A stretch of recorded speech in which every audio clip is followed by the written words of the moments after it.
Good afternoon. I would like to call the meeting of Assembly Committee on Revenue to order. Will the Secretary please call the roll? Assembly members Considine, De Silva, Flanagan, Gallant, Goulding, Gray, Hafen, Wynn, O'Neill, Roth, Chair Backus. And I am present. Please mark Assembly Member De Silva present when he arrives. And as for Assembly Member O'Neill, if he is able to make it before we conclude, present. If not, he is absent, excused. With that, I welcome a lot of people tonight to Assembly Revenue, both here in Carson City as well as in Las Vegas. Obviously, we have a pretty large bill that a lot of people are very passionate about. And so with that, I kind of just want to lay some ground rules for this evening so that we are not here all night. I have amazing staff who works incredibly hard, but I think it's important that we respect how many hours that they have to put in tonight, while also ensuring that we hear in depth about the bill in front of us, hear about support, opposition, and neutral testimony.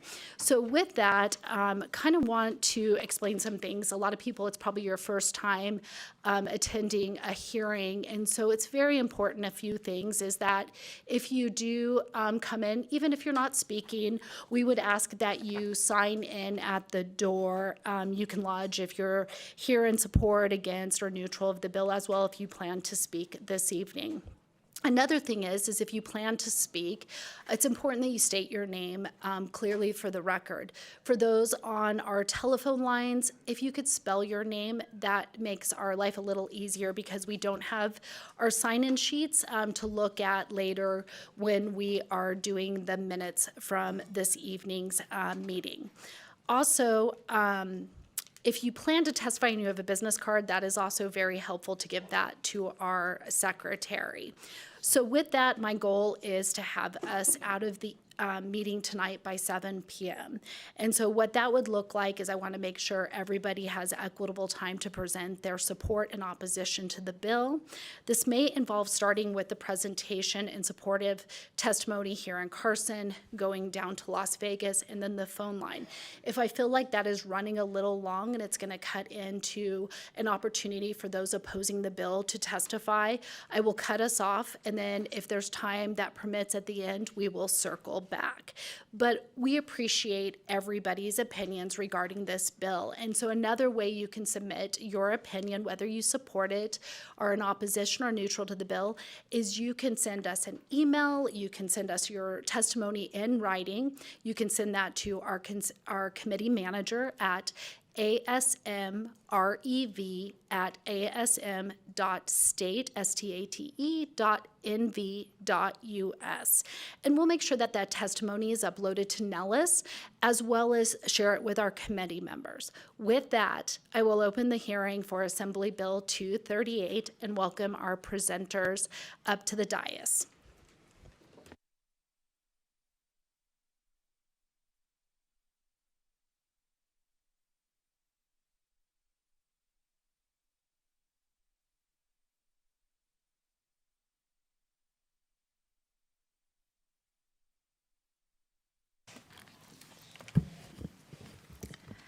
Good evening, Chair Backus and members of the committee. Thank you for the opportunity to present Assembly Bill 238. I'm Sandra Howdigi, Assembly Member for District 41. Assembly Bill 238, the Nevada Studio Infrastructure Jobs and Workforce Training Act, better known as the Summerlin Studios. I'm here today before you to highlight the significant economic and employment benefits this bill will bring to Nevada. At its core, AB 238 is about investing in Nevada's future, creating opportunities for hardworking Nevadans, growing and diversifying our economy, and establishing a long-term, sustainable industry that will benefit our communities for decades. The numbers speak for themselves. 19,000 good-paying union construction jobs, nearly 18,000 permanent jobs, and an additional $3 billion in annual economic activity. And let me be clear, no tax credit can be earned in this biennium. In fact, more than $1.5 billion will be invested and thousands of construction jobs created before a single dollar is earned in tax credit. Since I was first elected, we have talked about diversifying our economy. And this session, we have a real opportunity to do just that. Creating careers that will support Nevada families, strengthen our middle class, and shift Nevada's economy away from the boom and bust cycle that has defined us since our very beginning as a state. One of the reasons I'm excited about this bill is the partnership with Howard Hughes, Sony Pictures Entertainment, and Warner Brothers Discovery. First, Howard Hughes has helped build Southern Nevada over the last 75 years. They have been civic leaders in helping conserve and protect public lands and tribal lands, while also building the homes and growing the economy of Southern Nevada. They have demonstrated what it means to be a good community partner and have helped shape the future of Southern Nevada in a responsible way. And I see Sony in the same vein as Howard Hughes, a company that treats its employees well and will become a part of our community. When I was touring their existing studios, I talked to union members in different departments and different fields, and what kept coming up was how they have been able to build a 15, 20, 30-year career at these studios that allowed them to buy homes, put their kids through schools, build a better life, and create generational wealth for their families. Sony is recognized as an industry leader, not just in quality of their productions, but in their internet interactions and intentional efforts to build a workforce that is passionate, diverse, and ethical. That's exactly the type of industry leaders we need more of in Nevada, and I'm excited to have them start calling Nevada home. Finally, I'm excited to welcome Warner Brothers Studios to this partnership. 2 of the world's major film and television studios are partnering in a joint venture to build a global hub for media production right here in Nevada. Warner Brothers is bringing their own unique culture and voice to this project, amplifying the voices of global storytellers to reflect audiences from around the world. And they are making deep investments in Nevada, with a commitment to cultivate Nevada artists and the next generation of global industry leaders. I am excited to welcome them to Nevada so they can build on their strong legacy while also doing good as members of our community. The construction of Summerlin Production Studios and associated projects alone represent nearly $2 billion in capital investments, all private dollars. This means thousands of skilled tradespeople, electricians, carpenters, ironworkers, and laborers will be employed in the immediate future, building state-of-the-art film studio facilities right here in Nevada. These are high-quality union jobs with fair wages and fair benefits, ensuring that men and women who build these studios can provide for their families and contribute to our local economy. Once these studios are operational, they will serve as an economic engine supporting nearly 18,000 permanent jobs in film and television production, technology, hospitality, and small business services. These jobs will span across industries, from set designers and camera operators to caterers, security personnel, and local vendors supplying goods and services. AB 238 puts Nevadans first in line for these opportunities, with workforce training programs and commitments to higher education in the North and the South, designed to equip our residents with the skills needed to thrive in this new growing industry. Beyond direct job creation, this bill will drive economic growth through increased spending in local communities. When productions come to Nevada, they spend money locally on lodging, restaurants, transportation, and retail. The ripple effect of this industry expansion will benefit small businesses, strengthen local economies, and generate additional tax revenue to support public services.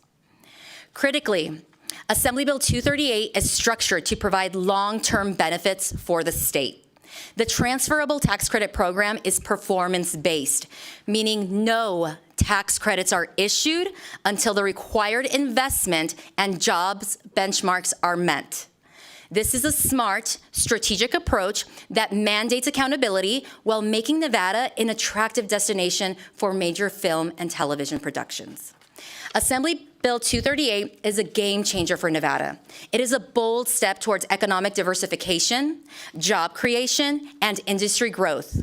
By supporting this bill, we are investing in our workforce, creating thousands of well-paying jobs, and securing a prosperous future for our state. I will now turn it over to my co-sponsor, our Speaker Pro Temp, Assemblymember Danielle Monroe Moreno. Good afternoon, Chair and members of the committee. Thank you so much for the opportunity to speak to you today in support of Assembly Bill 238, the Nevada Studio Infrastructure Jobs and Workforce Training Act. I am Assemblymember Danielle Monroe Moreno, and I proudly represent Assembly District 1 in Southern Nevada. I'm here to emphasize the critical role this legislation will play in diversifying Nevada's economy so that new job opportunities are available first and foremost to Nevadans. Nevada's economy has long relied on a few key industries: gaming, tourism, hospitality, and mining.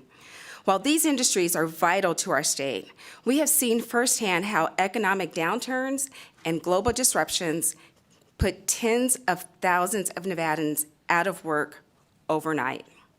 Assembly Bill 238 presents a historic opportunity to change the trajectory by establishing a brand new, sustainable right here in Nevada, which will couple with the entertainment industry we already have here. One that will have created long-term, high-paying jobs and provide economic stability beyond our traditional sectors.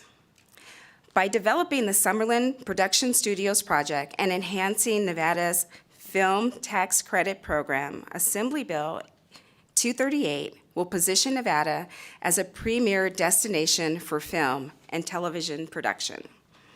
This is an industry that generates billions of dollars nationwide. And with a favorable climate, strategic location, and talented workforce, Nevada is primed to capture a significant share of this market. This is not just about bringing in big-name productions. It's about creating a full-fledged studio ecosystem where everything from the production to post-production to visual effects, set design, costume designs happen right here in our state. And more importantly, this bill doesn't just create jobs. It requires that many of them go to Nevadans. AB 238 has some of the strongest local hiring and workforce diversity requirements we have ever seen in an economic development initiative. Production companies that benefit from the tax credit program must hire at least 50% of their below-the-line workforce from Nevada residents. In addition, these companies must submit a comprehensive workforce plan that prioritizes training, hiring, and providing opportunities for underrepresented groups, including women, people of color, the LGBTQ community, formerly incarcerated, the disabled Nevadans, and veterans and our active service members. This commitment to local hiring is further reinforced by the Nevada Partners Vocational Training Studio. It's a key component of this initiative. With an $8 million investment, this studio will train Nevadans in film production skills and build a workforce that is ready to meet the demands of this growing industry. This isn't just about bringing jobs to Nevada. It's about creating a pipeline of talent that will allow Nevadans to build lasting careers in film and media.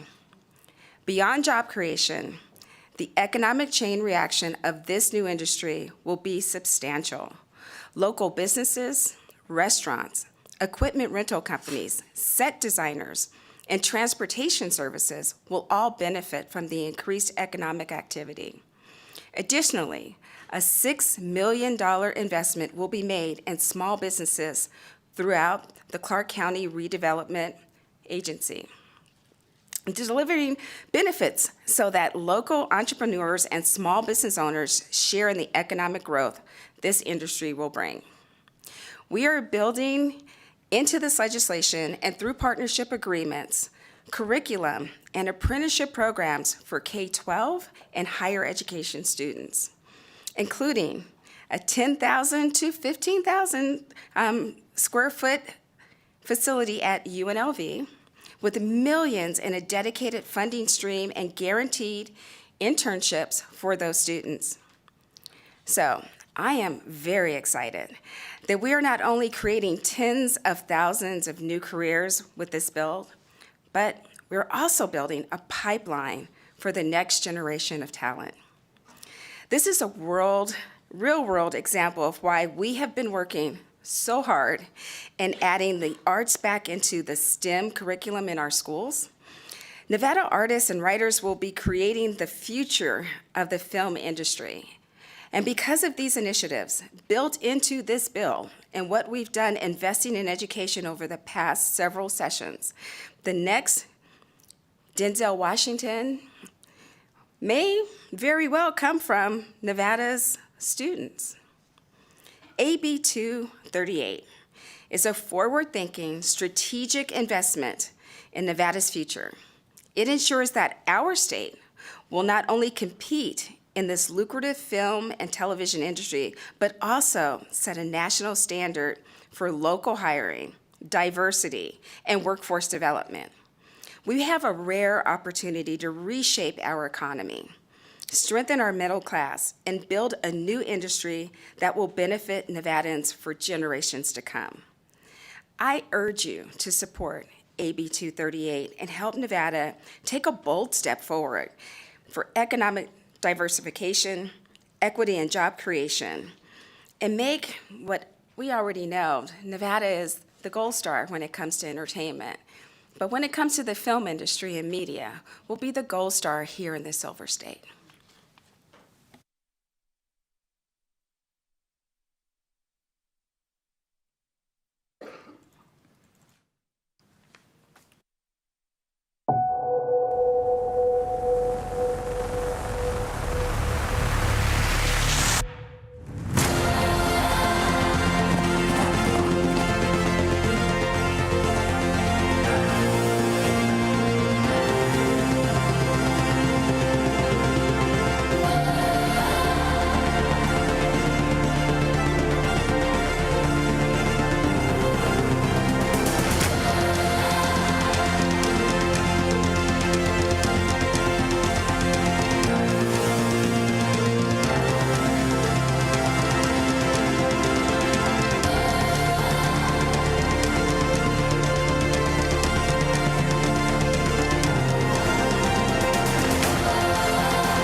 Thank you, Madam Chair. I would now like to invite up David O'Reilly with Howard Hughes, Michael Morgenthau with Sony Pictures Entertainment, and Simon Robinson with Warner Brothers to give brief remarks.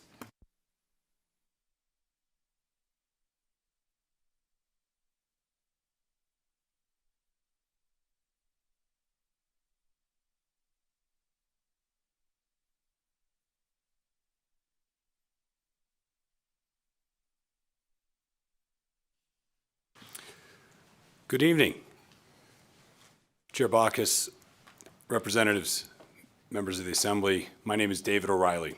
I'm the CEO of Howard Hughes, and I'm pleased to have this opportunity to speak in support of Assembly Bill 238 and present a new shared vision for the Summerlin Studios, a project that is transformational both for the state of Nevada, but the film industry worldwide. Since the first Nevada Film Studio Infrastructure Act was presented in May in 2023, Howard Hughes has been engaged in an ongoing dialogue with policymakers, industry representatives, community leaders, determined to work together to create a bill that best benefits all of Nevada. Through much hard work and perhaps a lot more listening, this process has yielded a thoughtful, creative solution and resulted in a first-of-its-kind partnership, bringing Sony Pictures Entertainment and Warner Brothers Discovery together with Howard Hughes, demonstrating an even stronger level of commitment to investing in our future. This 2-year-plus collaborative process has culminated in this bill that's before you today. The benefits that will bring to the citizens of Nevada are significant. The creation of a more diverse economy and well-paying jobs, the support of education and vocational training, the generation of economic activity and increased tax revenue. The proposed project is expected to create and sustain 19,000 jobs during construction and over 17,600 jobs per year upon completion, ejecting $2.85 billion of projected economic impact during construction and $3 billion of value into the economy annually upon stabilization. Right from the start, we'll be putting 19,000 people to work, and it's going to have a meaningful impact on our unemployment rate and the economy. And the benefits will keep growing as the studios open, from all the jobs that will be created and all the people who will be living, shopping, raising their families here as they build thriving careers in Nevada's film industry. There's been no other project that I've seen that creates so many jobs and drives the economy as much as this one does. The average salary for a production employee is $113,000, plus pension and benefits, which is nearly double Nevada's average salary. And these jobs will be part of an industry that diversifies and adds much-needed resiliency to the Nevada economy. When I think about the times that we've lived through, the pandemic, the global financial crisis, when we unfortunately saw the lights on the Strip dim, the studio business and content creation were consistently resilient as people continued to consume content, whether at home or in the theater. I think what separates us apart, Assembly Bill 238 stands truly apart in my mind because this is a trust me proposal, not a show me proposal. Here we are, we have the land, and the project is ready to go. We'll have the Summerlin Studios built, the jobs created, and the significant content produced before the state invests a single cent. We're putting our money where our mouth is. We're putting our money in the dirt and on the screen, investing billions in Nevada's future to deliver the studio, the jobs, and the content, all before any credits are issued. We've worked hard to ensure that this bill and the Summerlin Studios will be a success. It will have the required infrastructure, world-class content creation, and strong partnership behind it. A first-of-its-kind joint venture that presents a unique generational opportunity for Nevada. A quick minute on Howard Hughes. We're an $8.9 billion publicly traded company. $9 billion as of today was a good day in the NYSE. With over $900 million of liquidity, $600 million of cash, and $300 million of undrawn facilities fully available to invest tomorrow. We're one of the country's leading community builders, known for our ability to master plan and deliver innovative large-scale communities or small cities, projects that span tens of thousands of acres and unfold over decades. I describe Howard Hughes as a community builder and not a developer. I think it's an important distinction. When people hear developer, they think of a company that shows up, buys land, builds a building, sells it, and moves on. At Howard Hughes, we're very different. We create, build, and live in our inclusive, sustainable communities, and we stay for generations. We remain an integral part of these neighborhoods, a partner who actively participates, ensuring its long-term growth. The selection of Summerlin for this project, I think, reflects our community's infrastructure, amenities, safety, and community development expertise that are unrivaled in the state. Today, Summerlin encompasses 22,500 acres, is home to 127,000 residents, 3 dozen schools, 200 miles of hiking and biking trails, and a thriving downtown Summerlin with the Las Vegas ballpark. Downtown Summerlin, which over the past several years has attracted more visitors than Disneyland in California. The addition of Summerlin Studios to our community will bring a new 31-acre world-class production facility that will anchor a 100-acre mixed-use commercial village, where we're going to be building retail, hotel, ancillary office space, all that will support the studio and our residents. We've been the stewards of Summerlin for over 40 years and will remain involved to ensure its success for another 100 years. Why? It's not a project to us. Our employees live and work in Southern Nevada. Our employees' children go to school in Summerlin. We live here, we play here. This is our home. Our company and our employees' personal and professional success is inextricably linked to the growth of our state. I can't wait for the day when I can pull into the Summerlin Studios lot, see it lit up, producing incredible content, but more importantly, to see it brightening our future and providing the thousands of jobs and the economic growth that will improve the lives of our residents for decades to come. Our company has always taken a long-term generational view on the development of our communities, and we believe that this bill delivers exactly that. So I'll conclude by thanking you, on behalf of all the employees at Howard Hughes in Summerlin and across the country, for the opportunity to speak in support of Assembly Bill 238, in support of its investment in our neighbors and friends, and in support of a more diverse, resilient, and dynamic future for Nevada. Thank you.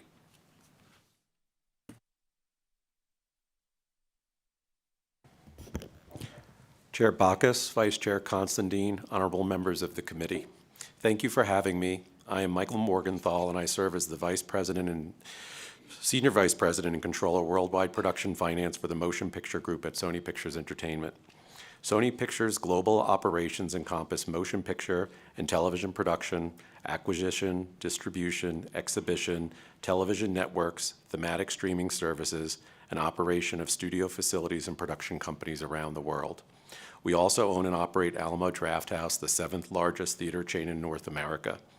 Sony Pictures has earned a strong reputation among American consumers. In a 2024 Axios Harris poll listing the 100 highest profile companies in the U.S., Sony ranked 4th among the companies with the best reputation. Sony was also named one of the world's most ethical companies for the 6th consecutive year by Ethisphere Institute, the global leader in advancing ethical business practices. At Sony Pictures, we see a tremendous potential in the Silver State as a film and TV production hub. We appreciate Southern Nevada's proximity to Los Angeles, where so many motion picture producers, content creators, and distributors are located. Sony Pictures recognizes there is already a large pool of talented people working in Nevada on trade shows, live stage entertainment, and concert productions who have transferable skills and expertise in key areas like lighting, cinematography, sound, carpentry, production design, wardrobe, and transportation. We believe that our productions can hit the ground running by growing this pool of skilled union labor. There are also many students, the next generation, who are looking to work and thrive in the entertainment industry. They want to stay in Nevada, their home state, to launch and grow their careers. I would also like to highlight something David said. The average production worker employed on films and series produced by the major studios earns $113,000 per year, plus health and pension benefits. In Nevada, we expect to find a group of talented crews ready to receive our sector's specialized union training and be ready to work on large-scale film and TV productions. You don't need me to tell you about Nevada's striking mix of iconic natural and human-made wonders that will provide a wonderful backdrop for storytellers. And of course, there is Las Vegas, the entertainment capital of the world, a city where talent will want to be. That's why I'm so excited to testify on behalf of Sony Pictures Entertainment to express our strong support for Assembly Majority Leader Howdigi and Assembly Speaker Pro Tem Monroe Moreno's visionary Assembly Bill 238. The Nevada Studio Infrastructure, Jobs, and Workforce Development Act. This important legislation will provide Nevada's production incentive program with stability and competitiveness necessary for the investment of hundreds of millions of dollars in the permanent studio infrastructure that is critical to standing up a new film and TV industry in Nevada. This bill will result in hundreds of millions of dollars of direct annual production spending on labor with businesses across the state, creating significant, well-paying jobs at a time when the Silver State is experiencing high unemployment. We believe this bill will be a boost for Nevada businesses, a boost for Nevada tourism, and a boost for efforts to diversify Nevada's economy, making the state less vulnerable to economic downturns by standing up a new industry that is recession-resistant. In 1995, I was living in Nevada, working in production accounting on a film called Casino. 30 years later, I'm excited to be back in Nevada, working with our partners on this important effort to modernize the state's production incentive and to set the foundation for the construction of a state-of-the-art studio facility. This bill, with a competitive credit allocation, will position Nevada to succeed in attracting film and television production jobs and investment that will be felt throughout the state's economy. Thank you for your time.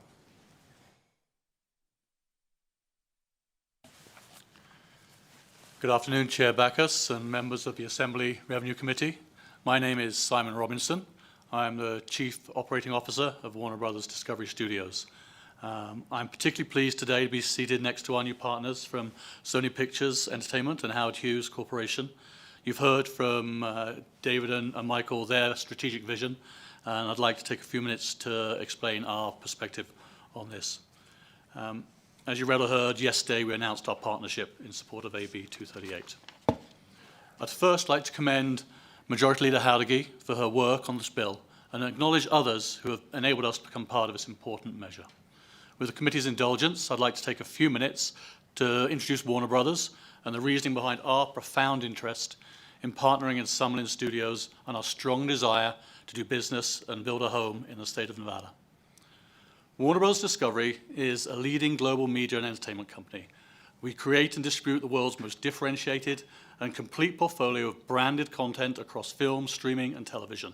Available in more than 220 countries and territories, 50 languages, our content inspires, informs, and entertains audiences throughout the world with its iconic brands and products, including Discovery Channel, CNN, TNT, HBO, HGTV, Food Network, Warner Brothers Motion Picture Group, Warner Brothers Television, and not forgetting our growing global streaming product, Max.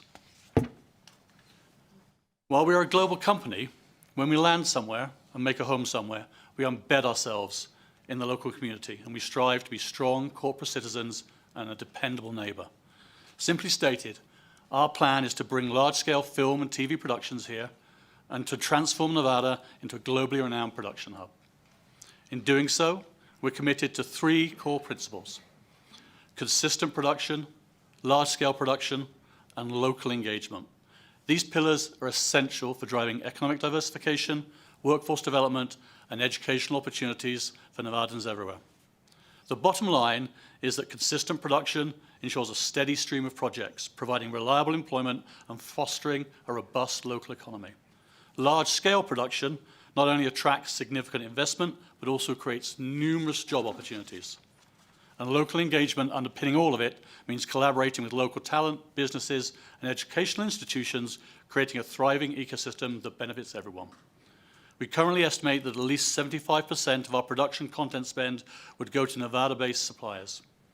In addition to the economic diversification, our partnership is beneficial for education and workforce development. We're planning on partnering with educational institutions, which we believe is a partnership built for the future. We intend to collaborate with the Clark County School District and the other 16 school districts across the state, as well as all of the institutions of higher learning.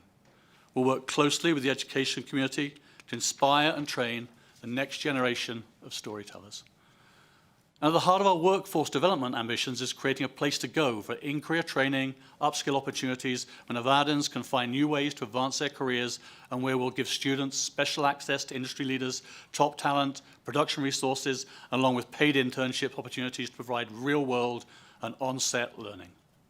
In the spirit of brevity, let me state that there's three fundamental reasons that we want to be here in Nevada. The first reason: Warner Bros. Discovery spends around $20 billion a year on content. So the financial commitment we'll be making to the state is one we can easily meet. Reason number 2, we will fill the space that we're building. Today, in our studios in Burbank, California, and Leavesden in the UK, we don't have space to accommodate all of our productions, which means that we need to shoot in other facilities. We'd much rather be shooting our own content in our own spaces here in Nevada. This is important because we won't just be operating the stages in Summerlin Studios, we'll be fully occupying them too. And that occupancy is the keystone to unlocking success for Nevada. Reason number 3, we've done this before, twice. Our Warner Brothers studio lot in Burbank is owned, operated, and occupied. Recently, we passed our 100th year anniversary. It's where some of our most iconic films and TV shows have been made. Casablanca, Rebel Without a Cause, Blade Runner, all the way through to Friends, ER, Big Bang Theory. And that facility we're currently expanding by an additional 16 stages. In Leavesden in the UK, we're in 2010, we've spent 10 years making the Harry Potter films. We bought the site at the end of that period. We upgraded the facilities. We opened the making of the Harry Potter studio tour, and we opened studio to productions in 2012. It's now a world-class facility where, thanks to the tax credits in the UK, we film many of our biggest blockbuster films and TV series, like Barbie, The Batman, Game of Thrones, House of the Dragon, and of course the upcoming Harry Potter TV series that will be filmed by HBO. And we're currently expanding that facility by a further 10 stages. So to wrap up, I want to emphasize one more time the importance of our commitment, which will be vital for fostering economic growth, developing the workforce, and enhancing educational opportunities for Nevadans. Consistent production provides stability and growth. Large-scale production will bring significant investments and job opportunities, and underpinning all of it will be a local engagement which will foster a thriving community and ecosystem. We believe this holistic approach is essential for making our vision a reality and ensuring a long-term success for Summerlin Studios and the state of Nevada. On behalf of Warner Bros. Discovery, we urge you to support AB 238, and myself and my colleagues are happy to answer any questions at an appropriate time. Thank you.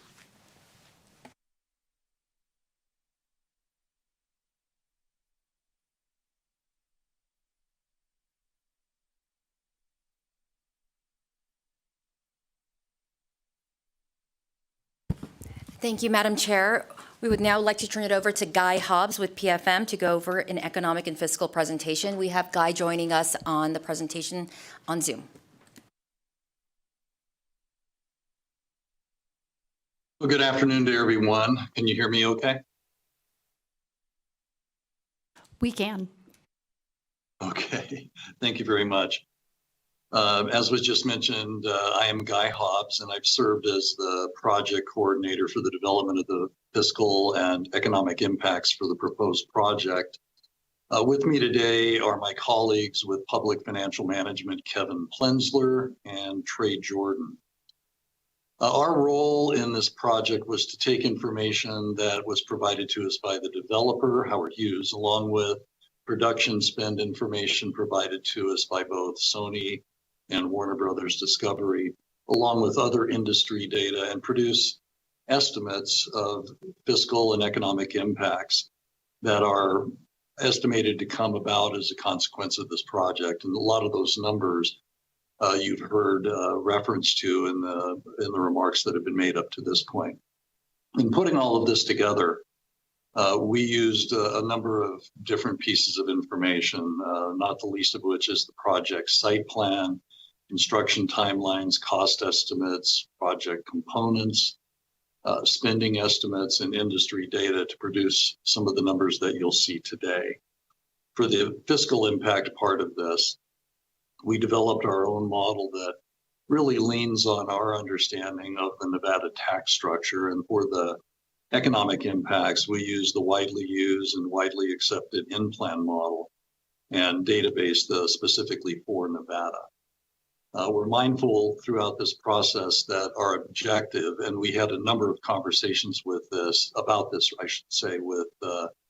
Howard Hughes and the other members of your team, that we wanted the numbers that we produced to be as realistic and reasonable as humanly possible. In other words, we tended to be very conservative, and we placed and continue to place a premium on producing numbers that, given the data, should be considered quite realistic. And I'll ask Trey at this time to go ahead and bring up our presentation.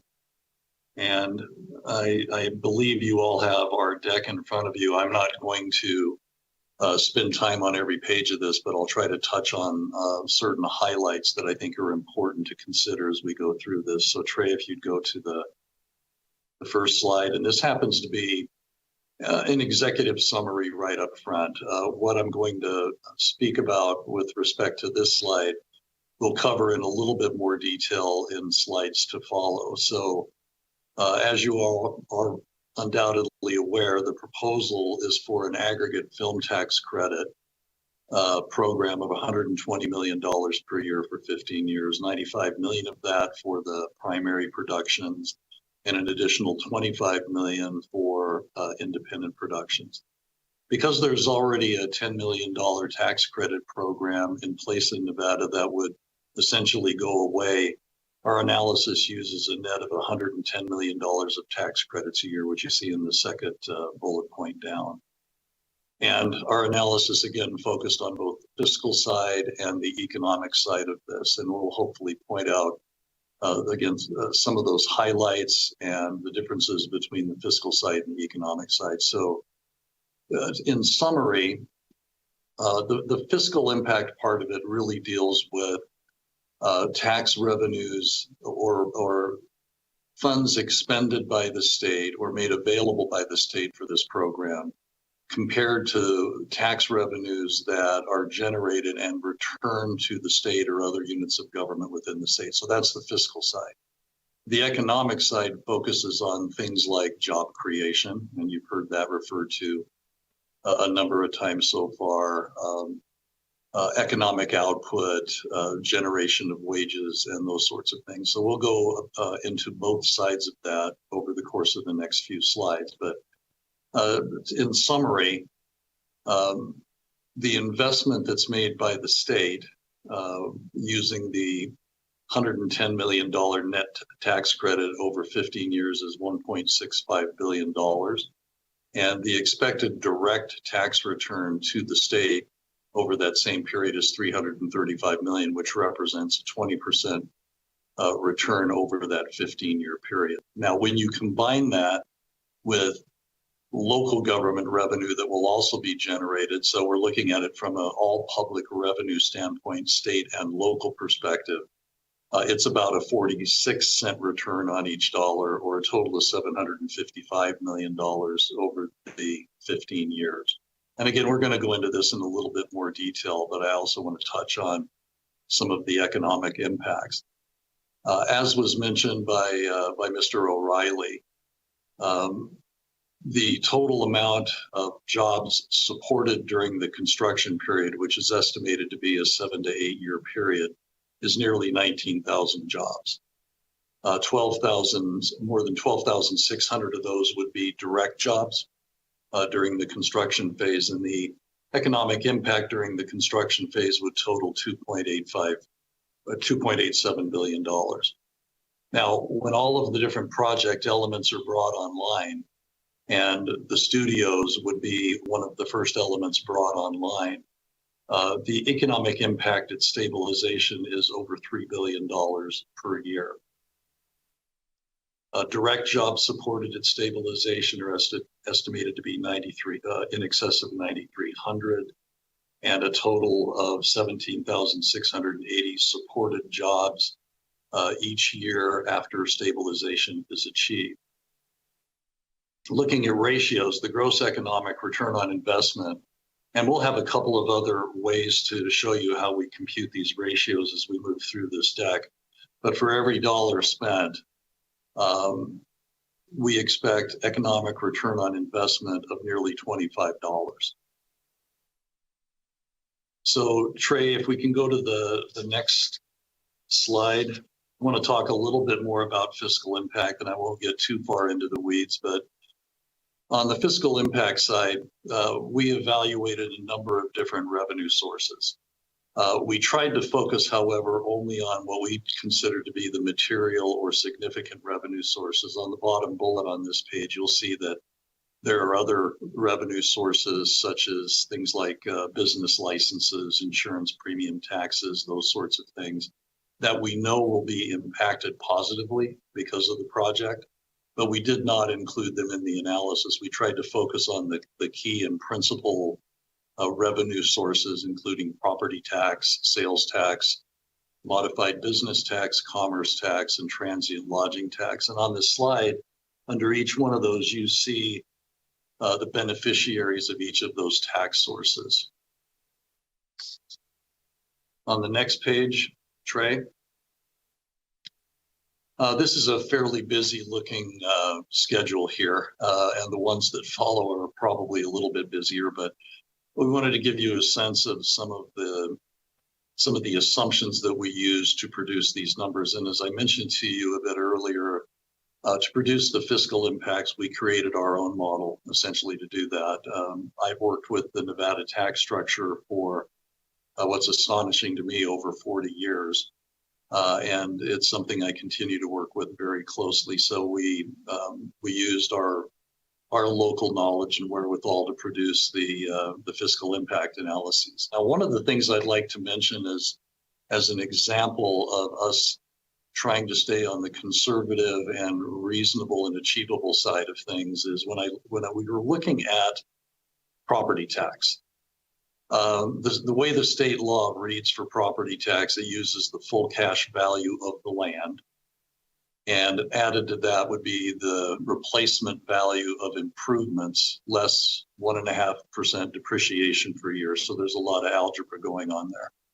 But the thing I wanted to key in on here is the full cash value of the land part of it. And from discussions with Howard Hughes and the fact that they have parcels adjacent to this that they have in fact marketed recently, we know that the market value of that land is about $2 million an acre. One of the questions that we asked ourselves was, well, let's make sure that the assessor's information, because that's the information that actually drives property tax bills, is in alignment with what we believe the full cash value of the land to be. And we noted that on a couple of parcels that we sampled, the values that are being carried by the assessor's office are in the $800,000 range. So we didn't default to the full cash market value. We defaulted to the value that we know the assessor is using to actually produce the valuation numbers that are multiplied by the tax rates that then also produce the tax bills. And we tried to give that level of attention to each one of the revenue areas that you see on this page. And in your packet, and we won't go over that here unless there's a desire to do so, but there's a page that on each one of these revenue sources: property, sales tax, commerce. Here's the one on property tax, for example, where we go into a little bit more detail. Same with sales tax, the same with the other tax sources. That's just to provide you a bit more background and information that, again, at any time, we're more than happy to go into. But I would move to slide 10, and this is where we calculate the actual fiscal return compared to the commitment on the part of the state. And as you can see on the right side of this slide, the film tax credit over the course of 15 years would be 110 million times 15 years equals $1.65 billion. The direct revenue back to the state from the taxes that we've covered with you a little bit earlier, 335 million, that's a 20% return on direct state investment. Going to the line below that, when you look at the total tax revenue that's generated by all public entities, so now including the county, other overlapping entities, that number moves up to 755 million, or a 46% return on the investment. And if you look down below, you see that graphically portrayed in the bar charts that you see at the bottom, where the light blue area would represent the total amount of the film tax credits. The dark area at the bottom would be the amount that would be directly returned to the state and to the state education fund, so both the state general fund and the State Education Fund. And then the medium blue part of that represents the inclusion of local revenue along with state revenue. Now, it's interesting to note, and we put this down just by way of comparison, that as the program runs and all of the assets are brought on in a stabilized way and beyond the 15-year term, the numbers get a little bit better over time. And the expectation is if you're holding the, just one second. I'm sorry. It was a note to urge me to move along a little bit faster, so I will be happy to do that. So anyway, this is the fiscal return on investment. We can go into the economic return. We'll go ahead and skip that one, Trey. I will skip the definitions as well. But know that in your packet are the definitions of a lot of the terms that we may be using for this part of it, but I thought we would move right to the summary slides. So during the construction phase of the project, as has been mentioned, total output of 2.87 billion, total employment, including direct, indirect, and induced, of nearly 19,000 jobs, with 12,600 of those being direct, and labor income of 1.3 billion. The box that you see below that looks at it on an annual average basis. Again, we have a 7 to 8% phased construction period. And if you look at it on an average per year basis, those are the numbers that you see in the box below. So you have cumulative and total up on top, annual and average down below. So let's go to the next slide, Trey. At stabilization, the expectation, and this would be recurring, and I think that's the important part of this. At stabilization, 17,680 jobs supported, with 9,300 of those being direct jobs, total labor income of $1.16 billion, and annual economic output in excess of $3.04 billion. And Trey, from here, I think the best place to go would be to slide 22. Some of those other slides that we just did a quick flyby on attempt to highlight the industries that would be most affected on a direct, indirect, and induced basis, and you can certainly go back and look at those.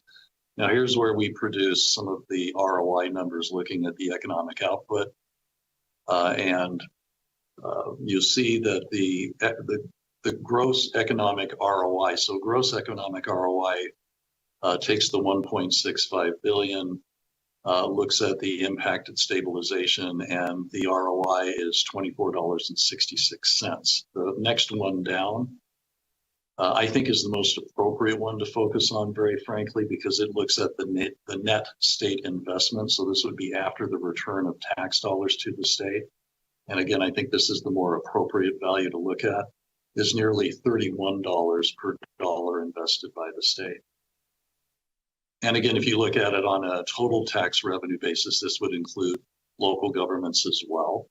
It drives it up to in excess of $45. I think that midpoint ratio is the ratio that should be focused upon. And with that, that very briefly covers a whole lot of detail that was put into producing the numbers that have been discussed today. And we appreciate being here and appreciate your time.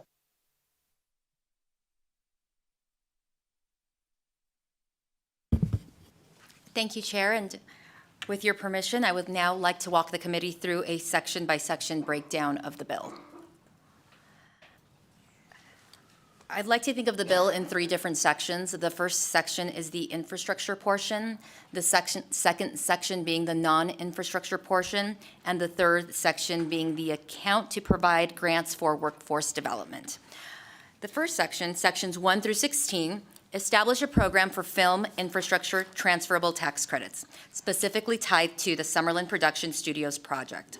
Sections 1 through 16 deal with what we call the infrastructure productions, or those filmed at Summerlin Studios. Section 1 names the act.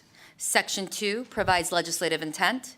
Section 3 through 8 provide definitions. Section 9 requires the Governor's Office of Economic Development, GOED, to enter into a development agreement with the lead participant of Summerlin Studios. This agreement will establish the criteria Summerlin Studios must achieve in order for production companies to become eligible for certain tax credits.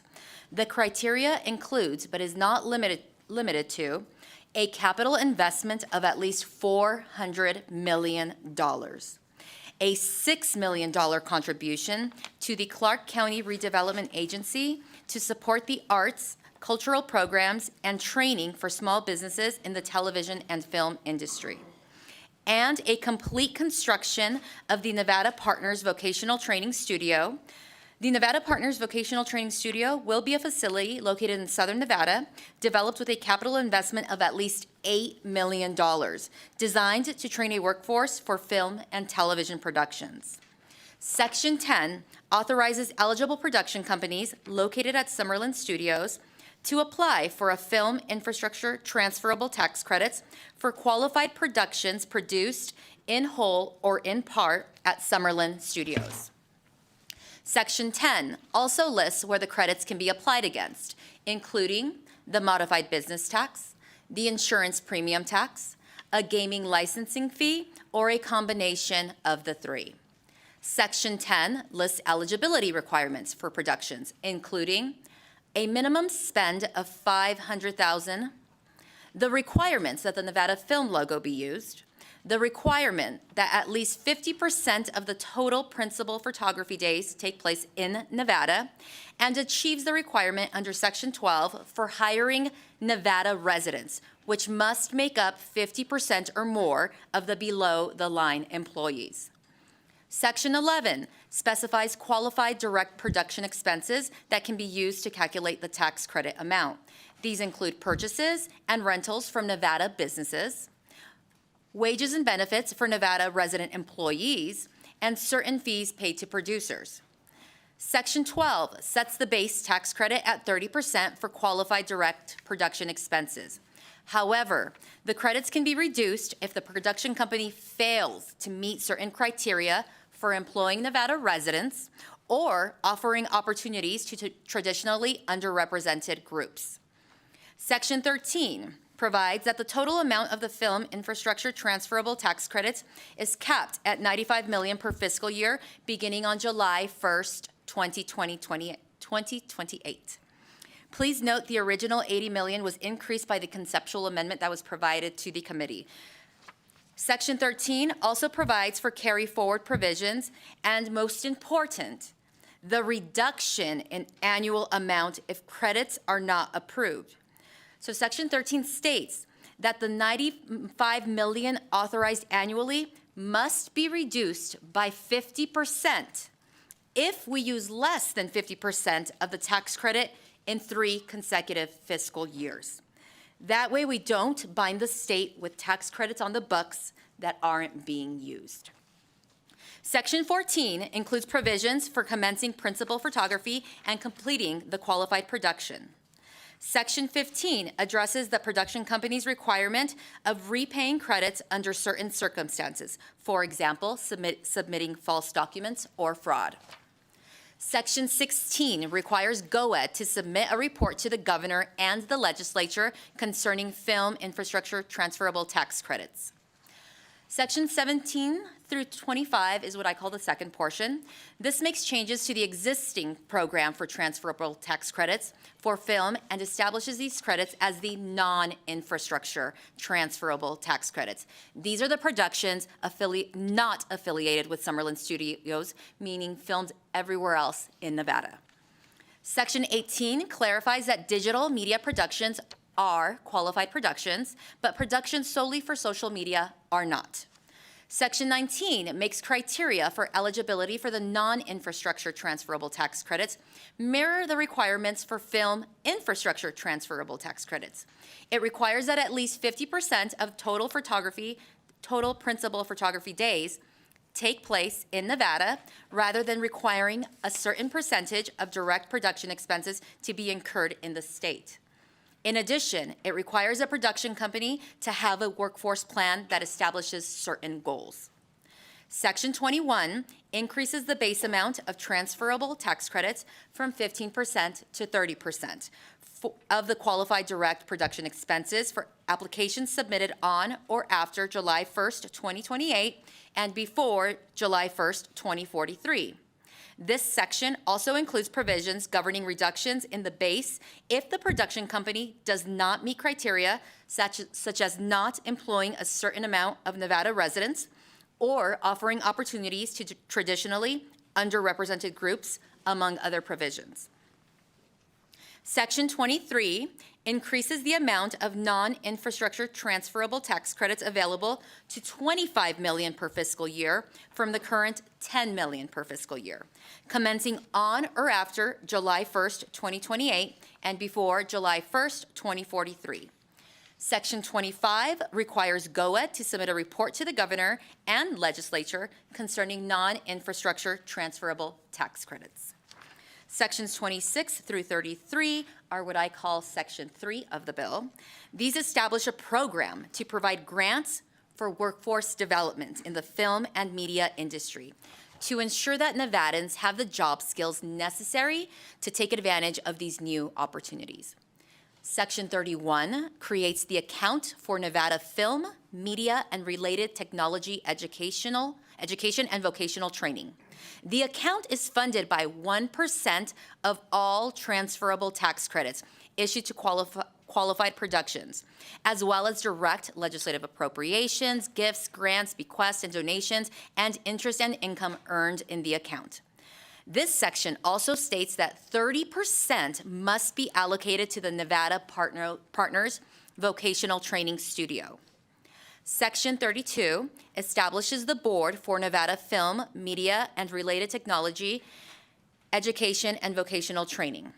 Section 33 requires the board to establish the procedures for how people or entities apply for a grant of money from the account and approve the applications for the grant.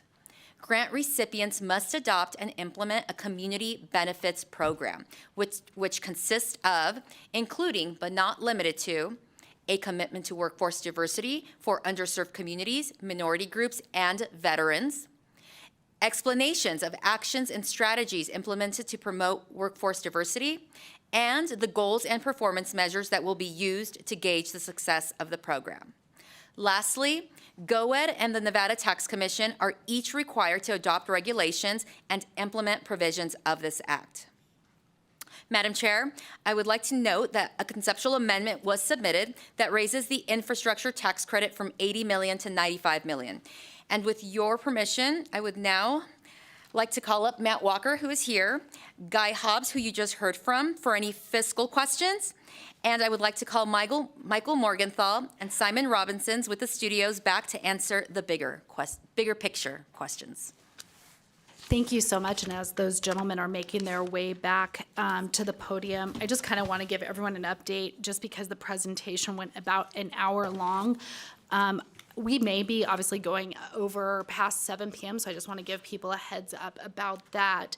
But we're still going to keep to the same format of starting for positive testimony and support after we ask questions. The other thing is the questions are not going to go into the time because we have a lot of people up here that do wish to ask questions this evening because this is a pretty complicated bill. It's not like what a lot of us do. So with that, I will go ahead and start with Assemblymember Gray. Thank you, Madam Chair. So what I want to get to first is what's going to make this program more successful than the Georgia program? I mean, there's been a lot of, stuff going back and forth, and I think they get 10 cents for every dollar of credit they got. How are you guys going to do business different? And second part of that question is how soon will the workforce of these production companies be a Nevada workforce and not a California workforce?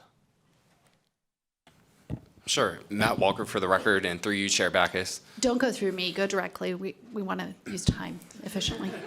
Thank you. Member Gray, thank you for the question. Again, Matt Walker for the record. I'll try to tackle your first question, and then I'll ask for help on the second one. So the first question is, looking at the direct fiscal return in other states like Georgia, why is this a good investment for the state of Nevada? Over 40 states have film tax credit programs, over 120 tax credit programs worldwide, and they're expanding them, not contracting them. And when you look at the states that are expanding them, we're looking at California, Texas, Massachusetts, states that have high-paying, high-wage sectors in their economy they can lean on in different economic cycles, and they're still choosing, based on the immense benefits they're seeing and the spin they're seeing in their economy, to have bipartisan support for measures like this one. As an example, I'll just say that in Georgia, I believe there's $85 billion in annual output, and it's, again, broadly seen on a bipartisan basis as a critical component of the Georgia economy. Simon Robinson, for the record, I'll take the second part of the question, Assembly Member.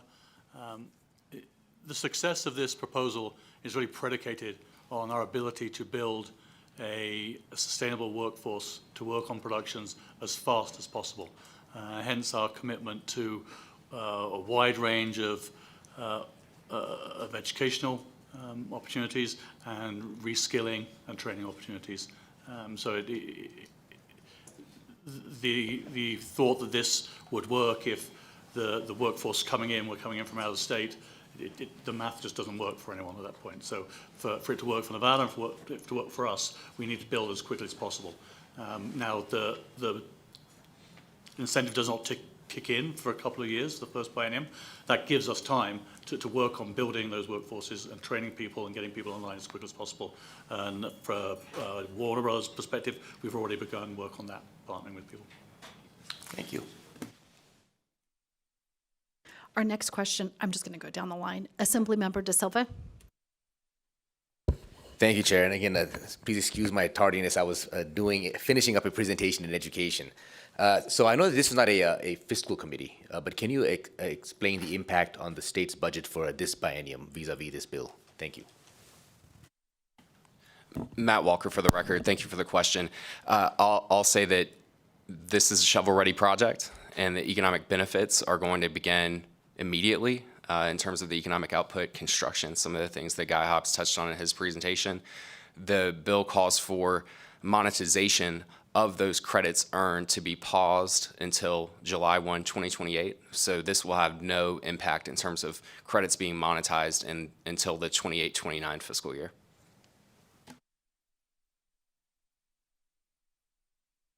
We'll go to Assemblymember Flanagan. Thank you, Madam Chair, and thank you for the presentation. The bill talks about jobs for Nevadans, and it also talks about below-the-line personnel and how that impacts project. Can you talk about whether or not that could potentially affect Nevadans' jobs because they are not considered essential jobs in a production space? Michael Morgenthau for the record. The below-the-line jobs are typically, it's a broad range, but just to give you a few highlights, electricians, wardrobe, hair and makeup, teamsters, caterers, and those jobs, which we expect to hire local and develop Nevada careers, that is essential for the film productions. Every film has those positions in series, so we expect to find and train through Nevada Partners and the higher institutions of UNR, UNLV. Thank you. May I ask a quick follow-up? Because they're tied to qualifying for the tax credits, and then it represents a portion of our population that gets employed, but then potentially cut. Does it tie into the 19,000 jobs overall, or just want to make sure I see where it's a lot, that's a very high number of jobs, so I just want to make sure I'm getting a clear picture of where the 19,000 jobs overall comes from. Thanks. Michael Morgenthau for the record. I'll let Matt answer the specifics of the direct production-related jobs at the facility, but it's much lower than the 19. The 19 encompasses, I think, the direct and indirect, Matt. Yes. So Matt Walker for the record. Guy Hobbs, could you please talk a little bit more about the direct versus indirect jobs? Sure. Again, Guy Hobbs.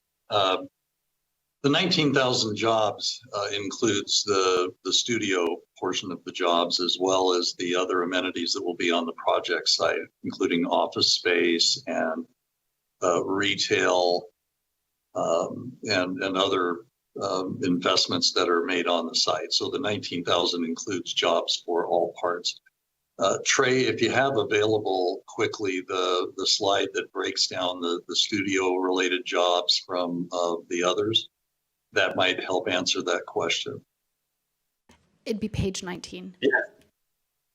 And I also wanted to clarify too as well, the 19,000 jobs will be directly from the construction portion of the project. And so those jobs may be easier to be looked at on an annual average. And this on page 15, that's the construction economic impacts. When looking at page 16, the jobs that will be associated with this at stabilization of the whole project will be 17,680 jobs. So these will be the jobs that are not construction jobs, but associated with once the project is finished. And then on page 19 of the presentation, this looks at the direct jobs, the indirect jobs, and the induced jobs by different project components. And so the studios portion will have just under 6,000 direct jobs with a total of 9,156 total jobs, direct, indirect, and induced, all from the studios. And then other project components will contribute to that total 17,000 jobs number. Matt Walker, for the record, I'll just add, Committee Member Flanagan, this is a much larger jobs number, especially on a recurring basis than you would typically associate with other projects or even other film projects. And I think really the difference here is the commitment of studio partners, as well as really entertainment-oriented development. So the certainty that this tax program will be available to these production partners for a long period of time allows private investment from Howard Hughes and our partners to come in and really make much more dense and higher investment in the ancillary commercial development. And as a master plan developer, we're uniquely positioned to do that quickly and on a complementary timeline. And so you really do get a project that's more than sum of its parts. And that's true for the economic impact. That's also true for the employment. Thank you. We'll go to Assemblymember Roth. Thank you, Chair, and thank you so much for the presentation. My question is in regards to the non-infrastructure credits and then the vocational appropriations, and specifically how they impact the North and other rural counties. Many people know that my mom was a scenic design artist and IATSE member for 25 years, and part of that time was here in Carson City. Some of her former colleagues are here. And I, experienced firsthand what happened when the industry moved out of the area to the point that the production company that she worked for shut down. And so my question is, can you dig in a little deeper on how this really impacts the populations outside of Clark County, and what that looks like both as far as the vocational and workforce, and then also actual productions outside of Clark County? Matt Walker, for the record. Assemblymember Roth, thank you for the question. I'm going to do my best to get the ball rolling on that one and then ask for some assistance from my colleagues. This will not require production to be contained within the walls of Summerlin Studios. As productions need to be on Mars or need to be in a wonderful wooded area like Tahoe, those productions are going to happen. And with $556 million in annual production spend, there's going to be a lot of activity from Boulder City to Ely happening. We're very excited about that. And when those productions come into town, we're very excited about the local spend, the local catering support for hotels that happen associated with that. But you talked about what really matters, which is how are we investing in the careers of folks and progressing them and making them ready for this opportunity, both north and south. And that's going to be a critical piece of the success here. We have had great conversations and had a group from UNR out at the Culver City lot, and we anticipate supporting programming there with equipment, career exposure, paid internships, both for folks that aspire to be filmmakers, but also the engineers, the accountants, all of the folks that go into supporting and making this industry a success. Lastly, I'll say that the $25 million annually made available for non-affiliated productions is really a new concept for film tax credit programs that are infrastructure-based, and that we're extending the same 30% rate of incentive to folks that aren't infrastructure partners with the state. And we really are bullish on the fact that production companies who want to do business in Northern Nevada, specifically Reno, are going to develop maybe more limited infrastructure, but really activate that with some unique projects. But gentlemen, maybe you could add a little bit of color to that. Yeah, Simon Robinson for the record. Matt, I think you've answered that very eloquently, but just to pile on top from the studio's perspective, to confirm the commitment that we'd expect to be shooting on locations throughout the state, not just within the Summerlin studio itself. And to that end, we're actually in the state at the moment scouting locations for some things we're likely to start shooting before this bill is even put forward. And on top of that, our commitment is to educational establishments throughout the state, north and south, to work equally to build the pipeline of workforce.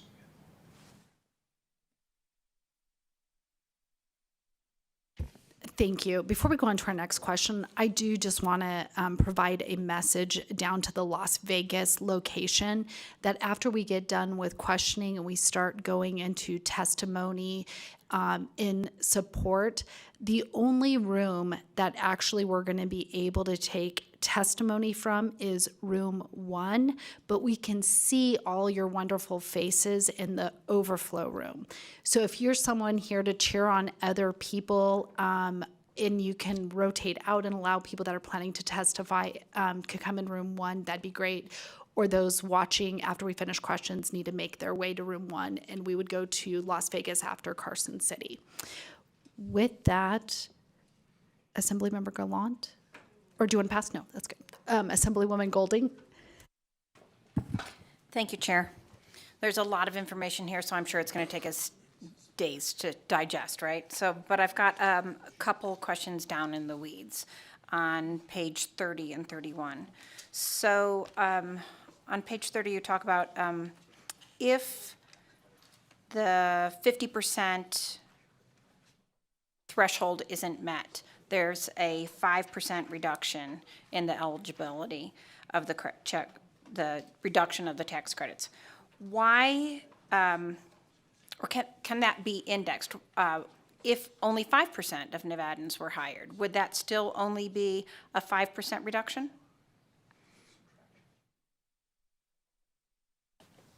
Matt Walker for the record. I'll do my best to answer that question, and then after some follow-up with the film office about how they're envisioning enforcing this penalty structure, I'll follow up with additional information. There's intended to be a plan that's filed with the state, and as part of the audit that's produced for every picture that is greenlit in the state of Nevada as part of the program, you'll audit and provide your results in terms of how well you comply with your local hire plan. My understanding is that from the current language in the bill, it is a pass-fail test where either you made a good effort and succeeded, or you failed, and the penalty would be in terms of reducing your eligible amount by 5%. So I will phone a friend with the film office after this hearing, and I'll make sure that we're cleared up in the next couple days. Follow up, Chair? It seems like if you just barely miss it, that's pretty significantly different than like being off by a huge percent. So maybe the penalty might be different by how far off you were. I'm also interested in how you calculate that. So on page 31, there's a section that talks about how that percentage is being calculated, and it's talking about the total salaries from Nevadans as the top line over the total salaries. Why use the total salary amount instead of the numbers of employees? Because that seems like what we're really interested in, making sure that 50% of the employees, not 50% of the dollars. Sure. Matt Walker for the record. Member Goulding, thank you again for the question.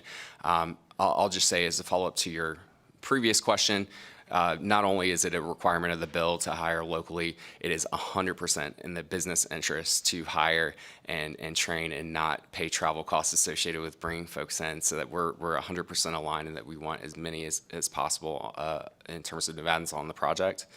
In terms of how you calculate the compliance with below the line, I think in my ninth session, sometimes you come up with a good idea that sounds great, and then you find out from other folks that are in the industry and actually applying these measures that maybe your great idea wasn't great. So here the intent was to incentivize productions to invest in the career progression of below the line workers, because you kind of vote with your feet, vote with your budget, and the best way to demonstrate that you value them and that they're progressing in their careers, you're paying them more. That being said, I think there were some unintended consequences with this approach, and after some conversation with IATSE and other stakeholders, we're going to return to that count of folks that are on the productions for simplicity's sake and to make it clear. But we will continue to exclude background actors from that calculation to ensure that what folks may commonly think of as extras are not included in that count. Next, we'll go to Assemblymember Nguyen.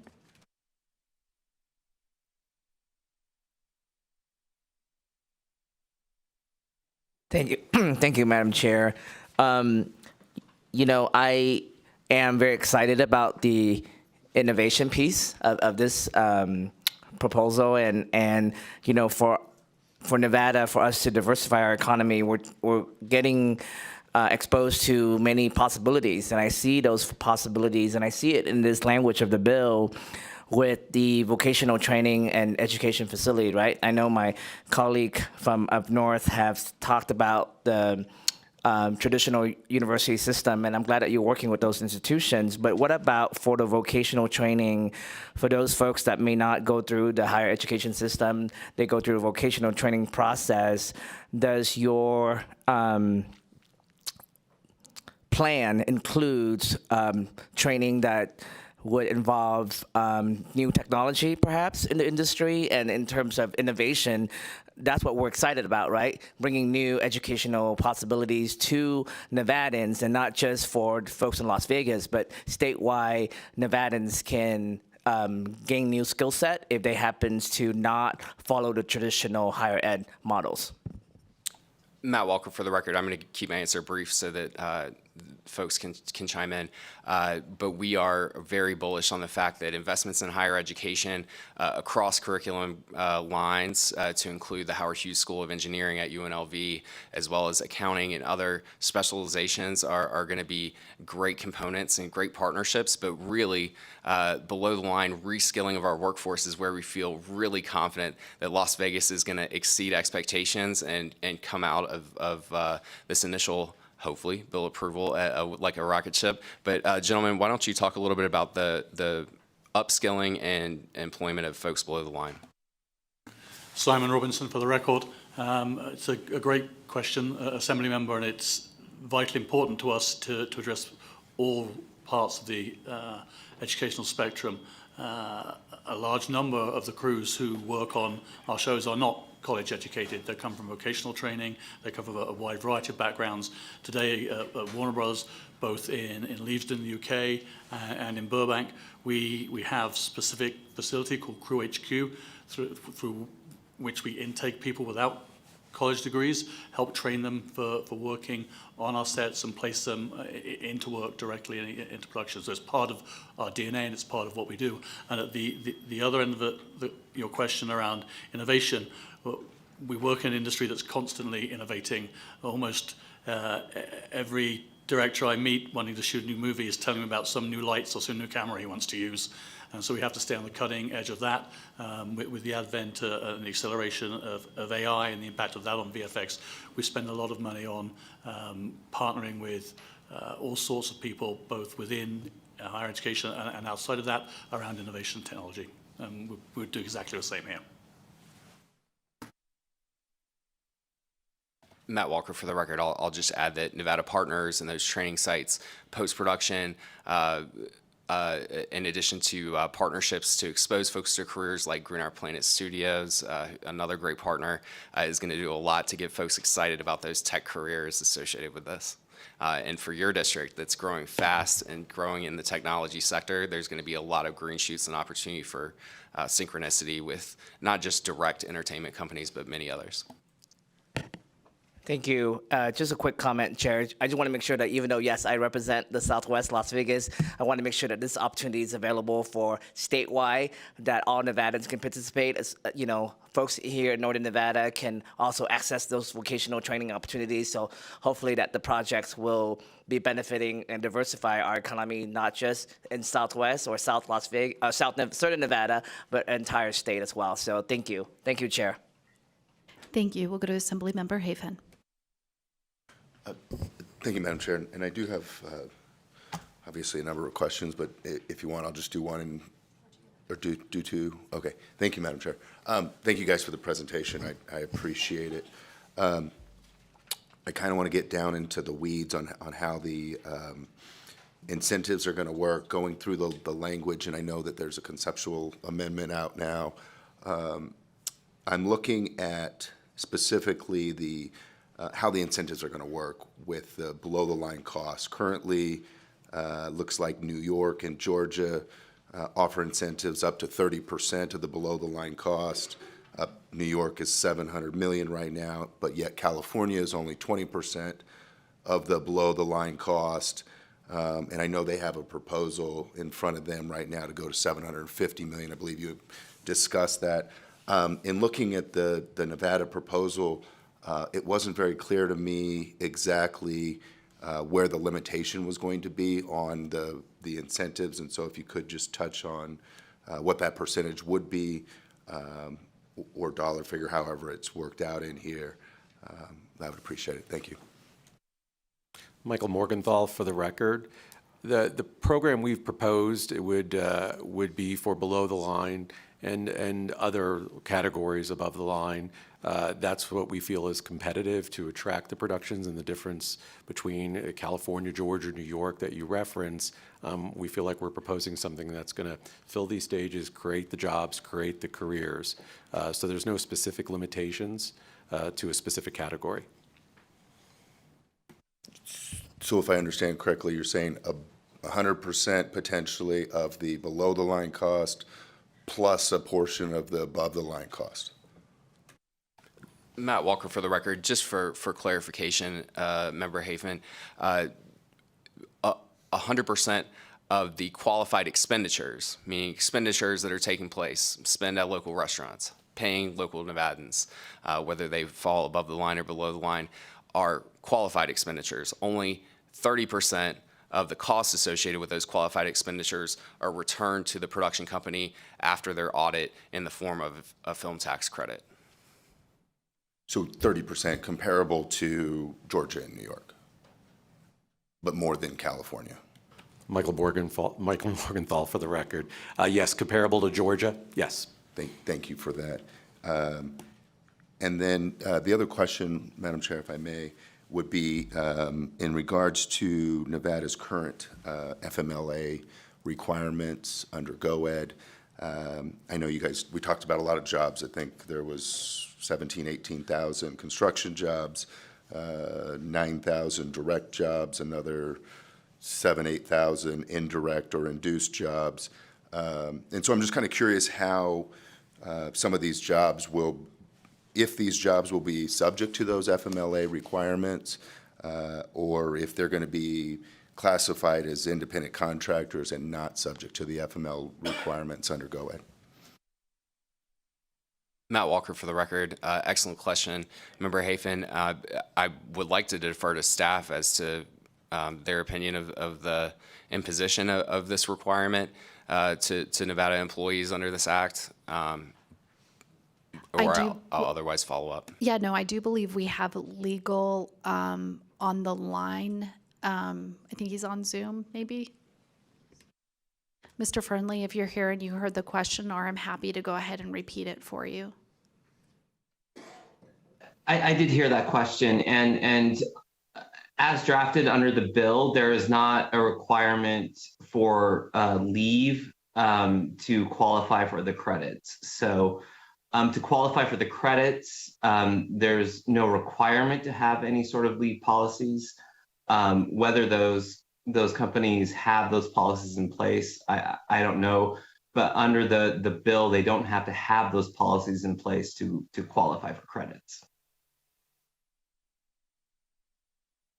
Just so I can understand, so this would be different than all the other tax abatements and credits that we currently have on the books and would not be subject to the FMLA as drafted currently. Is that correct, Mr. Fernley? Correct. To qualify for the credits, there's not a leave requirement to qualify for the credits. So,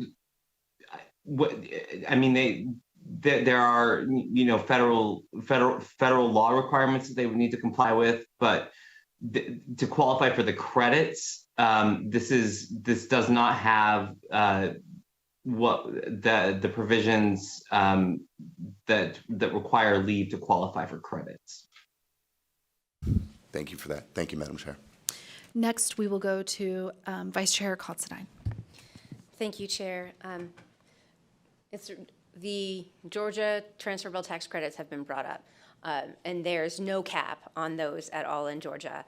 And then in California, recently, the last couple of days, the governor has upped the annual transferable tax credits to $750 million.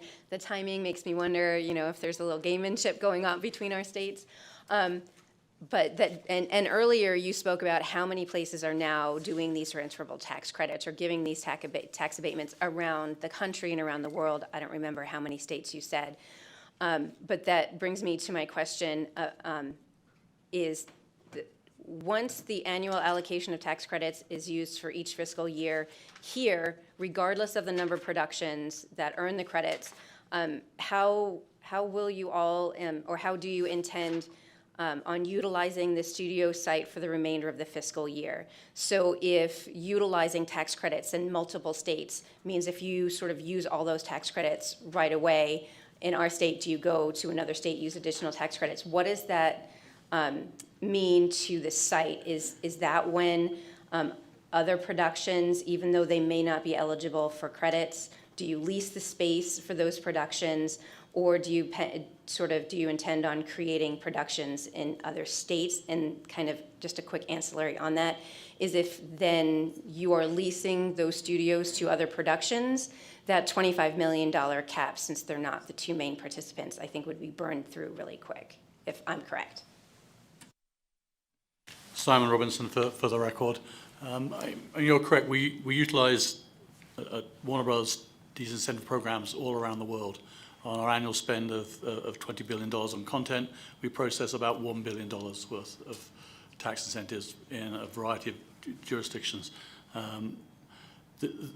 But there's nowhere outside of California or the UK where we believe that both the structure of the incentive and the location are sufficient for us to make a home, open a studio of our own, and build a sustainable ecosystem. It's not our expectation that there would be unused stage time. The way the model is built and the way we are doing our production planning is to fully satisfy the requirement. If there's a period in between productions where a stage is empty, we would lease that to a third party, but I find that highly unlikely. Our facility in Leavesden, in Burbank, of 30 plus stages and 16 extended, is fully occupied with our own productions today, and is likely to be for the rest of the year. Matt Walker for the record. Member Considine, I will be brief. I'll just mention that studio that blows through their entire annual allocation with a single movie and then goes dark is one that loses an immense amount of money. So we are aligned with the state in wanting to keep these stages as full as possible throughout the year, and managing the cap is going to be a critical component of that. Additionally, I'll add, specifically because you mentioned in your question, $25 million being used for productions that are also utilizing Summerlin Studios, and the intent is to create 2 separate pots of funds that would then have independent productions, whether they be at a Paramount or a major studio that wants to do business in the state but doesn't want to do business with Summerlin Studios, or a smaller independent production that just doesn't need studio space, and they're participating in that. There's no intent to have an independent production company have to come into our studio to utilize that $25 million. Thank you. I do have another question. On page 21, where it has added that any type of media production created solely for the purpose of posting the production on social media, the definition of social media right now could include YouTube. So, and I also expect that that definition of social media will expand over time. So in the context of all of this, would that include animations that are made on YouTube, things that are made almost completely, online, or using a lot of post-production, because I see that post-production is included in here. So is that definition of social media going to expand as social media expands, and will that encompass this? Simon Robinson for the record. It's a great question. I think if you think about it, the kind of stages and facilities we're building, it's highly unlikely that they would be used to create short-form content for social media. That would be profitable for everyone concerned.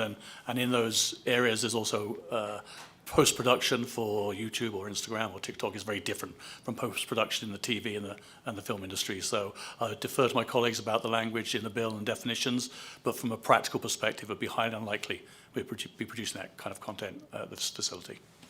Matt Walker for the record. I'll just say that since the start of the film tax credit program in the state of Nevada, there's been some hallmarks of what a production of significance would be, because we want to drive employment, we want to drive high quality Nevada spend, and this is just an attempt to capture that new environment. And we'll work closely with the film office to make sure that this meets where they see the industry and qualified spend going, but it's nothing more than just updating what a high quality production of significance looks like that's going to employ folks, and we'll certainly follow up as we have additional engagement from the film office.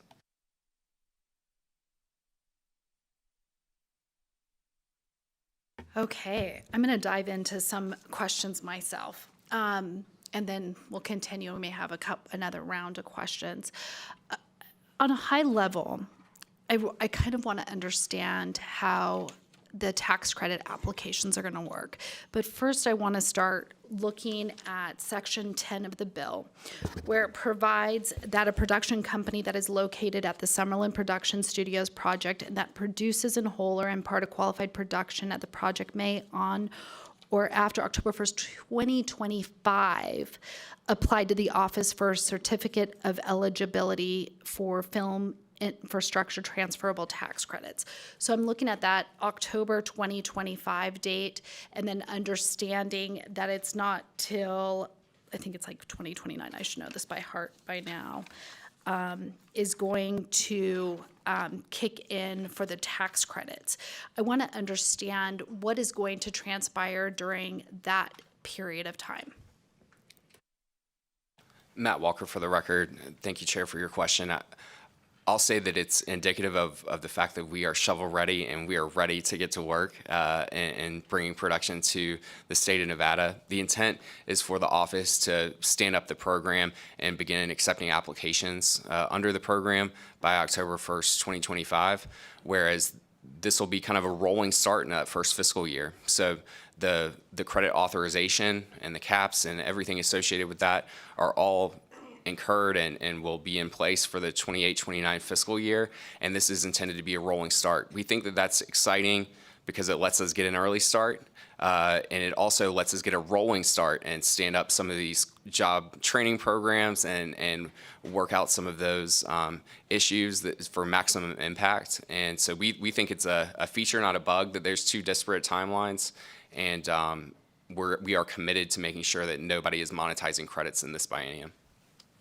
Okay, so then you get the applications. I'm assuming work's being produced. And where I'm trying to understand is when the film's being made, obviously it seems on the back end that the credits are being determined because there's a lot of information that has to be turned over. So are we going to start to see maybe productions, even though the facility wouldn't be completed during that time, so that in 2028, second half of the year, that credits would actually being utilized? Matt Walker, for the record. I'm going to bring in our finance expert who does a much better job with the numbers than I do. Michael, could you expand on that question? Michael Morgenthau, for the record. Typically, if you have a 4 to 6 month pre-production period, right? So we would have the application filed. You'd have 4 and 6 months of pre-production. You could have up to a year or more of production and post-production before we record all our costs. Then we would submit those to a third-party auditor, which would take several months to verify all those expenses, then submit that to the film office for them to answer, for us to answer any questions that they might have, and only then would we be certified that we could start applying those credits against the transferable mechanism. And so just to make it easy, so we anticipate that film productions would occur before, if they meet all the requirements, that on our books financially, we will see the tax credits as early as what year? Matt Walker, for the record, fiscal year 28-29. That being said, I think that the timeline that Mr. Morgenthau laid out and the timelines that are in the bill mean that there's a significant amount of predictability. These don't just pop up in terms of, oh my gosh, this is $4 million for this particular production. From the inception of the application process, the state is already getting information about how many credits are anticipated, what's the budget, what's the location, and when do we think we're going to wrap up principal photography, and so what revenue stream you might be looking to monetize. And so it should be a more predictable program. And looking at the bill, I'm trying to understand who the applicant is. And it sounds to me that the applicant is actually the production company. Is that different than the partnership? Or because, like, I'm assuming the project may lease to a third-party production company. So I'm trying to understand who the production company is. Michael Morgenthau, for the record. The production company can be a Sony-owned entity or a Warner Brothers-owned entity, Warner Brothers Discovery-owned entity, but it could also be, if there's space available as the program allows, for third parties to come and use those infrastructure credits as well. One of the things I was concerned about, because under NRS 363B.119 subsection 3, Nevada provides credits for scholarship organizations, and they're hit on a first come, first served basis. And so in my mind, when I'm thinking about these credits, if we get a qualifying, let's say $360 million project, in one project, $120 million, if it met all the requirements, part outstate, like around the state and the studio, that it could absorb all those credits right from the start. Is that what you intend to do for the production studio? And if not, how are you going to be able to spread those credits about? Matt Walker, for the record. I'll get the ball rolling on this one and then phone a friend. I'll just say that there is no intent to blow through the budget. From a Summerlin Studios perspective, that is not a good business model. Number two, that is a flaw of the current program, and that not only is it not a competitive credit and a very limited amount of credits that are available, but it's also a first come, first serve. So if I'm planning a production that's 18 months out, I can't really know with certainty that those credits are going to be available for me to the amount that I want to come in and make the big investment for high quality production. And so we are directly addressing that by having a capped environment with sequestered credits eligible to be earned by productions at Summerlin Studios. But that dynamic of first come, first serve is still going to continue in the unaffiliated bucket of funds that are managed by the Governor's Office of Economic Development, and that will be something that we continue to engage with community members who are already doing filming in Las Vegas, as well as the film office, to see if there's any way to enhance the predictability and access to the market. Okay, and then changing directions, one of my other real big concerns is Nevada's workforce development, and that we really are using Nevadans to be working on these productions. And I know we do have the best people, like from being able to put up studios in an expedited fashion and all that good stuff. So I think it was someone's words earlier today, trust me, I don't have to show you, just trust me. And I have that in my heart, but when I look at this bill, it looks like there's really no explicit protections to hire Nevada residents. Rather, you get to put a plan in place, and one of the parts of the plan, I believe it's section 13, provides that it's to be looking at to diversify, including geographic Nevadans. But then when I look at section 10, it does include that as part of the calculation for the determination of the total project that the 30% could be applied to would be, actually, I apologize for correction, section 10 pertains to the plan, and then it's section 13, I'm missing it. It's the other section. Another section goes into that they could get credits, and it says Nevadans or others in Nevada is included as the wages. And then finally, there is in a provision regarding the reductions for the 30% as the penalty is if the workforce doesn't meet the 50% of Nevadans, then there's the 5% penalty. So my concern would be is if a production company comes in that they take just a 25% credit because they don't meet the standard of hiring Nevadans, and then does that 5% just go away off the top? Or could it just roll over to another production company so that we have multiple production companies that could use out-of-state workforce and just use the 25% credit? I'm trying to reconcile that in the bill in my mind because obviously we want to invest in Nevada residents working on these projects. Absolutely. So I'm going to speak to the components of the bill and then ask my friends at Warner Brothers to expand a little bit on your question as well. So we have two requirements. So one of those requirements is at least 50% of below the line workers need to be Nevadans. And as I mentioned in response to Member Goulding's question, we are going to be bringing an amendment to further clarify that section.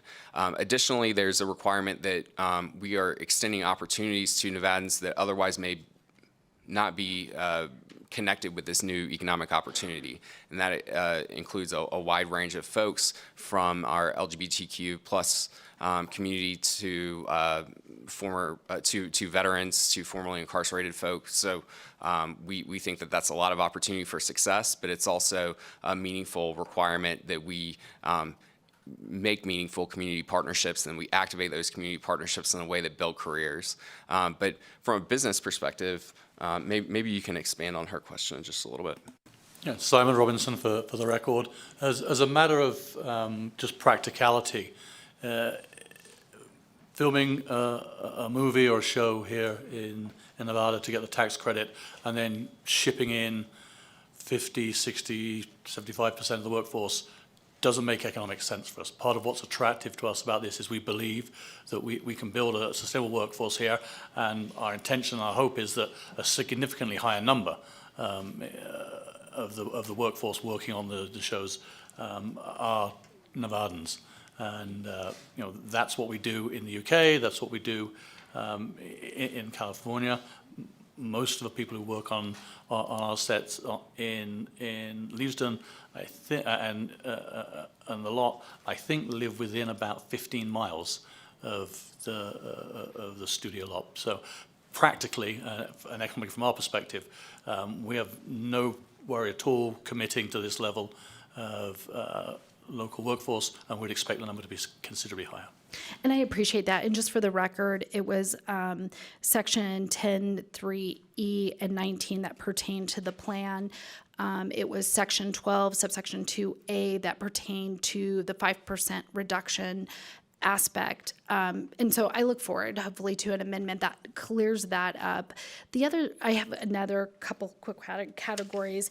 Is one of our biggest things is, unfortunately, I had to serve in 2020 when we had a financial crisis in the state of Nevada, where we had to go in and basically cut resources. And one of my concerns is, if we're in the future and we have a large amount of credits on the books that may be taken, is there any protections that are in place in a situation like that? Because it could be up to, I guess it's 120 plus half of that would be like about $180 million in tax credits on the book. And so I just wanted to figure out if we had some sort of plan in that kind of situation. Matt Walker, for the record. Chair, thank you for the question, and it's an important one, because I think my first session, we came in with a 54% general fund budget shortfall, and that's the type of situation that Nevada can find itself in when folks stop traveling and they're not able to do the activity that drives our economy. And so that's why we think not only should we go in eyes wide open and make sure that this is a fiscally responsible bill, but it's also why it's urgently needed. And so we have some components of the bill currently that say if we're not utilizing the credit fully, that it's going to start to draw down over time. So in that case that we hit a recessionary cycle, if this isn't something that's pumping out jobs and spend, it's something that we've already started to draw down the credits. But it's also something we probably want to keep going. It's kind of a trope, but it happens to be proven out by the data that from the Great Depression to the Great Recession to COVID, that production spend and production employment is very steady and continues to increase over time. And in fact, I think household spend on entertainment increases in those periods in a way that's really unique. And so this is another leg on the fiscal and economic stool for Nevada. And we feel strongly that recessionary periods are the case for doing this. That being said, we are partners, long-term partners with the state.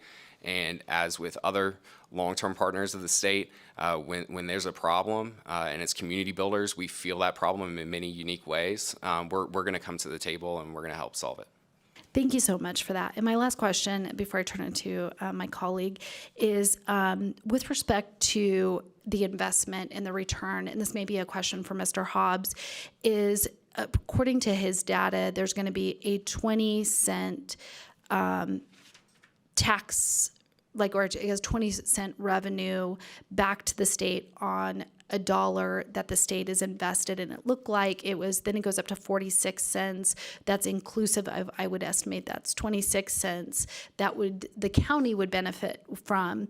And so the county essentially is going to benefit in revenue of 26 cents on each dollar that the state is investing through tax credits on this project. And so my question is, this may not actually be for maybe for you guys. Has there been any discussions in involving the county in investing in this project as well?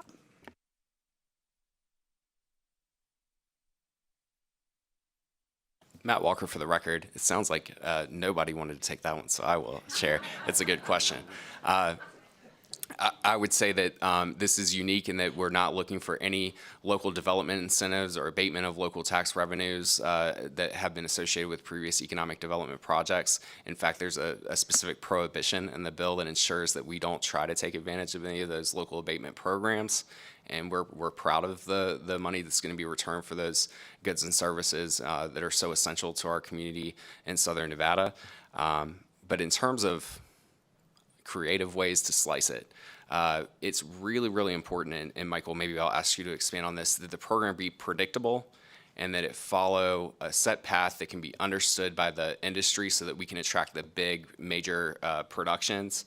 And so a more creative structure that tries to create a tax district or combine local and state revenues really, as it becomes foreign to the industry, can have a significant chilling effect. And can you quickly add on to my probably too long answer? Michael Morgenthau for the record. To elaborate on what Matt said, yeah, we're going to be spending hundreds of millions of dollars a year, and we need to know that reliability of collecting the credits there, which is why we think this bill proposes over the 15 years the ability to put the investment into the facility as well as standing up and having production for that 15-year period. If that stability wasn't there, it makes it difficult for us to commit to that. Thank you so much for that. I will go to Assemblymember O'Neill. Thank you, Chair, and I apologize also for being late. I had an issue that had to be dealt with, and I apologize for the lateness, but in the conflict, but it had to be. And with that, I've got to say, it sounds exciting, and I have great faith in the two bill sponsors that they can work some of the issues. And I have a couple questions, Chair, if I may. Hopefully they'll be short, more or less. We've had conversations already from my colleagues talking about Georgia issues. You've said 40 other states are doing this. California is looking at raising their credits to $750 million. It sounds like do you mind if I say just the movie industry? Is that an acceptable term? Entertainment, whatever, the industry you're involved in. Is quite fluid, depending on who's giving the best offer. And so I'm asking, what surety do we have? Because if I understand, the studio has stopped construction down in Las Vegas. I'm from northern Nevada, so I don't go by it. But if I understand, it has stopped construction, is question A. And carrying in that with B is, so what is some of the guarantee that we have that you'll stay to Nevada without asking for continually, well, we have to increase our transferable tax credits or something else to keep you? Matt Walker, for the record, I'm going to call our CEO, David O'Reilly, up to the microphone in terms of our ongoing commitment. I think what's unique here is having two big 5 studio production partners invested in the sticks and bricks, and I think that creates a stickiness that's really unique. But David, could you please expand on that? David O'Reilly for the record. I think Matt's exactly right. The three of us at this table are putting our money into building the infrastructure. If we don't stay over the 15-year period, if they don't stay over the 15-year period filming, that money's essentially thrown out the window. To be blunt, and I'm often accused of being direct and blunt, I'm not here to build a studio. Howard Hughes is not making any profitability in building a studio.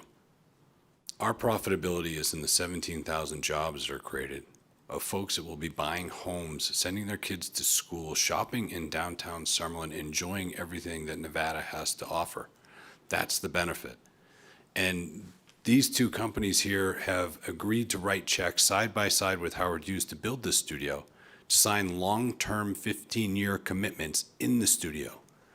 They wouldn't be signing those leases and they wouldn't be writing the checks if they weren't going to be here for the 15 years. Nevada has an incredible embedded advantage over Georgia, New York, New Jersey, Louisiana, Vancouver, Calgary, Australia, Dubai. Its proximity to LA and its talented, highly synergistic workforce that exists here already. For those reasons, and for, I'll ask Mike and Simon, if they asked any major movie star, producer, director where they want to film, and their options are all those states that I listed above, their first choice every day of the week and twice on Sunday is Nevada. The proximity of those folks to be able to get home to their families on the weekends that they couldn't do filming in Australia gives us such a competitive advantage over all those other programs that we are highly confident we're going to keep these studios filled for the entirety of this bill. Chair, so just to clarify, the information that's been forwarded to me that construction has stopped pending this bill passage is incorrect. Is that correct? Member O'Neill, I apologize. I've neglected to answer that part of the question. So there has been no beginning to the construction of the facility. We are shovel ready. We are entitled. So that may be a portion of the confusion. We've already gone through the Clark County entitlement process and we're ready to get started right away, maybe even yesterday. But there's been no actual construction started or paused. And we are going to go gangbusters should we be fortunate enough to see this bill passed. So it is dependent upon the bill passage, then, you said? David O'Reilly, for the record, 100%. Without a bill passage, there are no tenants in the studio. Without tenants in the studio, there's no studio to build. There's no studio to build, there's no adjacent retail, there's no adjacent hotels, there's no adjacent office buildings. Okay. All of that $1.8 billion that we're going to put into the ground is dependent on this. And if I may, Chair, thank you, sir. I really appreciate the information. As I said, not coming from the South and seeing operations directly, I have to depend upon other people's information, so I appreciate that. And with that, I have another one. As a Northerner, I've been involved with 3 major industries coming to Nevada, asking for some very large tax abatements. One in the north, and they have all said, well, we'll supply and do things for the north. From building a training camp to playing games to attracting other industries. One of them has been successful. The other 2 that went down south, Clark County had skin in the game. They gave, raised taxes for them, and they have been very beneficial. I'm trying to find, besides the education, as I said, I've been told several things, but I'm looking for it more definitively about how this is benefiting Northern Nevada, my constituents, the people that are in rural Nevada and throughout, besides just Clark County, because I don't see, and I guess the second question, have you approached Clark County, Las Vegas, however, to have them put skin in the game too on this? Matt Walker, I'll jump on that grenade again. Member O'Neill, thank you for asking your question. So I'll start first with our commitments and partnerships in the northern part of the state. And we see immense opportunity for the University of Nevada, Reno. We're very, very bullish on their vision for Northern Nevada, infrastructure and training that's going to happen. And we are committed, and we'll stop by your office and chat a little bit more about what's been committed to in terms of providing equipment, career exposure, paid internships, and other job opportunities. And we're very bullish on the fact that this is going to be a boon for many parts of the state. We also are uniquely positioned as opposed to a professional sports team, perhaps, in that we need a strong market in the north and in the rural parts of the state to do all of the filming that is anticipated with $556 million in annual production spend, without significant and robust pipeline of talent ready to fill those opportunities in other parts of the state where the filming needs to take place to get the creative vision that's encapsulated for that production.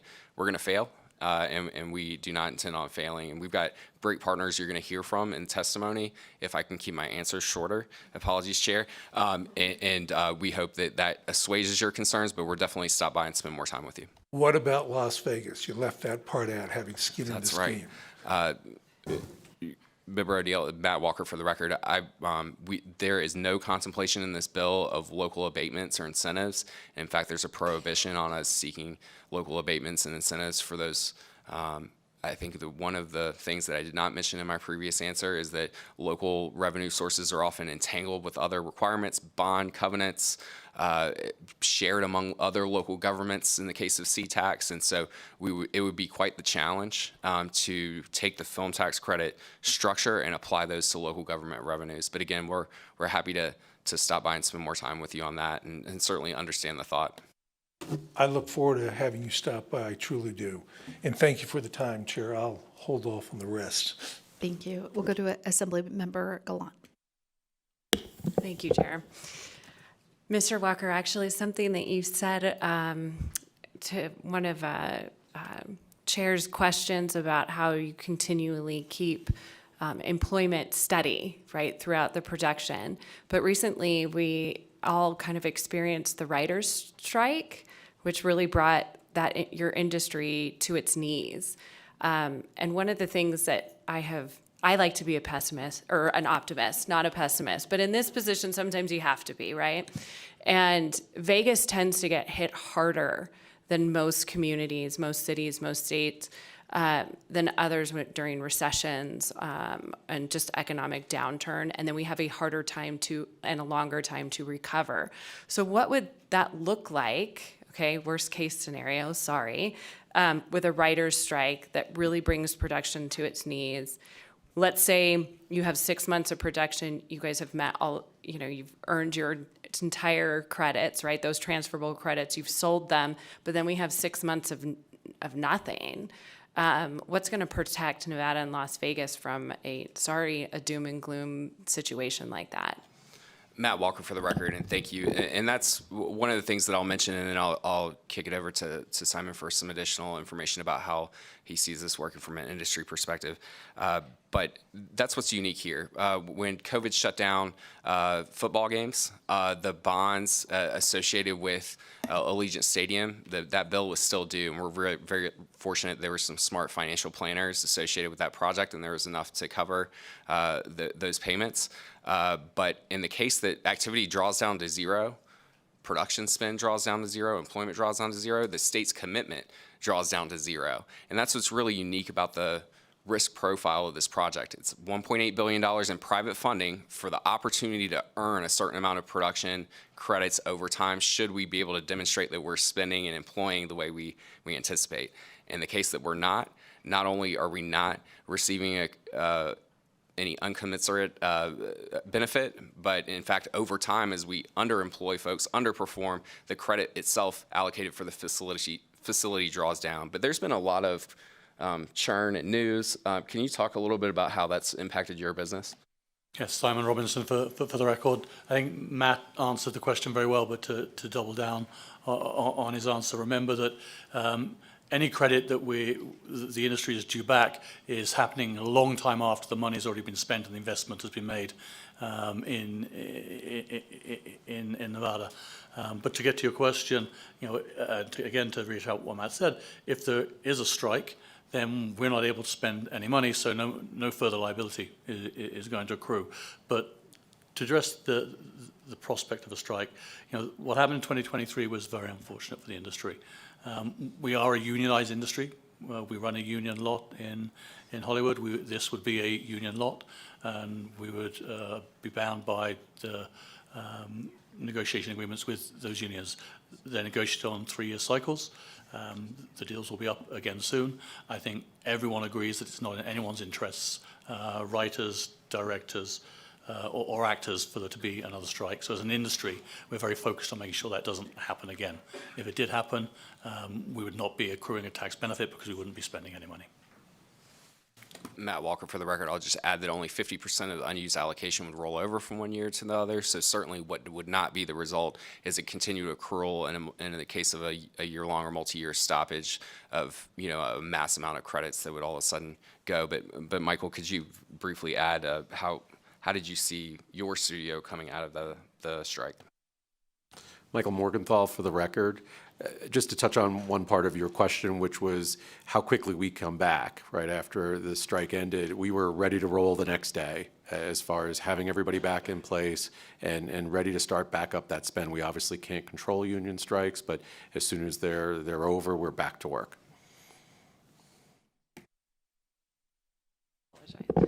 So in terms of just the return, just curious, how many customers did you guys lose throughout that process? Because I'll honestly, I was one of them. I stopped watching TV, I went back to reading. I'm just wondering if you saw a dip just because of that. So Simon Robinson for the record. The most obvious impact was on theatrical business because there were no movies. In the TV business, there was a larger stockpile of content, and the streamers in particular were going overseas to get content made. So the content flow for them did not dry up as effectively. So impact on audiences was not that big outside of a theatrical community, where there was a big downturn, which has picked up again relatively quickly. Thank you so much. I was trying to keep questions just to an hour, so I would hope we do have some other questions we may, if you don't mind, that we will send your way to be answered. But I'm going to allow 4 more questions, but it's going to be a fire round for my colleagues on this side to ask. So if you guys could keep it really short, and we'd be happy if you wanted to supplement them. So we will start with Assemblymember Gray.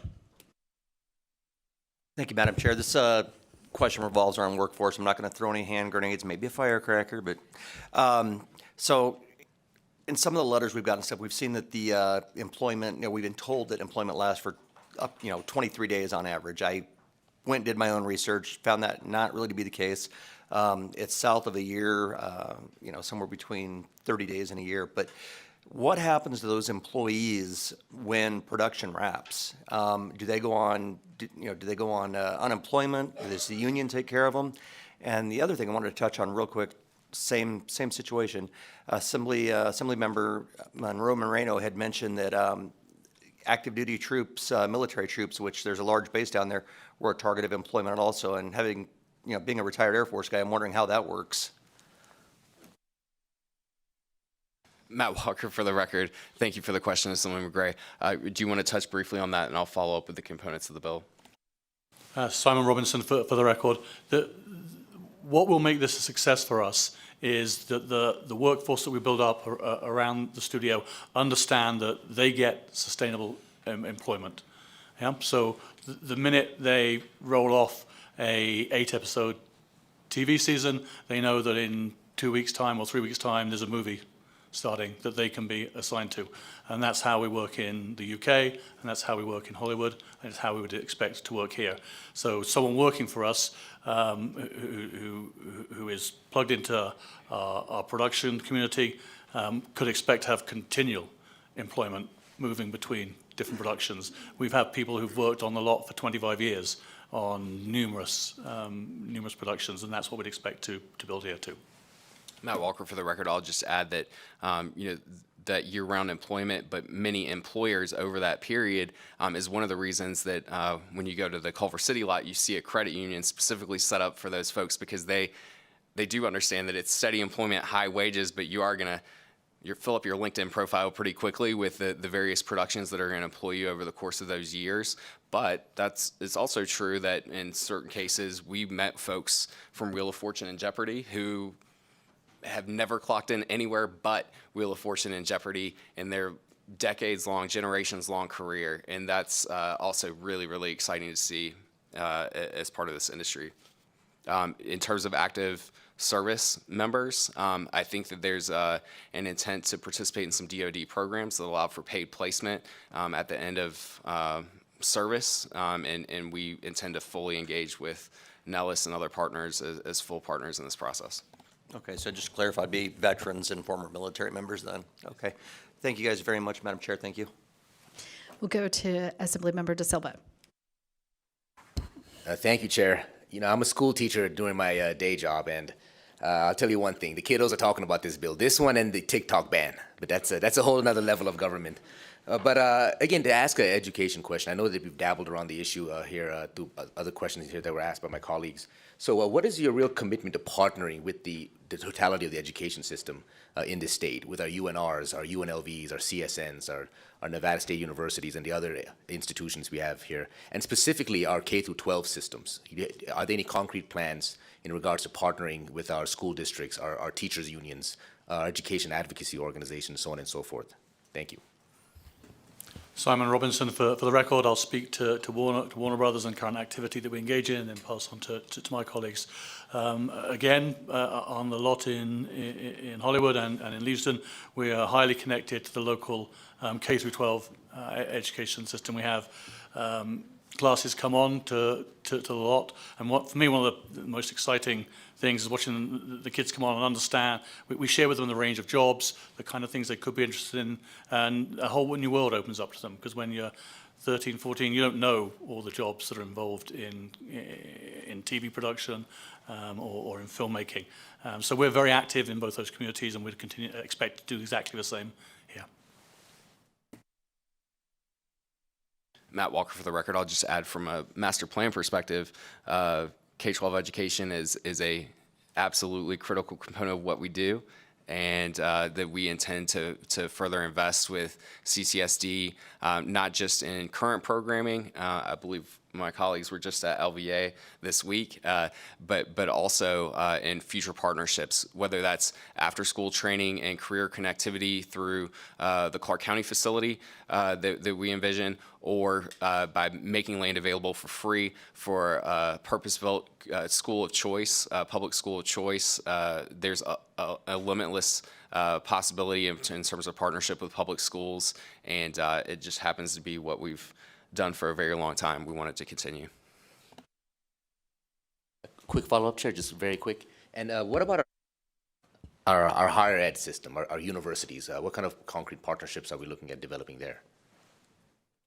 Okay, so we are wide open and in conversations with all of the higher education institutes across the state. We're envisaging an arrangement where I know the bill and the work that's been done already contemplates some very hard things. In addition to that, we would look to create a training facility in partnership with higher education that gives their students access to classes, access to work on productions, mentorships, internships, and work closely with the faculty to develop those things. Thank you. Let's go to Assemblymember Flanagan. Thank you, Madam Chair. My question is in line with my fellow colleague, Karen. You may have touched on it a little bit, but is there any intention to talk about actual funding, like a percentage or an amount, or how it would support K through 12 based on our Commission on school funding here in Nevada and what we're trying to accomplish? Matt Walker, for the record, there is a mechanism in this bill that would require every production that earns credits to chip back a percentage of those credits into an education training account. And if you see, not only are education stakeholders from across the state represented on the panel that gets to determine where those grant funds go, but also in terms of the eligibility criteria, I mean, we're talking about career programs and arts programs at K-12, public charters, higher ed institutions, as well as labor partnerships that exist between those education providers. So we're very bullish on the fact that that's self-sustaining. We are also very bullish that we're getting in the game early, and that a lot of programs have come back and done this later once they have a mature program, and the fact that we're starting from day one is something that we're really excited about.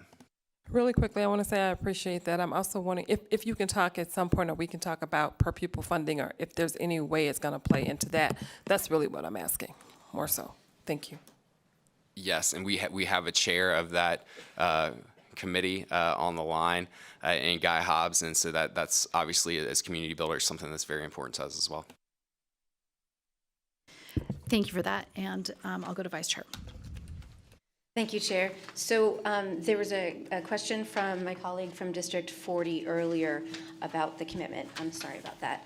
And the response on the 15 years, you had mentioned specifically, I don't know why that's echoing, I'm sorry, that the number one reason why Nevada is really great for this is its proximity to LA, the ability to go home at night, and the 15-year commitment. I'm assuming that the first two are for your mostly above the line folks, but on the 15-year commitment, my question has popped up that at the end of the 15 years, will the studio still operate, but under the current $10 million a year transferable tax credits?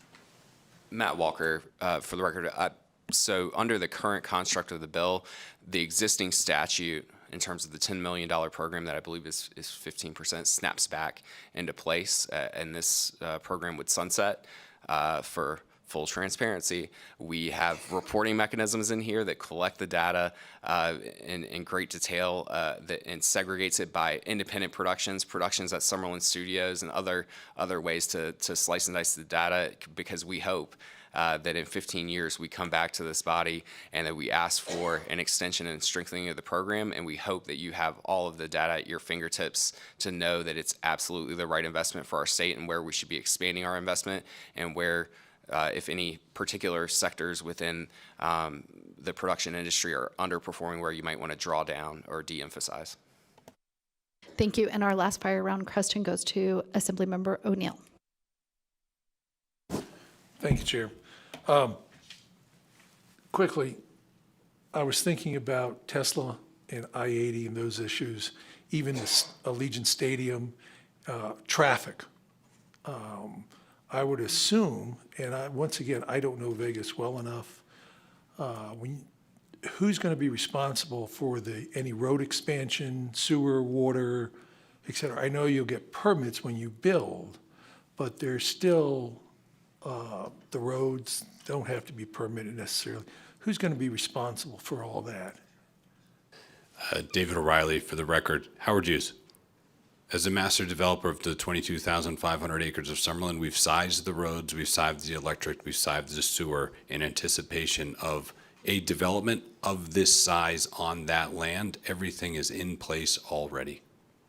Matt Walker, for the record, I'll just quickly add that in addition to that, this is in terms of economic diversification and opportunities, very land efficient, very water efficient way to diversify our economy. This is essentially an infill project within a master plan that's already been studied. And not only have we delivered on that road infrastructure and traffic safety infrastructure that our CEO mentioned, but also we've already delivered on Clark County's Fire Station 35 that is right down the road, the medical infrastructure in terms of primary care emergency response right down the road, $21 million Las Vegas Metropolitan Police substation that's going to serve this facility and neighboring residents has already been delivered. It's part of what we do. Thank you. Can we talk about building something up here in Carson City? I've got a few ideas. Thank you, Chair, for the time. Thank you so much. With that, we'll conclude our questions during this hearing, but I appreciate your willingness to answer some of our questions we may send over offline. With respect to that, at this time, I'm going to open the hearing for testimony in support of Assembly Bill 238, and we're going to start here in Carson City. So if those people can make their way to the dais. And then also I just want to remind people in good old Las Vegas, this would probably be a good time to stretch your legs and get up and get around, is if you're planning to give testimony tonight in Las Vegas after we get done with Carson City in support, can you make your way over to room 1? And with that, let's start in Carson City. Whoever wants to start, go ahead. Thank you, Chair Baucus and members of the committee. My name is Vince Saavedra. I am the Executive Secretary Treasurer to the Southern Nevada Building and Construction Trade Unions. It's good to see you all again. I'm here before you currently representing 19 of the 20 construction unions that have the most highly skilled, trained workforce in the construction industry. I want to point out and just recognize all my brothers and sisters in the South that support this bill. I'm going to ask you all, if you're supporting this, to expedite some of the process, to please stand up and show Carson City who's all there in support of this bill. As you can see, there's a lot, and the overflow room as well. Thank you, brothers and sisters. Thank you for hanging tough in there. Really appreciate you all. With that being said, I also want to thank Howard Hughes, Sony, and Warner Brothers for signing a project labor agreement on this job. That ensures that Nevada's workforce will be building this project. We're going to put the community to work in its community. So thank you very much for that opportunity, for trusting us with such a hard project. Nevada currently faces the highest unemployment rate in the nation, with families struggling to make ends meet. I kind of want to touch a little bit on that and what that does to the construction workers' mental health and substance abuse. When unemployment goes up, so does that. A small statistic here that is very scary, and I think it's not talked about enough in the construction industry. For every 1 death on the job site, 6 construction workers commit suicide. So to my brothers and sisters that are there in Southern Nevada, if you need help, please ask for it. You're not alone. This legislation is not just about bringing the film industry to Nevada. It's about creating real jobs for our people. Expanding this program means that thousands of union jobs, permanent careers, expanding apprenticeship opportunities, and a chance to diversify our economy. This project will directly benefit local workers for all 20 construction unions and boost small business that supports the production crews. This is more than an investment in film. It's an investment in Nevada and Nevada's working families. But I want this committee to take this opportunity and seize to grow the industry that trains our workforce and shows the world that Nevada is ready to lead. My name is Vince Saavedra. Again, thank you very much. Good evening, Chair Bacchus and members of the committee, Danny Thompson for the record, representing IBW 396 and IBW 1245. You've heard a lot of good numbers today and tonight, actually.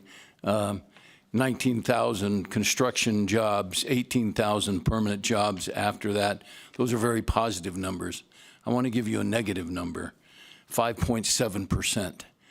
5.7% is the highest unemployment rate in the United States today, and that's the state of Nevada. And I would submit to you that you can change that number simply by voting for this bill. Putting those people to work at good-paying jobs, not just jobs. These jobs are these positions are careers. These aren't people that are going to be on Medicaid and are going to be on welfare.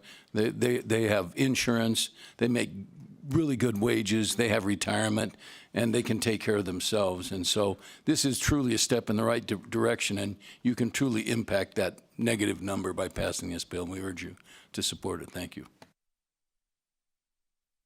Thank you, Madam Chair. Rob Benner, Executive Secretary Treasurer for the Northern Nevada Building and Construction Trades Council. We're here to stand in support of this bill.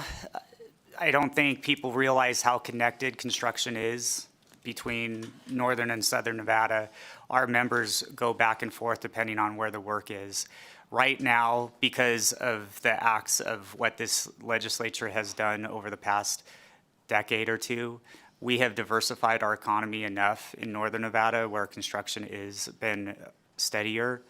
Right now, we do have the work, and we have a lot of men and women from Las Vegas working on our projects right now. But that's not always going to be the case. There could be a time when, we slow down and Vegas has a work, and our working men and women will go down to Vegas. There is a direct connection between jobs here in the north and there in the south. Anyway, but yeah, we need to make sure that we provide Las Vegas the diversification we have provided for our workers in the north. Thank you. Michael Brady for the record. Good evening, Madam Chair, esteemed Assembly members and supporters. My name is Michael Brady, second generation union member of Labor's Local 169 and proud member of the Pyramid Lake Paiute Tribe. I'm here today representing Labor's Local 169 to express our support for Assembly Bill 238. AB 238 represents a transformative opportunity for the state of Nevada and its residents. The industry that this bill fosters is not merely an economic venture, it is a catalyst for comprehensive progress. At its core, this new industry is a powerful engine for workforce development. It has the potential to generate thousands of much-needed jobs across a spectrum of skill levels, from entry-level positions that provide crucial on-the-job training to specialized roles that demand advanced expertise. These are not just jobs. These are pathways to stable careers, financial security, and personal fulfillment. The economic benefits of this new industry are undeniable. It will attract investment, stimulate local businesses, and generate tax revenue that can be used to fund essential public services such as education, healthcare, and infrastructure. Moreover, it will contribute to the revitalization of communities, creating a sense of optimism and hope for the future. In conclusion, Assembly Bill 238 is a visionary piece of legislation that will usher in a new era of prosperity, opportunity, and progress for Nevada. It is a testament to our state's commitment to innovation, inclusivity, and sustainable development. I want to take 1 second to have our members that are in show of support to stand up as a sign of solidarity. And then also AVH, I know there's 2 rooms there in Las Vegas. Do you mind doing a split screen so we can see? Because I told everyone that's not speaking to go to the other room as well. Thank you. Thank you. On behalf of Labor's Local 169, I urge you to lend your full support to AB 238. By doing so, you will be investing in the future of our state and its people. Thank you for your time and consideration. Thank you so much. Good evening, Chair Bacchus and members of the committee. My name is Kira Byrne. I arrived in the United States in 1993 from Dublin with $1,000 and a dream to be a filmmaker. A dream that led me to run a film production company and make hundreds of hours of documentaries for PBS, National Geographic, BBC, and the Discovery Channel. Today, as the co-founder and CEO of Green Our Planet, I lead a Nevada nonprofit that operates the nation's largest school garden and hydroponics program, serving 400 Nevada schools, libraries, and community organizations in 16 out of the 17 Nevada counties. My partner, Kim McQuarrie, is a 4-time Emmy Award-winning filmmaker from Las Vegas and the CEO of Greener Planet Studios, our sister company.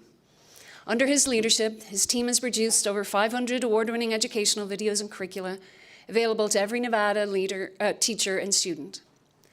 Together, we envisioned connecting Nevada students to the planet through the fusion of film, technology, and hands-on learning in gardens and hydroponic laboratories. Every year, we ask students all across Nevada, north, south, rural, what they want to be when they grow up. And their #1 answer for the past 5 years has been a storyteller, whether as a YouTuber or creative innovator using technology and media. AB 238 presents an incredible opportunity for their dreams to become a reality. But what I really want to share with you today and let you know is we're in the midst of a technological revolution in education. States are racing to integrate technology, AI, and film to create the most impactful learning experience for the next generation. Nevada can and should lead the charge. Imagine if Sony and Warner Brothers Discovery partner with Greener Planet and Greener Planet Studios, working alongside Nevada teachers to harness the power of AI and storytelling in classrooms.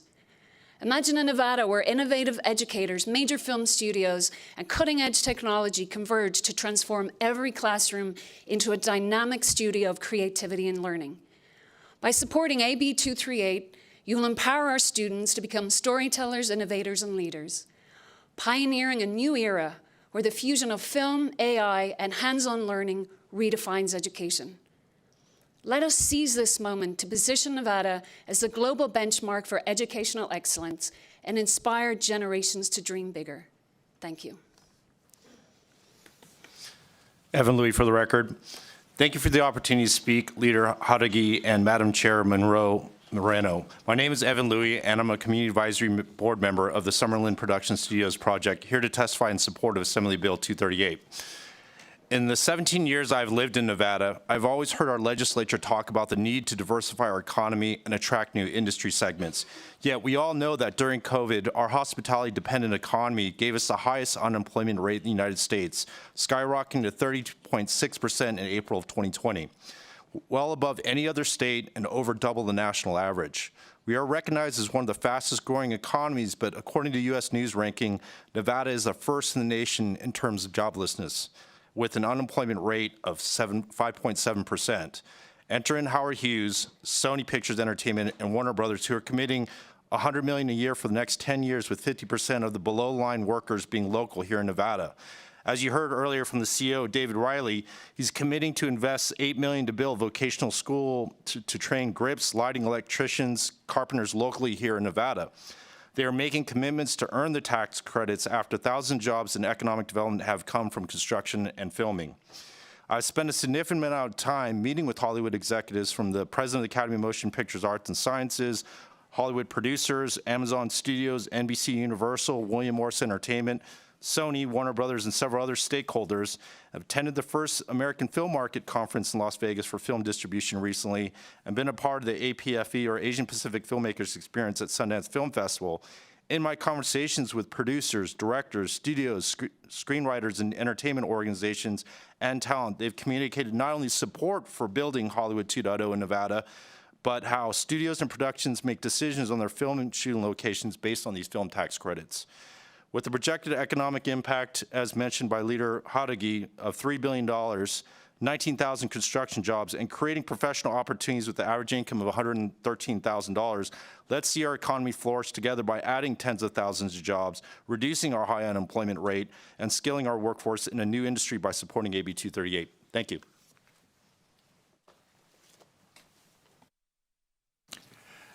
Good afternoon, Chairman Baucus. Thank you for having us. My name is Edward Goodrich.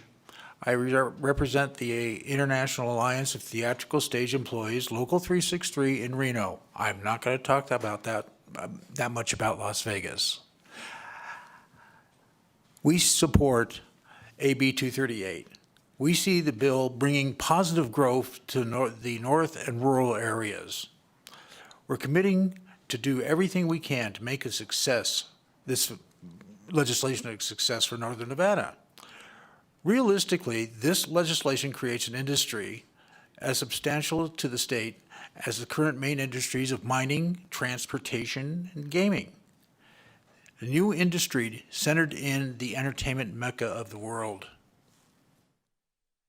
Benefits for Northern Nevada. The entertainment industry is a hotbed of current innovation on the cutting edge of a technology. We have computer-generated graphics, CBI, AI, artificial intelligence, visual arts, and it's the ceiling is the imagination. The industry's presence encourages higher education so we can compete within the world to get these things done. Our industry is the first that has agreements in place regarding ethical use of AI in imagery and audio. We're the leader in this area.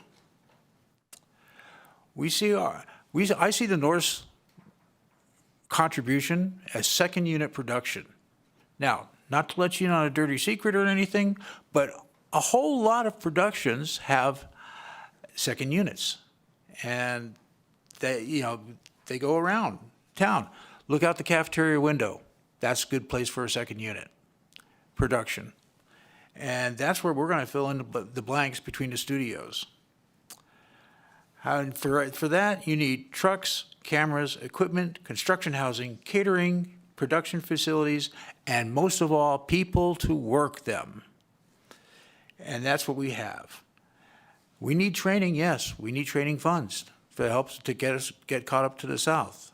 But we've been promised by the stakeholders that those will be available.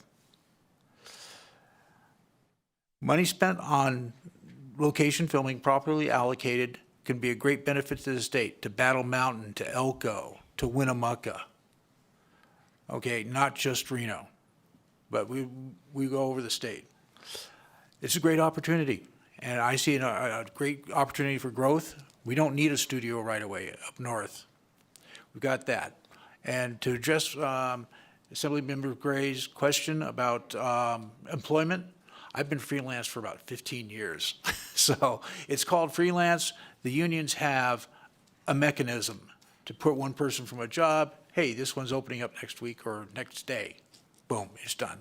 So Thank you, sir. thank you very much, and have a good afternoon.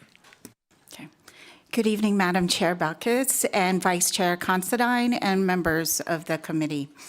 Thank you to the sponsors for the opportunity to speak, Leader Jauregui and Madam Chair Monroe Moreno.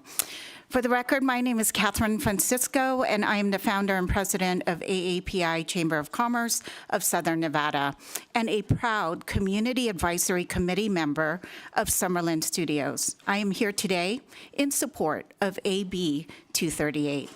The purpose of the Community Advisory Committee is to guide the procurement process and vendor selection, including developing the Savantage Business Enterprise, DBE, and small business pipelines.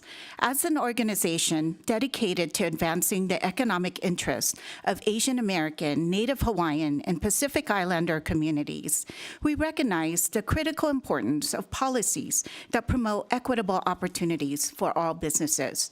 This legislation is a crucial step toward ensuring that AA and NHPI voices are not only represented, but they have greater access to economic opportunities through contracting and procurement within the entertainment industry.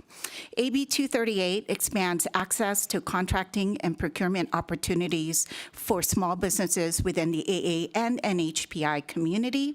It provides a pathway to greater economic opportunities for entrepreneurs in production, marketing, catering, and other more services. This bill aligns with one of the mission of the AAPI Chamber of Commerce, and that is to ensure that businesses within our community can compete on a level playing field, contribute to the state's economy, promote entrepreneurship, and create jobs for future generations. When AA and NHPI talent and businesses are given equitable access to opportunities, we all benefit. We strongly urge your support for AB 238 and look forward to its passage, which will create a brighter, more inclusive future for all businesses in Nevada. Thank you.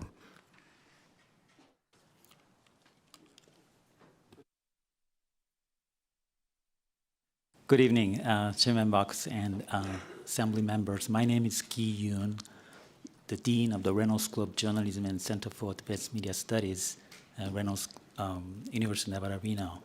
I had a privilege of visiting Sony studio in November, and thanks to Howard Hughes and Sony, I had a fantastic experience of talking to the experienced workers there. And when I came back to Reno and I talked to some of my students about my experience, and they were so excited about the experience that I had. And also, to be honest, we've been producing fantastic students who have a job in studios in Hollywood during the past 20 or more years. And one of them works at Netflix, and another one works at Skydance. And we want to place our students in more studios like Sony and Warner Brothers. And this bill will potentially help us placing our students in those high-paying jobs.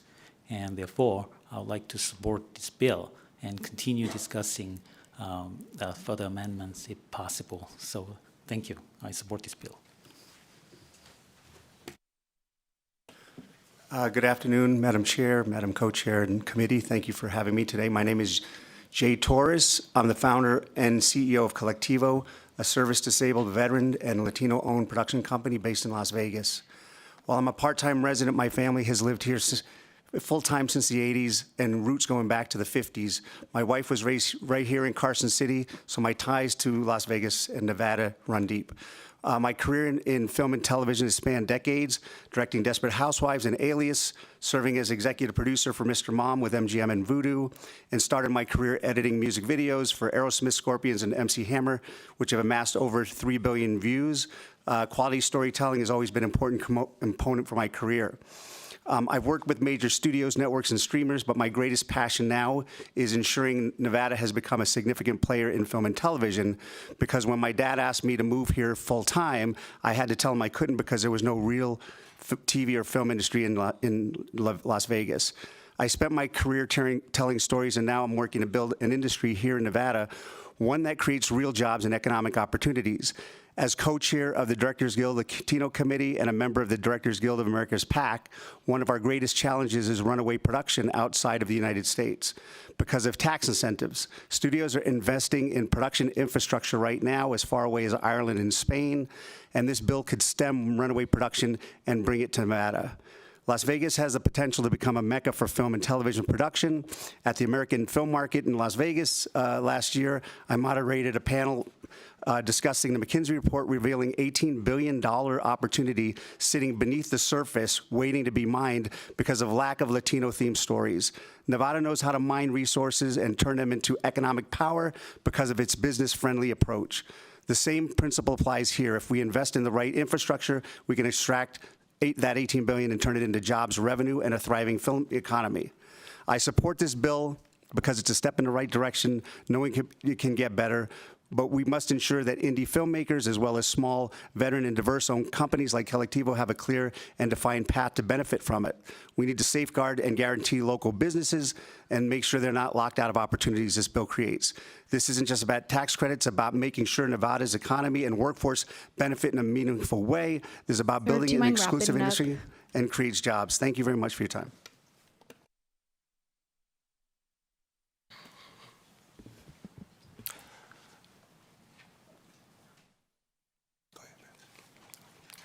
Hello, my name is Tommy Blitch. I am the principal officer of Teamsters Local 631 in Las Vegas, Nevada.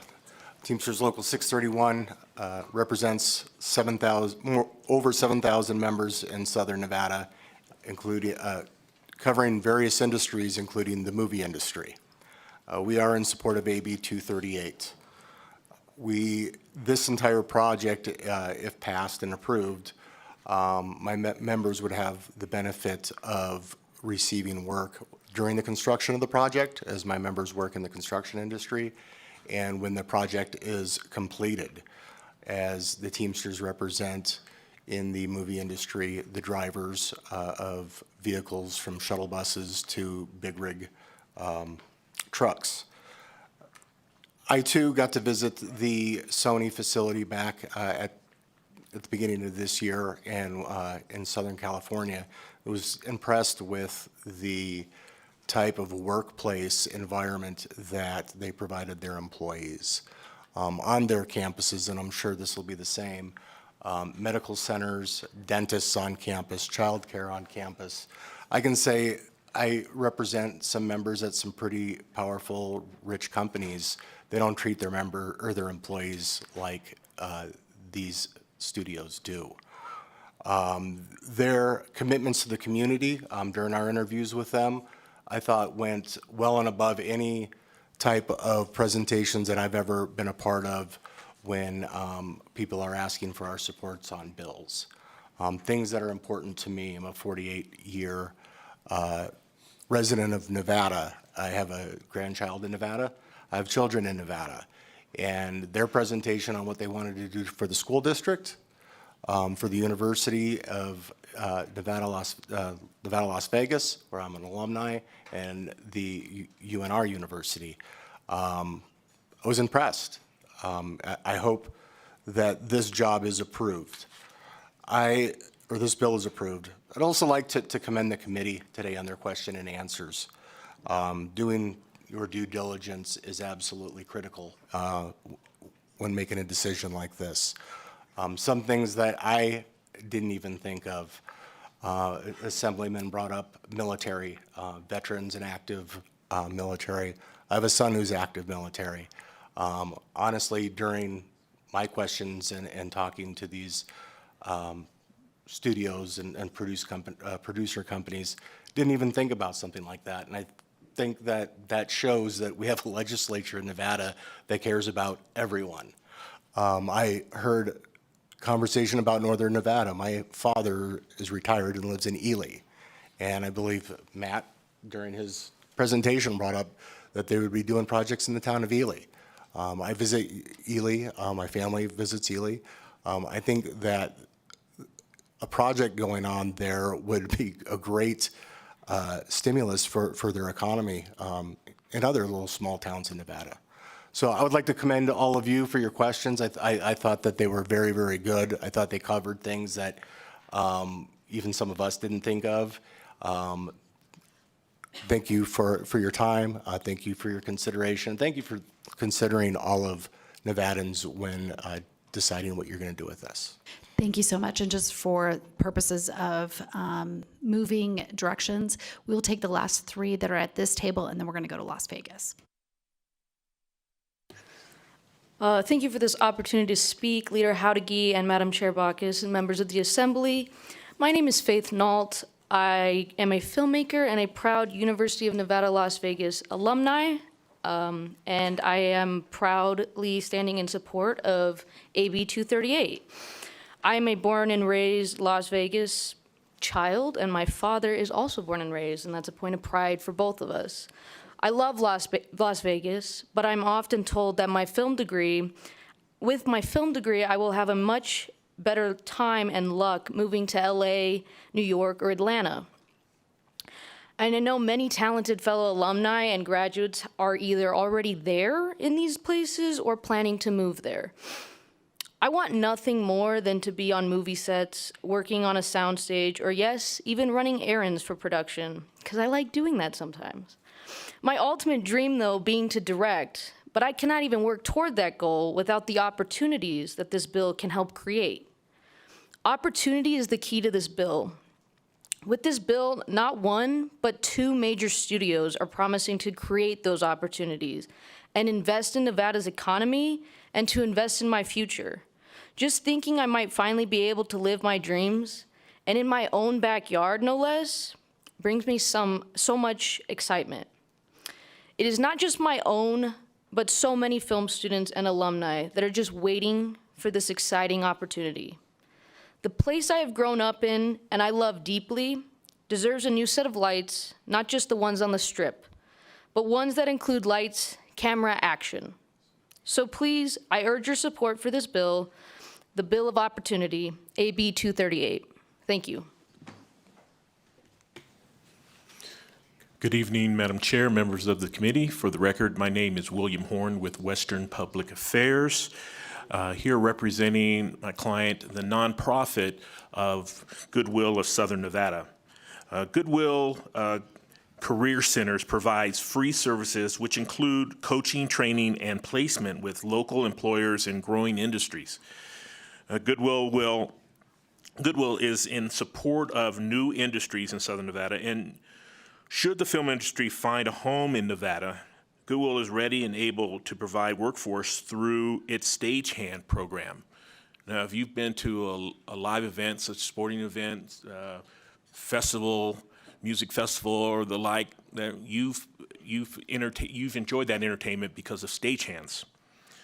Goodwill also has the ability to create a training program in areas the industry would find beneficial that they don't currently provide in their stagehand program. By working with these film industries, we can provide job opportunities for these citizens of our state who go through Goodwill in seeking training for job opportunities. And for those reasons is why Goodwill Southern Nevada supports AB 238. Thank you. Thank you. And I feel bad for our two gentlemen who joined our table. We're going to finish with our last person, and then we're going to go to Las Vegas. But you guys could sit. Thank you. Good evening, Chair, Vice Chair, members of the committee. My name is Wesley Harper. I am the Director of Government Affairs for the City of North Las Vegas. We want to appreciate all the hard work done by Leader Monroe Moreno and Leader Hedeggy to bring this bill forward, including the stakeholders that are putting this opportunity before Nevada. We think this is a solid bill, good for Nevada, therefore good for the City of North Las Vegas. Thank you for allowing my statement of support. Thank you so much. And with that, we're going to go down to Las Vegas. And thank you, folks, for being ready to go. So if we can start with Mr. Young, that'd be great. Good evening, Chair and members of the committee. My name is Ronald Young. I represent IBW Local 357 in Southern Nevada and the 4,200 members that we have there. We think this bill can really change the landscape of Nevada in such a positive way, creating opportunities of change and lifetime employment. So with that, I urge that you support this bill. Good evening, Chair, members of the committee. My name is Jimmy Schwartz, and I proudly represent the men and women of the Ironworkers, Local 433 here in Las Vegas. Some of them are here today. What you don't see are the hundreds of our members working away from their homes, separated from their spouses, their children. They're missing birthdays, anniversaries, and other important moments with their families because of Nevada's high unemployment rates. Today, I'm not only asking you to support AB 238, but for you to bring your citizens, my brothers and sisters, home. Thank you.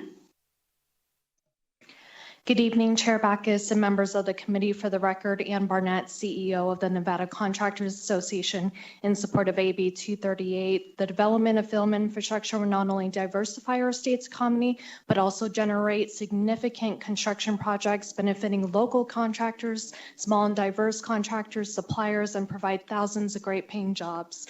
Investing in workforce development and infrastructure aligns with our commitment to building a strong economy. We ask that you support AB 238. Thank you.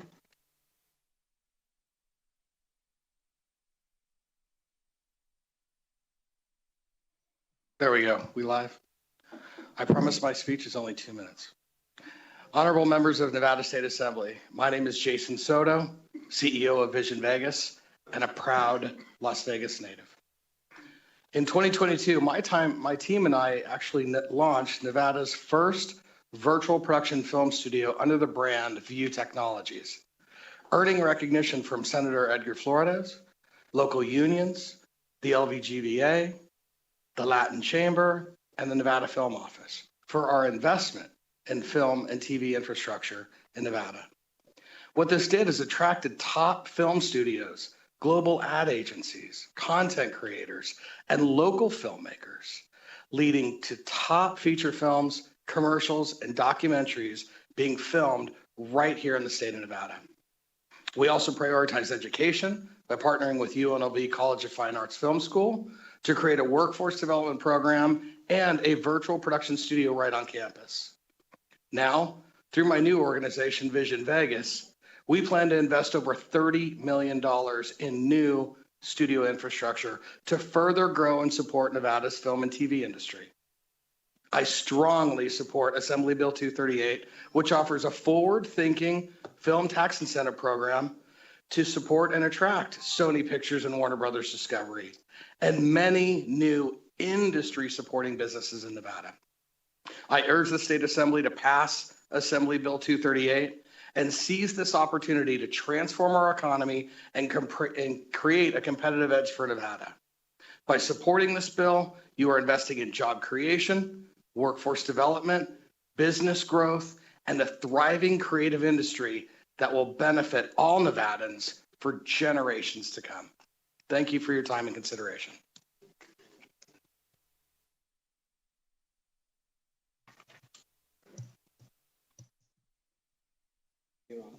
Okay. Hi, thank you for the opportunity to speak. My name is Deborah Richards, and I am an independent director and producer. I have lived in Nevada for 26 years.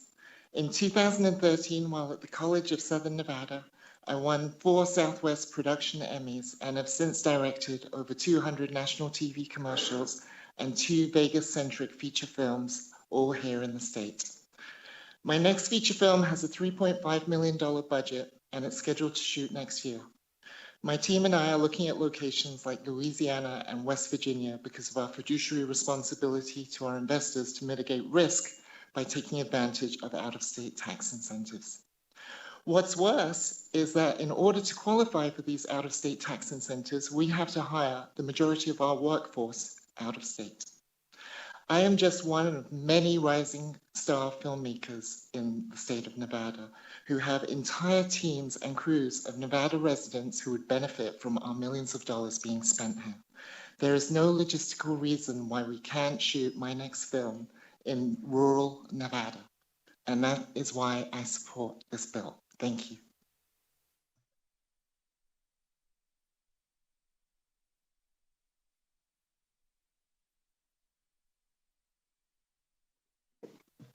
Thank you, Assembly members, for this opportunity to speak. My name is Prashant Shah, and I'm a producer and a director and a resident of Las Vegas, and I'm here in support of Assembly Bill 238. Under my company, Bollywood Hollywood Productions, I've created thousands of jobs through my films and television productions right here in Nevada. However, I have created hundreds of thousands of jobs in other locations that have offered better rebates and incentives. I'm also managing partner and director of a London Strickenham Productions film studio. Between the US and UK, we have hired several experienced locals and students from local universities. Don't forget that there are more than 8 billion devices worldwide, and they all need content.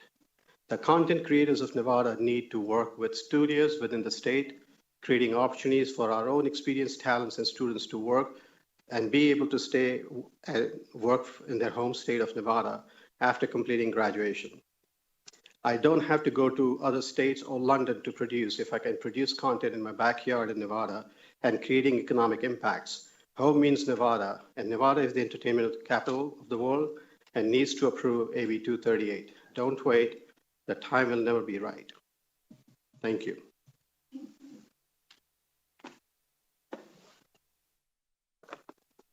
Good evening, Leader Hadagi and Chair Moreno and members of the committee. Thank you for the opportunity to speak to you this evening. For the record, my name is Beverly Williams, and I am a member of Teamsters Local 986. I strongly urge the committee to support AB 238. This bill is going to provide thousands of jobs for Nevadans and will be a great asset to Nevada's economy. Diversifying our economy and creating more jobs will benefit our community, and these jobs will remain in Las Vegas. My co-workers, Tim Vera, Mike Mignani, and Anthony Buckner are also in support of AB 238. Thank you for your support for AB 238.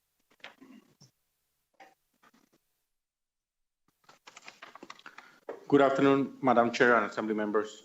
My name is Juan Pablo Leo Soria. I'm a 30-year member of Local 797 Operative Plasters and Cement Masons. I live here in Las Vegas, Nevada.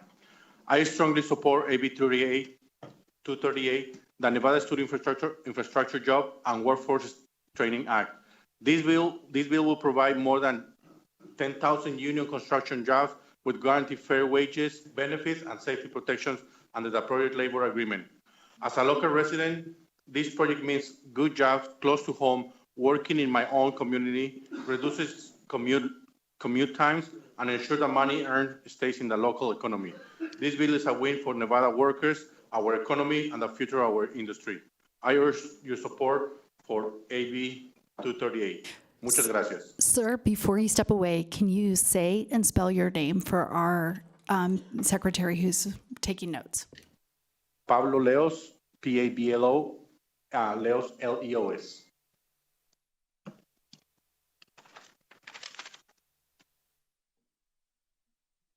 Good evening. My name is Emily Shaw, and I'm an actress living in Nevada.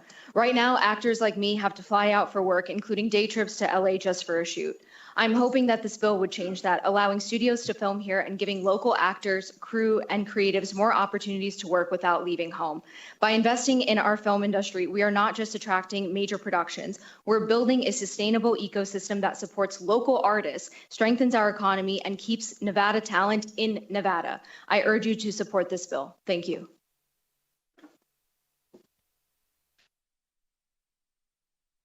Good evening, members of the committee. Thank you for the opportunity to speak. For the record, my name is Amy Gately, member of the Teamsters Local 14. I strongly urge you to the committee to support AB 238. Diversifying our economy, creating more jobs here in Las Vegas will be so beneficial to our entire community. We know these jobs will remain here in Las Vegas, creating an economic lift to Nevadans. Thank you.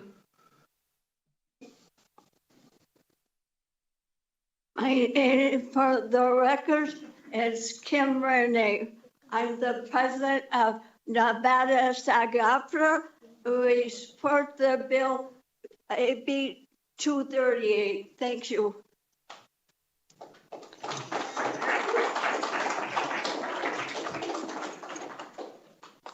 Good evening, Peter Guzman, president of the Latin Chamber of Commerce. I'm sorry about my voice. I was in Carson City all day yesterday and I must have got some allergies. That being said, I'm going to move away from my talking points because I want to respect the men and women standing behind me, and there's many. What I want to say is iconic brands like Sony and Warner Brothers, the thought of them coming to our community and build something so spectacular as a studio is exciting enough. But I want to talk about Hughes as well. Because Hughes not only a publicly traded company, but it is our company. It is Las Vegas. I can't imagine looking back and not having Hughes and Sumlin and all the construction that they've created and the incredible neighborhoods they've created. And to now see the three iconic brands come together to build in our community and put men and women back to work in high-paying jobs, I don't see what we're waiting for. I'm asking you to start construction immediately. Thank you.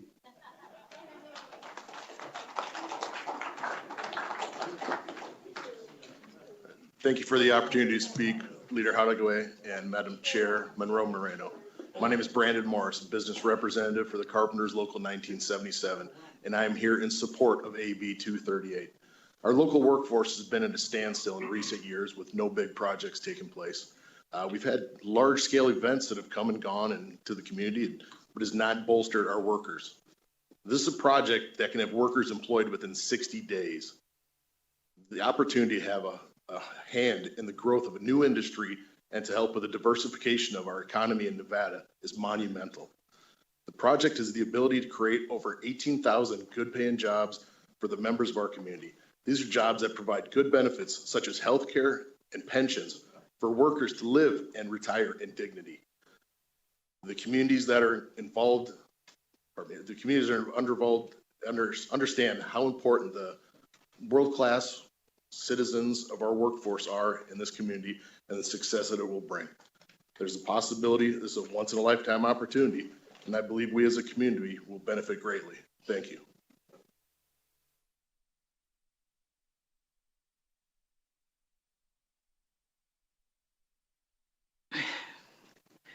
My respect goes out to all of you. I am here because of my daughter, Joyce Elizabeth Jones, told me about the meeting today. She is Screen Actors Guild, has worked in movies almost 20 years.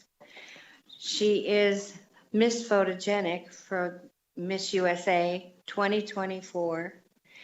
I'm here respectfully to let all of you know that I am a person that has worked in movies for 45 years as an extra. I could have been SAG, but it wasn't profitable enough to be paying your union dues because there was not the advantageous economy for the movie business being here. My mother, Stacy King, did the groundbreakings for the MGM Hotel with Mr. Kirk Kerkorian, that was a close friend of ours, and Cary Grant was there, and also Raquel Welch at the time, the original MGM Grand, where the Horseshoe Hotel now stands. And it's been a long time. I've lived here 60 years. This would be advantageous to hire all the talent possible that is here, that has moved here from California and all over the world to be in motion pictures. We need this AB 28 to go through.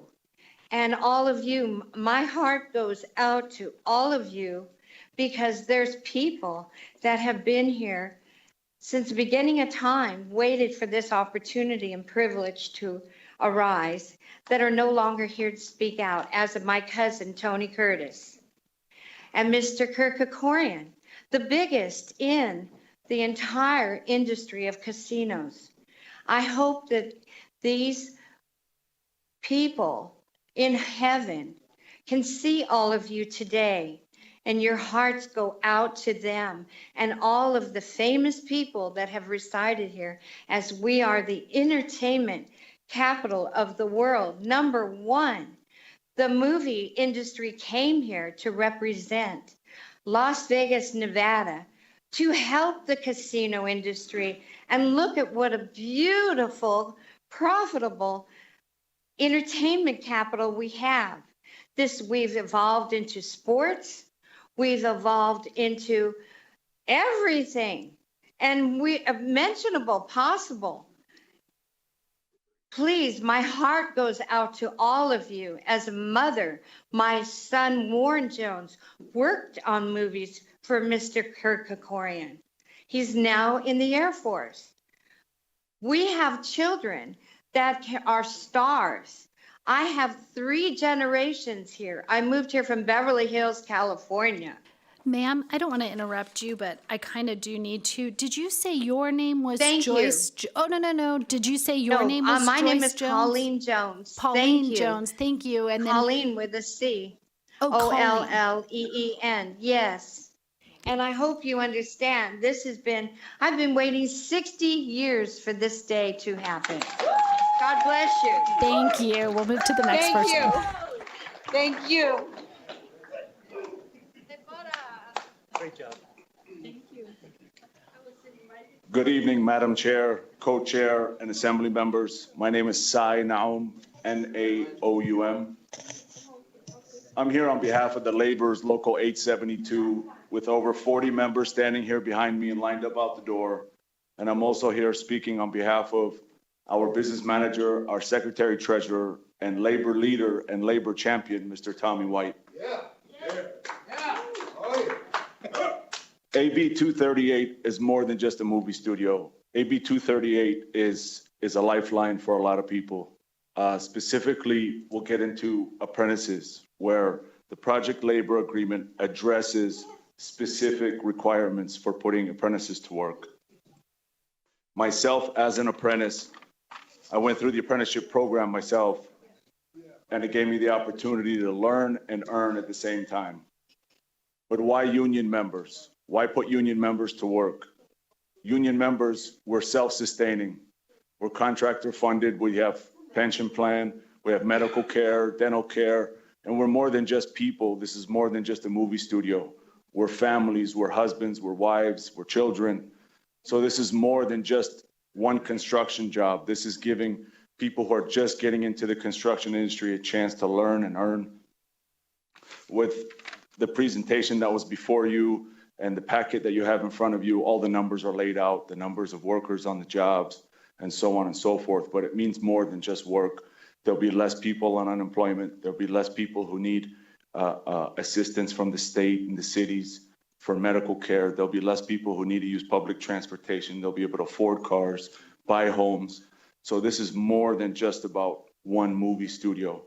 With the utilization of apprentices inside the project labor agreement that's already been signed, Howard Hughes has made the commitment, Sony has made the commitment, and now Warner Brothers have made the commitment to our state. So now we ask you to please approve AB 238. Thank you. Thank you. And then I don't know how many more people are in line or sitting up there, but we'll take one more person in Las Vegas, go to the phone lines for 10 minutes, and then we're going to open it up to opposition at that point.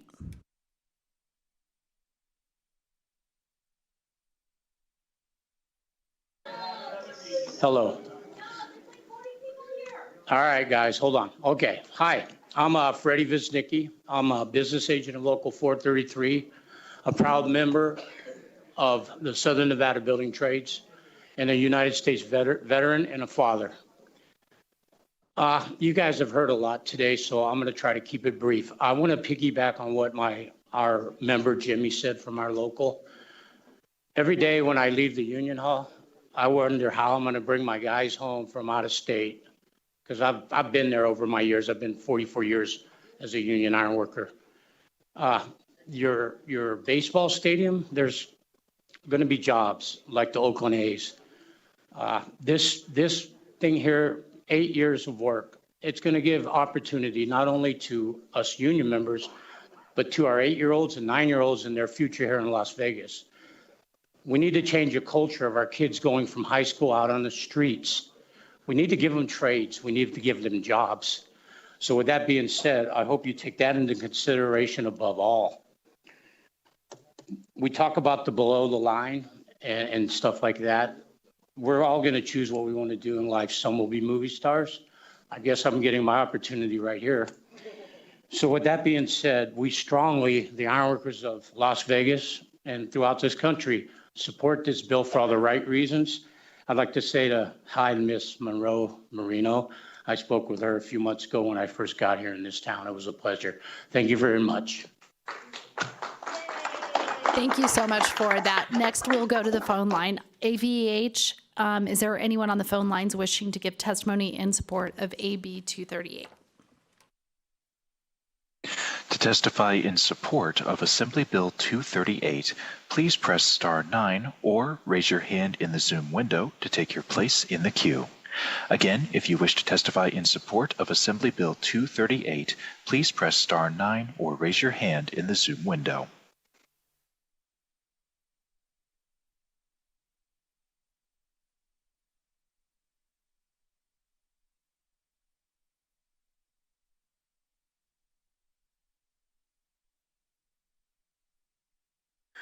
Caller with the last 3 digits 990, please press star 6 to unmute yourself.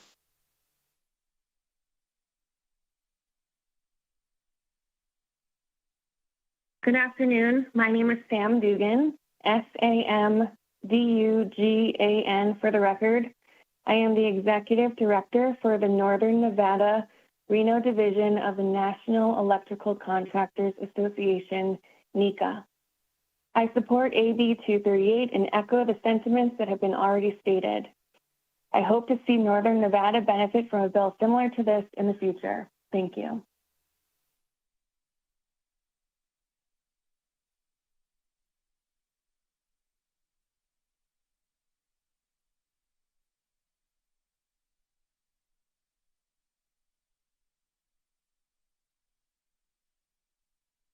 Hi, my name is Robert Diaz. I represent the sheet metal workers of Smart Local 88. And for the sake of time, I'll just make sure that I echo all of everyone that's been in support of the bill up to this point.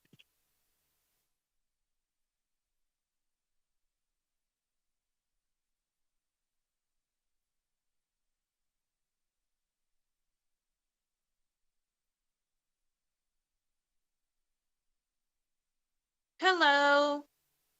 Hello, can you guys hear me? Yes, we can hear you. We can Sorry. hear you. Oh, perfect. Hello, my name is Leslie West. I'm the granddaughter of the first registered field slave to run for Senate of Utah out of Louisiana, 1966, and a political candidate for the Bay Area of California. As a proud Californian, I would like to support AB 238, understanding the importance of economic opportunity and smart policymaking.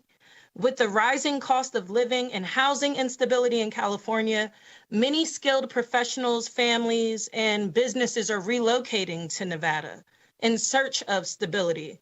And these individuals bring with them expertise in entertainment and technology, digital media industries that have long made California an economic powerhouse.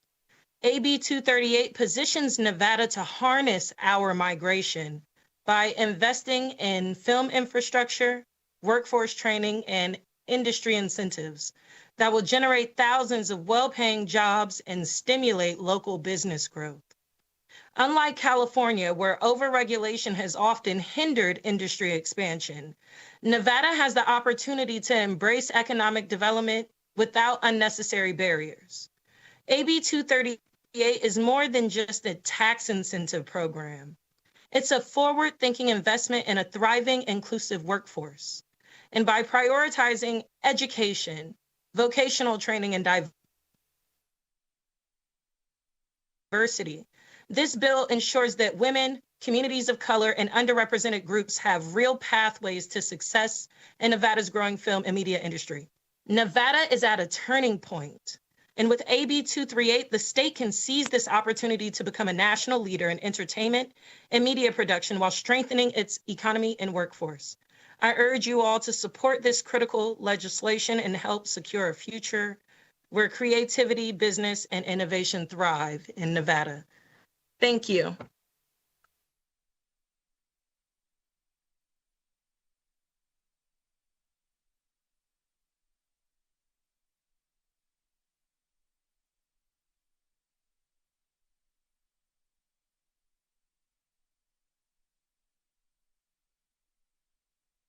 Good evening, Madam Chair and Council. My name is Crystal Slaughter. I am the training director for the Teamsters 631 in Las Vegas for both convention and construction training. This is near and dear to my heart. I'm born and raised in Vegas, and my dad was a part of the movies since the 70s and was also a Teamster. So I ask you and urge you to please approve this bill. Thank you.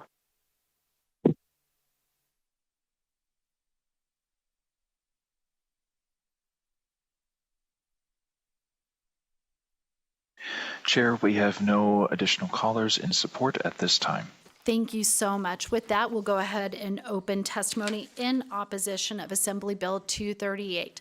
We'll go ahead and start here in Carson City.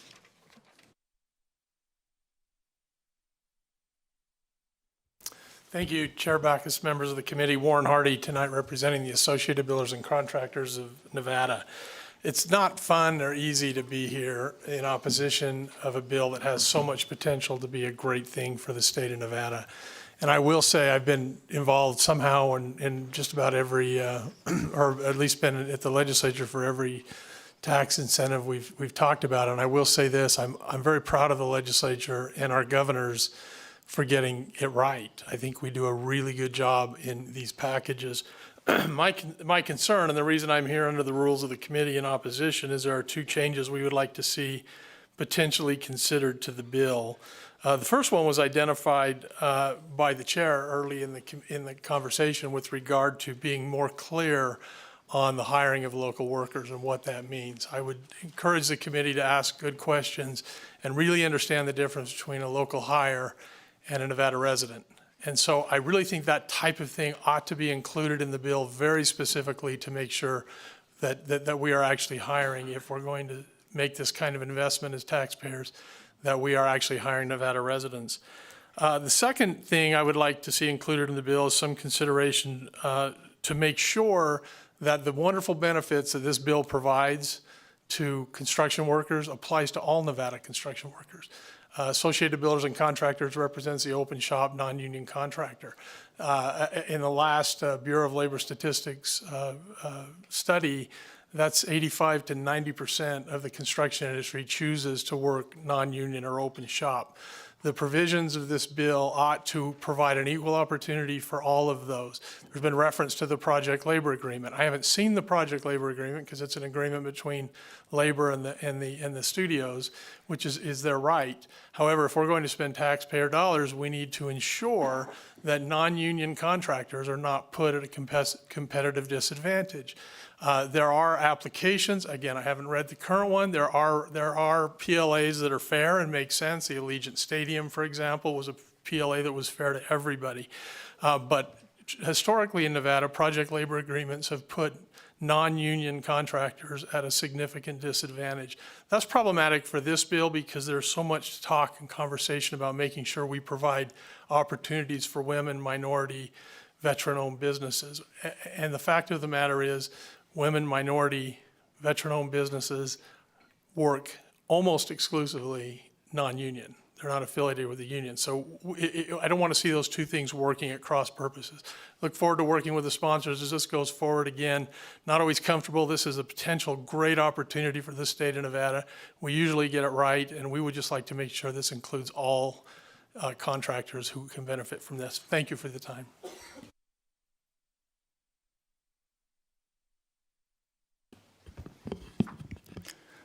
Good evening, Alexander Marks with the Nevada State Education Association.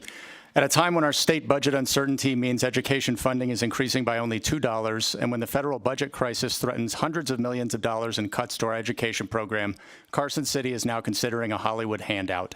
We don't need Hollywood influencing our state any more than it already does. Clearly, we're already living in La La Land.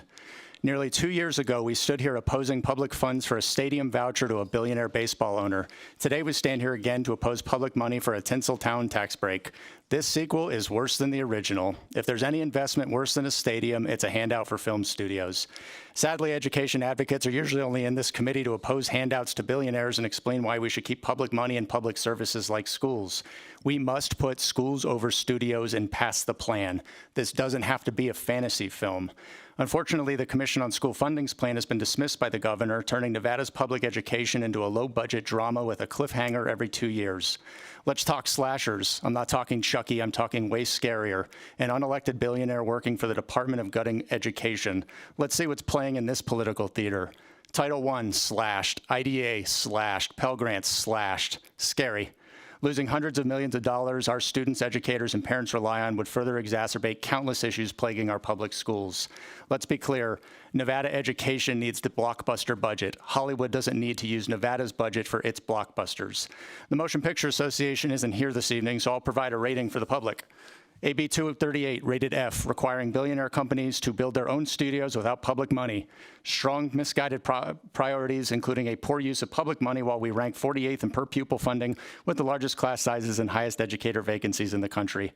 We can ensure this sequel doesn't get made, though. We can put schools over studios and write our own movie. Coming soon, Pass the Plan, starring you all as the heroes. Thank you, Mr. Marks. Do you mind sharing your demonstrative with our secretary? I will share the visual Thank aid. you. Thank you. Next. Kaylin Cordovani on behalf of New Day, Nevada. At a time when critical needs remain unmet and our state budget faces uncertainty, we cannot afford to give away valuable resources, especially tax credits, to massive corporations. Not now and not in the future. We should not pursue programs that have failed in other states, no matter how unique our state is. Imagine if we had a small business incentive program of this size or a scholarship fund to attract the best and brightest to our state. What would that do to our economy? The film industry should invest in Nevada because of our incredible workforce, diverse communities, and the undeniable value our state offers, not simply because we are giving them a large cash handout. Thank you. Good evening, Madam Chair and Committee. My name is Robert Munson. I represent the Nevada State Education Association. I am a teacher here in Northern Nevada in the classroom day in and day out.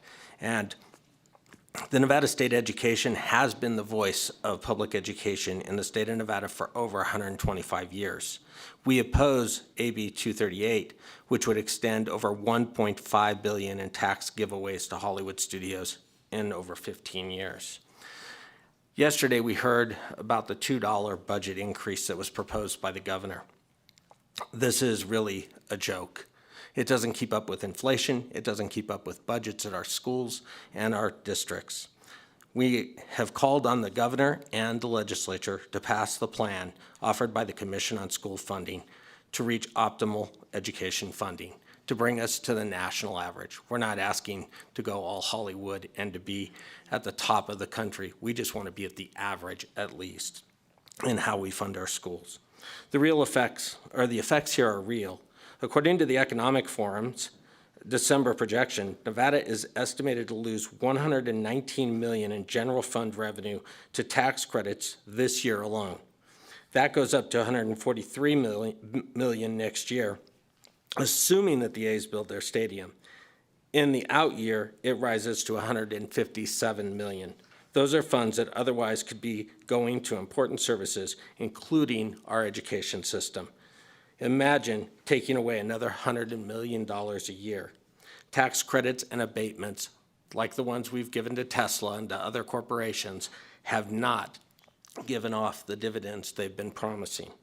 Fully fund Nevada's public education to the national average, reduce our class sizes from 35 to 40 students per class, which are some of the highest in the nation, and bring this bill to a close by defeating it. Thank you. Good evening, Chair and members of the committee. For the record, Tess Opferman, that's TESSOPFERMAN, here on behalf of the Nevada Women's Lobby, representing women and families in our state. Tax incentives for the film industry have been presented here today as a way to drive economic growth. Sure, maybe that has worked in other states, but I don't think it has. Tax credits are no different from handing someone cash. We're handing a multi-billion-dollar company a massive Nevada gift certificate so they just don't have to pay the taxes they owe. Meanwhile, when working to build a balanced budget, this means we have to choose not to fund key programs that support Nevada families. Instead of a massive tax break, we could give critical raises to teachers and state employees, help offset the increase in PERS contributions, support child care programs, create a program for paid family medical leave, support and fund baby bonds, provide universal free lunch to students, support programs that serve victim survivors of domestic violence, fix our roads, fund public safety, and especially key right now due to threats from the federal government, we can help protect Medicaid and fund key programs if they are cut. Passing a balanced budget is always the result of the legislative session, but this session, more than any other session I've worked, is consumed by our focus on the budget. We simply do not have the funding to be able to pass a tax break measure of this size. We all love a good movie, and rich and flashy is true Vegas style. But this year, let's fund Nevada families. We urge you to oppose AB 238 and ask that you not move forward with this problematic tax incentive. Thank you. Good evening, Chair and members of the committee. For the record, my name is Serena Evans, and I'm the Policy Director for the Nevada Coalition to End Domestic and Sexual Violence. Due to the uncertainty of federal funding and the fact that domestic and sexual violence services are already chronically and profoundly underfunded in Nevada, we are in opposition to AB 238. Nevada ranks second in the nation for rates of domestic violence and fifth for rates of rape per capita. I believe that it is no coincidence that Nevada is also in the minority of states that does not provide any general budget funding for domestic and sexual violence prevention and intervention programming. How can we as a state even entertain a conversation around millions in tax credits when we cannot even appropriately fund life-saving services for our most vulnerable and impacted Nevadans with our current budget? Even more so, how can we consider a tax credit that is this large when there are looming changes in federal funding that we all anxiously brace for? Victims rely on life-saving programs that are currently funded through the state budget, like SNAP, Medicaid, housing assistance, and public education. These programs are already underfunded. How will they be impacted with changes in the state budget? Additionally, we have a substantial public health crisis on our hands with the astronomical rates of domestic and sexual violence in Nevada as is. I would be remiss if I didn't acknowledge the abuse, harm, and harassment that the entertainment industry is constantly and publicly called out for. Nevada can't afford to see an increase in violence. We believe there is a future where Nevada does not rank in the top states for these heinous crimes, but the reality of this dream is that we need proper investments and financial support from our state to achieve this. If we keep handing out tax credits, we will never have the proper funding to sustain this, and harm will continue and increase. We welcome new business in Nevada, and we hope to see increased economic development. We firmly believe that any business coming to or operating in Nevada should be committed to the health, safety, and overall success of our community. This means paying their fair share in taxes. Thank you.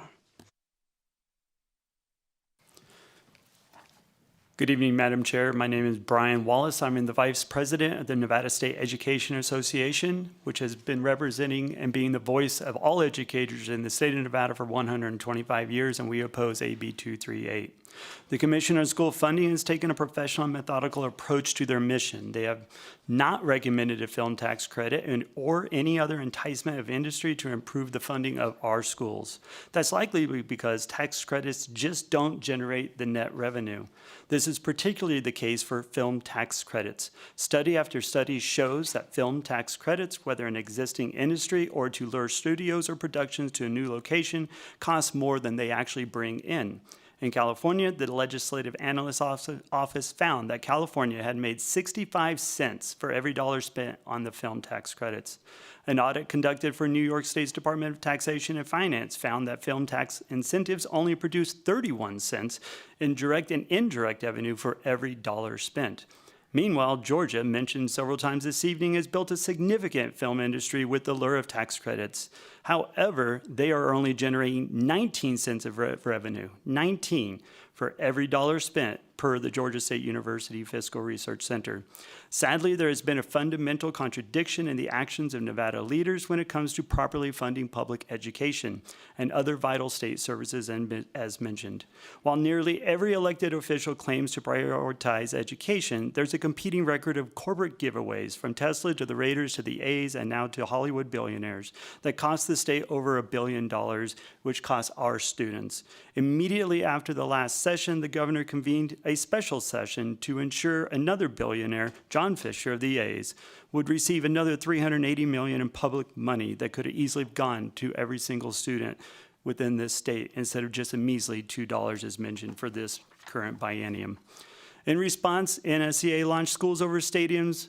While we haven't yet stopped those subsidies in the streets or in the courts, we have succeeded in generating a ridiculous amount of coverage, turning the tide of public opinion. In an Emerson College poll of likely Las Vegas voters in 2024, 52% opposed the use of public money for the construction of a baseball stadium. Only 32% showed any type of support. That's 20 points underwater. Now with Schools Over Studios, NSCA is committed to continuing our efforts to make sure Nevada's priorities align with the people and our students and our schools and our communities. We urge you in the strongest way possible to reject AB 238 and meanwhile hope that the Revenue Committee will give full consideration to revenue proposals that have been put forth by the Commission of School Funding. Please pass the plan. Thank you.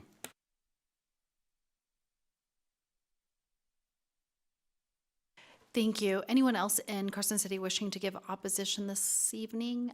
With that, we will go to Las Vegas. And when you are ready, if we want to start with the gentleman in the white polo shirt, feel free to begin by pressing your mic and speaking. And remember to say your name clearly for the record.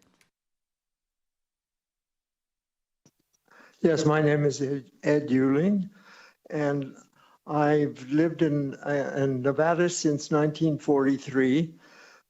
Growing up here in Southern Nevada, in a poor environment, it was literally a railroad town at that time of 10,000 people.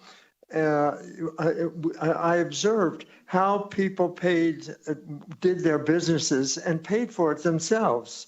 What a difference that is with today's hearing, where the richest people in the state and in the country come and tell you that, tell us that they're going to do all these wonderful things for us. It's all snake oil. They're not going to do these things for us. They're going to ask, they're saying, we're going to do all these wonderful things. All you have to do is pay us $1.5 billion. And you're supposed to believe that. Unfortunately, the legislature has been a believer of this sort of snake oil. You put out of business 10,000 small business people here in Clark County who were hosting visitors coming to the city and handed their income over to the casinos. The state has totally changed since I grew up here in the 40s and 50s, where people paid for their own, they did their own businesses. No, now the rich people come and ask for the poor people to give them money. There's something terribly wrong with this approach. There are other ways of doing things. One obvious way is increase the gaming tax. Here in Nevada, they only pay 6.75%. In all the rest of the world, these casinos pay 50%, 40%, 30%. 5 times at the least of what they pay here in the state of Nevada. If they want to get their $2.5 billion, or $1.5 billion, they can easily get it from the wealthy people, not from the taxpayers, as you're being asked to force this on us, to pay $1.5 billion to the richest people in the state. No.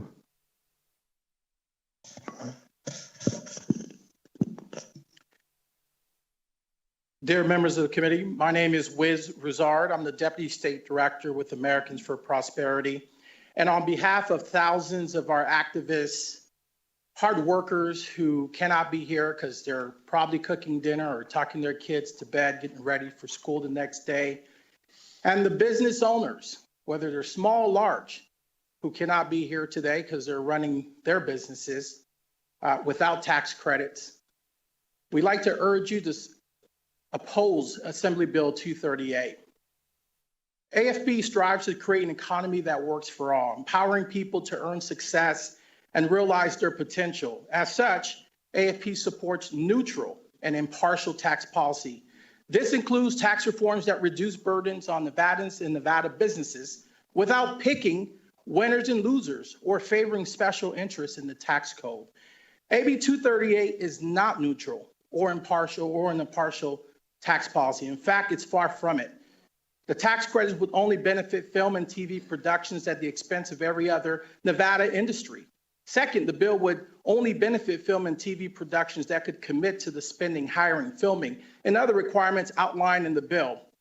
At the expense of who? The smaller or the startup production companies on the film projects.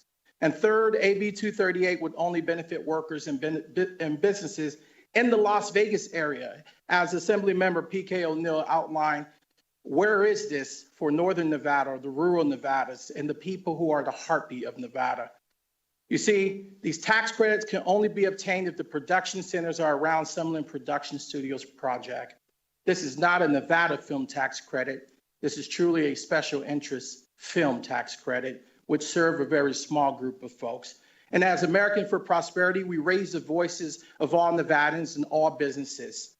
Moreover, the film tax credits do not help state or local economies. A 2018 study found that states with film tax credit programs average a return on investment of just 27 cents per dollar. A study from New Mexico found that the state's film tax credit generates just 14 cents of economic growth to every $1 spent, while a study in Maryland found that it only gave them 10 cents for every dollar that they spent. And look, we support the film tax industry. We support the individuals and the talent that helps thrive, who helps this industry thrive. We're willing to propose the removal of a Nevada film tax credit to ensure that we work on regulatory parameters that lead to these type of fiscal impacts where tax credits have to be pursued.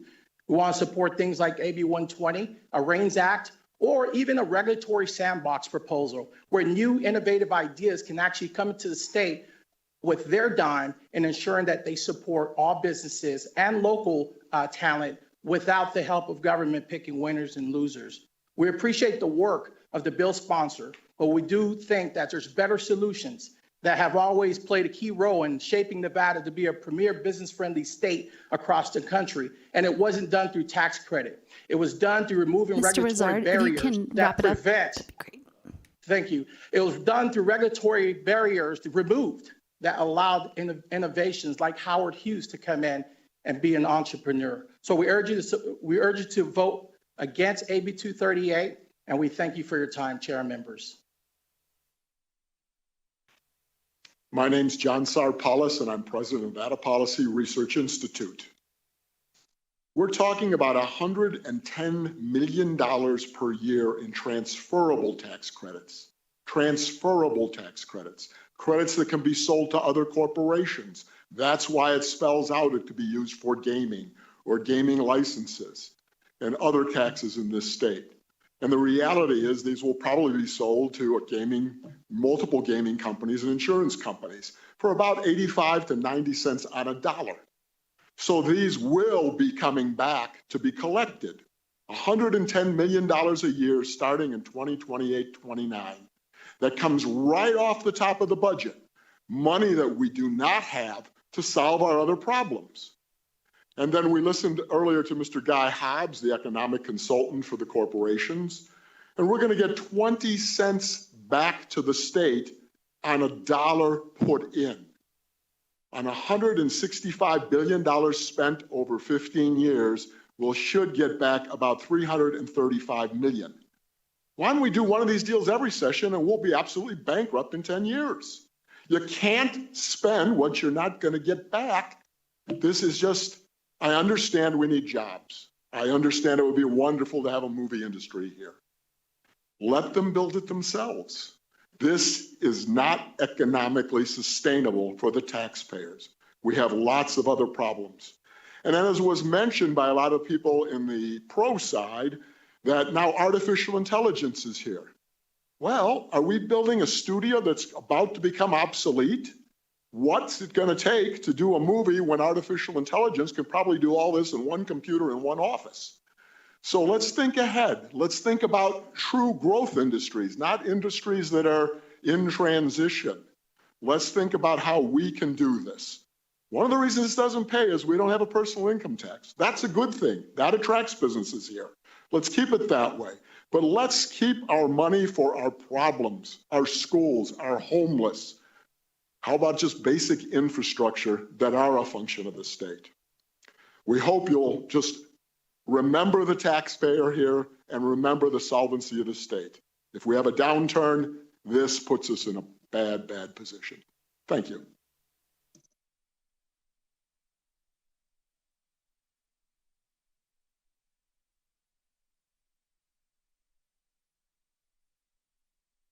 Go ahead, sir. Okay, my name is Rinaldo Barrera. I am the owner of Extreme Lighting and Grip here in Las Vegas. I've been in business for 19 years, renting motion picture lighting and grip equipment and trucks. I've also been a 728 electrician in Hollywood and got my days in my card after I did the movie Casino. I was invited to go to Hollywood to work. Knowing how things work in Hollywood, knowing how things work here, I'd like to ask the gentleman from Sony and Warner Brothers, what guarantees can you give the local businesses here on how you are going to conduct business with the local businesses? It's been the track record of Sony and Warner Brothers and basically all the major studios in Hollywood. Whereas when they come into town, they bring everything in, all the trucks, all the equipment, and 90% of their crew. What guarantees can you provide for a local business as well as the local studio electricians on how many people they're going to use for a project?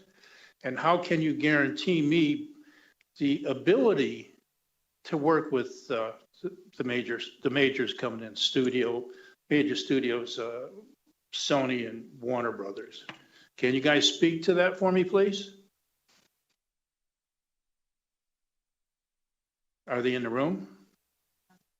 No. Okay. Sir, I apologize. So, When we're doing testimony in opposition, it's So your I'm opinion. in opposition. Okay, it's a I'm in total rhetorical question. opposition to Okay, this. just want to make sure you weren't waiting for me to answer. Thank you. No. I'm in opposition because of these issues. And I'd like somebody from their side or you guys to decide how are you going to protect local businesses from these studios coming into town? I mean, there's got to be some kind of structure to protect us. Thank you, sir. Like, you're just giving testimony, so I assume these questions right now are just out loud. Like, I'm not having people come up to respond. I just want to make sure. All right, then. Okay. I'm opposed to this for these reasons. You okay? I'm opposed to this bill, AB 238, for the reasons I outlined just now. Thank you so much. Okay, I guess that's it then, huh? Nobody's responding to anything. I don't know. You guys support Nevada business? Thank you so much, sir. We're listening to everyone's opposition, but it's not like a time where I'm having the presenters come back up. We're just taking testimony in opposition at this time. So thank you. Okay, just so you guys know, about 2 years ago, a motion picture came up, and I ended up getting 2 lawyers and suing these people in New Mexico to get paid. So there's no true regulatory agency here that protects Nevada business when it comes to film projects. Just so you know.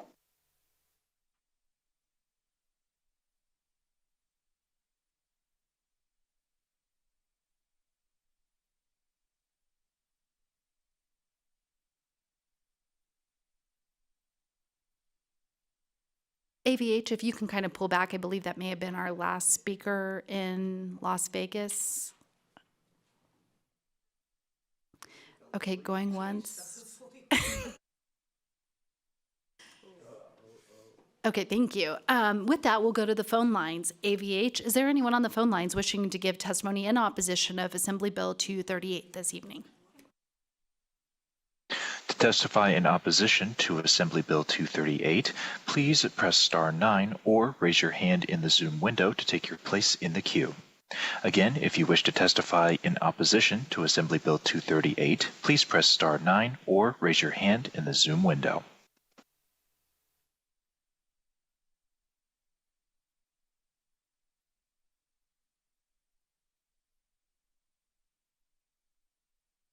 Chair in the committee, my name is Shelby Swartz, SHELBIE, SWARTZ, and I am speaking tonight on behalf of Battleborn Progress.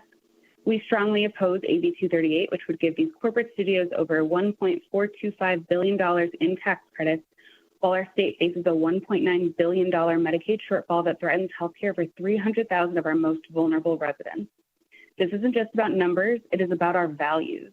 It's about who we fight for in times of crisis, whether we stand with working families struggling to make ends meet or with billion-dollar corporations that will take what they can and leave when the money runs dry. If this is about job creation, with $1.425 billion, we could put Nevadans to work to build over 110 elementary schools, almost 40 middle schools, or nearly 20 high schools and ensure that no child is crammed into an overcrowded classroom. We could hire almost 33,000 teachers to give our students the education that they deserve, or we could build over 12,385 homes for Nevada families and solve this housing crisis. Instead, this bill proposes that we give that money to 2 corporations with deep pockets that do not have a real stake in our state's future. Other states have tried this. They've ended up cutting critical services just to foot the bill. We cannot afford to make the same mistake. And what does it say about us as Nevadans if we prioritize tax breaks for Hollywood executives while our own seniors, children, and families lose access to their health care? What does it say about your leadership if you bemoan the federal government for selling off our country to billionaires while turning around and doing the same thing here at home? This is not just a financial decision, it is a moral one. I urge you to reject AB 238 and put Nevada's people first. Thank you.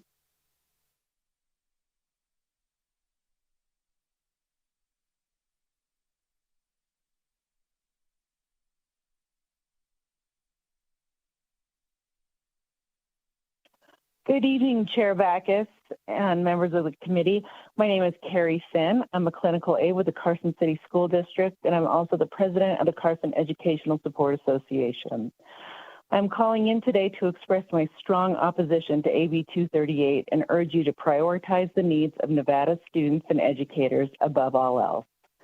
With the governor's budget increasing funding by only $2 per pupil and the looming threat of significant federal education cuts, now is not the time to divert valuable resources to Hollywood.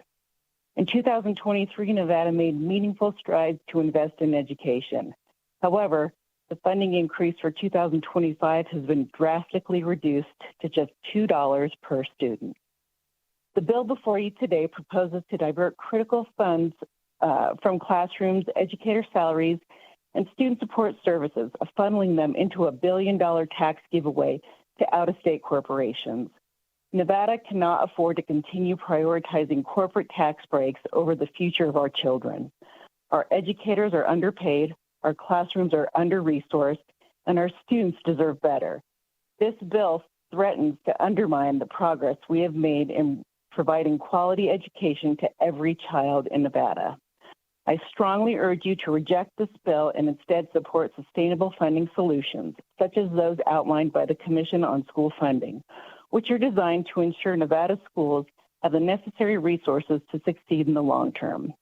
Please stand with Nevada's students, educators, and families by voting no on AB 238. The future of our state depends on the investments we make in our children today. Thank you.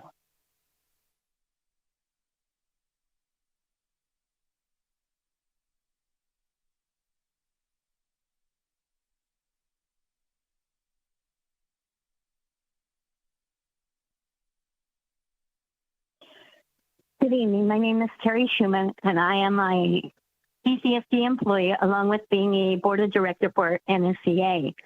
When I first tuned in tonight, all I heard about was tax credits for this and for that.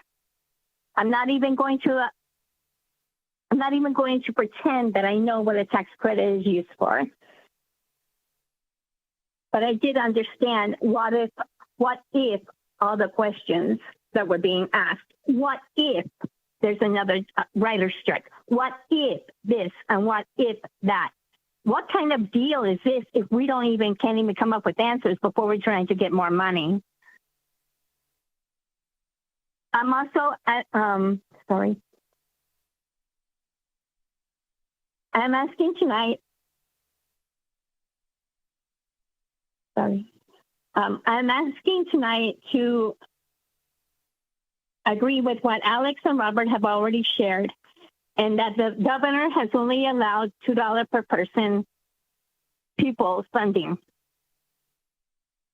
I'm asking Governor Lombardo tonight, why doesn't he take that $2 per pupil funding and put it on the studios and see how far they get? And instead, give us the money that they want to give to the studios. Tonight, I am against 238, and we're asking that for once, Governor Lombardo come to our students' aid and to our teachers and support staff aid, and to give us what we need to make our students successful, so that when they do grow up, maybe they can go to the studios, maybe they can get a job, maybe they can be successful, because in 2025, the governor gave what they needed to share. Tonight, I'm asking you to pass the plan, and that is give our students what they deserve. Thank you.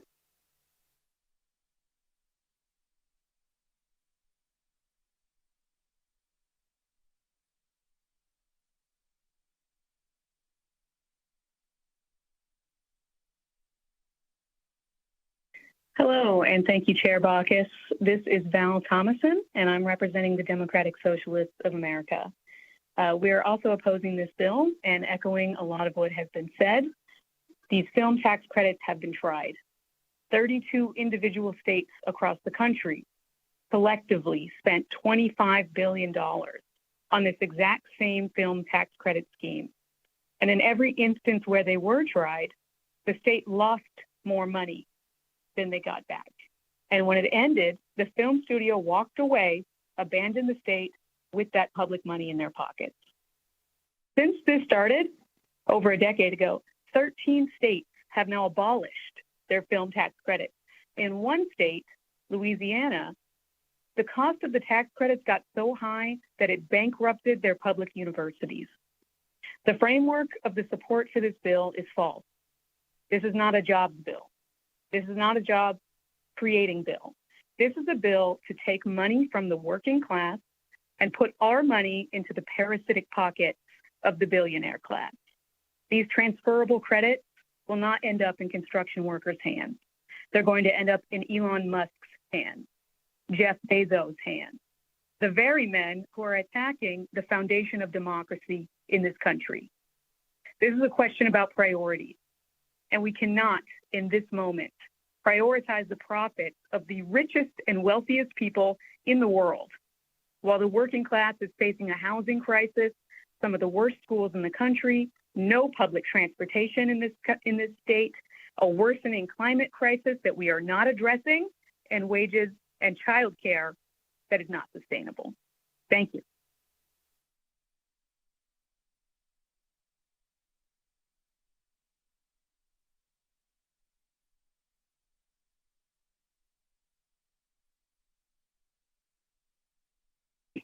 Good evening. My name is Vicki Cordell, and I'm a grades 1 to 5 reading teacher in CCSD and the president of NEA of Southern Nevada.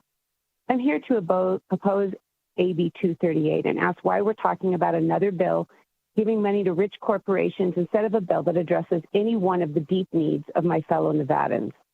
As a 22-year public school educator, I'm used to needing things. In CCSD, we're facing a year unlike any other we've seen in at least a decade. Our schools here are dealing with deep cuts for next year, with most schools losing between $750,000 to $1.8 million from their budget. My school, Magnet in East Valley, is losing $1.7 million. Because of that, we're eliminating 6 classrooms. One of them is my Reading Skills Center. There we teach reading in small groups all day, and due in part to the structures our Reading Center put into place, our school went from 1 to 3 stars in 1 year. However, due to our rapid growth, we've lost funding. Most of the support tools we created will be gone next year. We're surplusing 5 classroom teachers and eliminating most of our strategist positions. We will be operating on a skeleton crew, but are expected to continue the growth we started last year. I can say that is likely impossible. There will be no extra money for anything. Once again, the burden will fall to the classroom teachers to try and supply everything that we need. This is why when legislators give money to corporations and billionaires, it cuts deep. We know for certain that Nevada's low funding is what drives our public schools to be ranked so low. Governor Lombardo has stated he wants to improve education in Nevada. I can assure you that this is not the way. You can't improve academic results without increasing the state's investment in public education. Please pass the plan that is recommended by the Commission on School Funding, not AB 238. Thank you.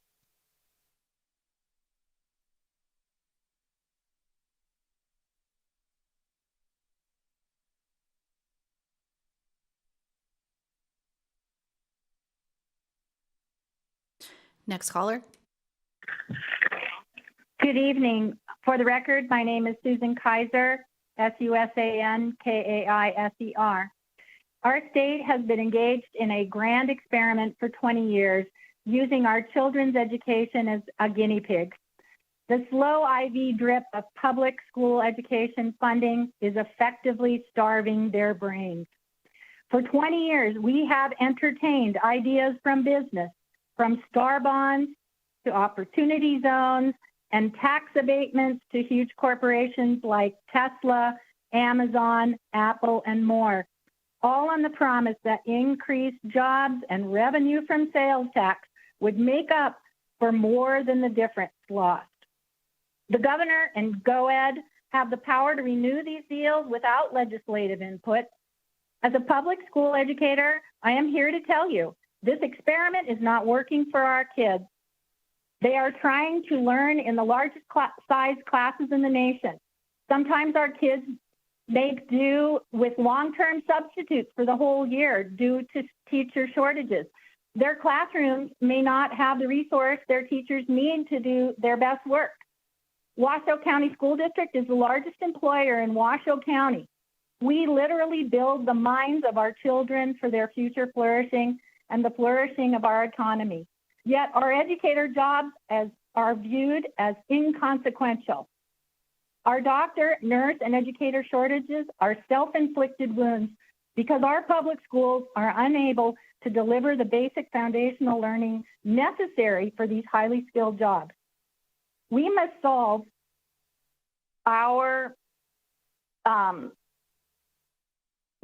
it is time to stop these handouts to billionaires and reject the newest ask in AB 238. It is time to recognize we must solve our revenue stream problems ourselves. The first steps are outlined by the Commission on School Funding to update our tax structure. It is time to pass the plan and resist AB 238 because Nevada's economic depends on it, literally. Thank you.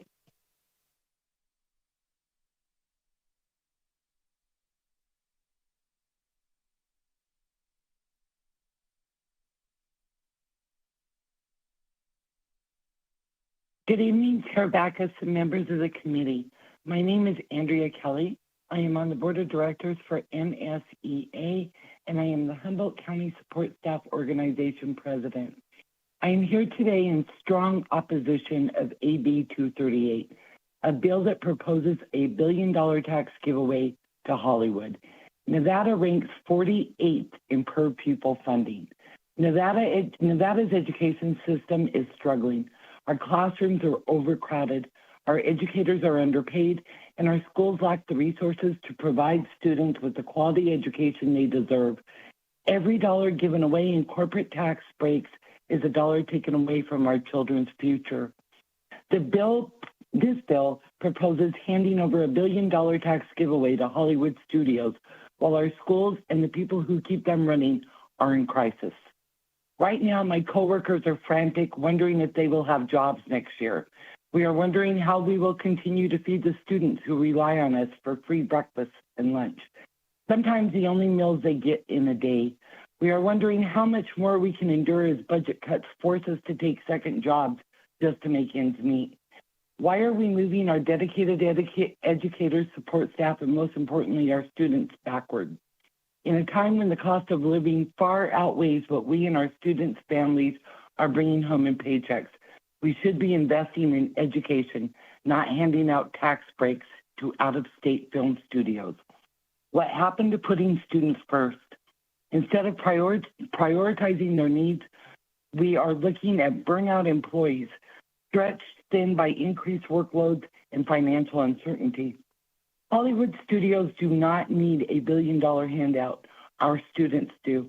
The state has a responsibility to prioritize the needs of its people over the profits of out-of-state corporations. Tax giveaways do not fund schools. They drain the very resources we need to invest in them. Instead of subsidizing wealthy studios, we urge this committee to pass the revenue plan proposed by the Commission on School Funding, a plan that ensures sustainable long-term investment in our public schools. We ask you to make the right choice. Fund schools now, not studios. We urge you to pass the plan. Thank you.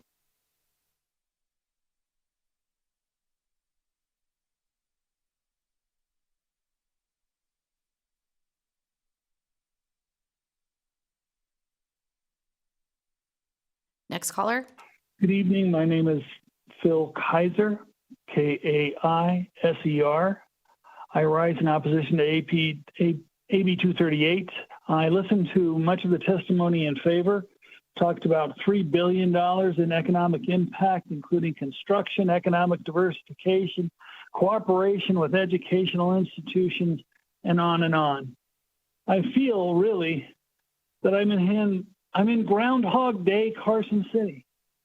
Every time we have a legislative session, people come forward from the business community and they ask for tax abatements or tax incentives or tax credits with Tesla at $1.3 billion and the Raiders Stadium at $750 million and the A's Stadium at $380 million. And this, which would increase the tax credits from $10 million to $100 million over 15 years, that's over $1 billion, right? This is not going to help our economy to the extent that we need to help our economy in funding our schools, right? We are near the bottom of the nation in per pupil funding, near the top of the nation in class size. We need to raise revenues that will go into our schools. Thank you.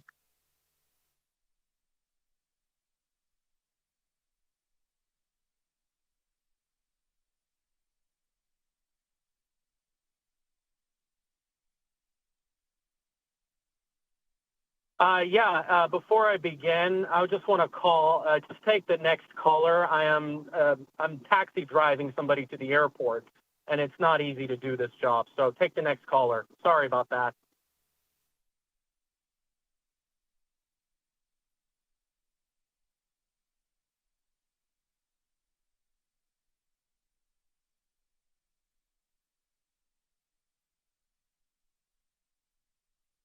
Good afternoon, Chair and members of the committee.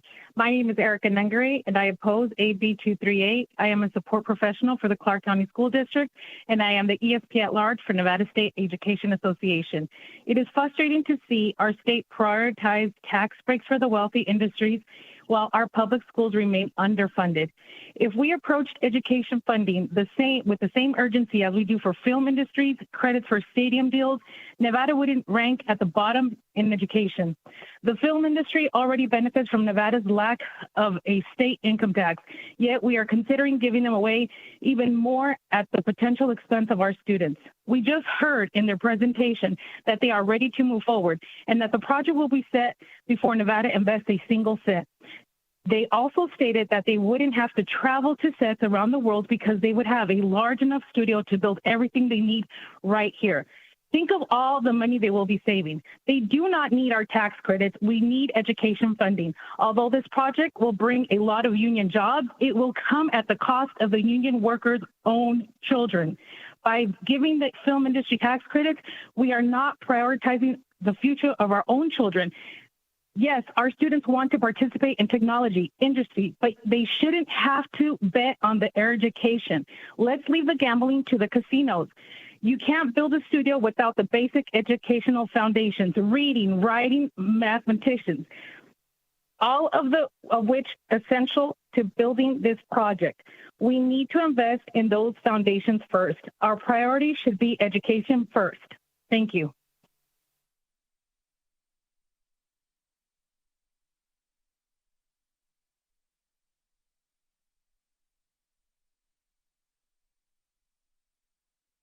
My name is Stephanie Cruz for the record, and I want to implore our legislature to oppose this bill. I think our assembly members, although well-intentioned, paint a rather naive and unrealistic picture of what this bill would do to Nevadans. Warner Brothers is largely known for union busting and shelving projects for tax write-offs, as well as market manipulation to maintain animator wages low. These are parasitic corporations we should not be inviting, let alone funding. The last time we gave tax benefits to a Californian corporation to build in Nevada, it destabilized the housing market for Northern Nevadans. And not only that, the jobs that were promised did not go to Nevadans, but instead went to out-of-state Californians who sold their properties in their home state and then bought entire blocks of housing to rent back to Nevadans at triple the price. This bill will only benefit Californians trying to flee their state because of high state taxes. And again, we must oppose this bill. Thank you for your time.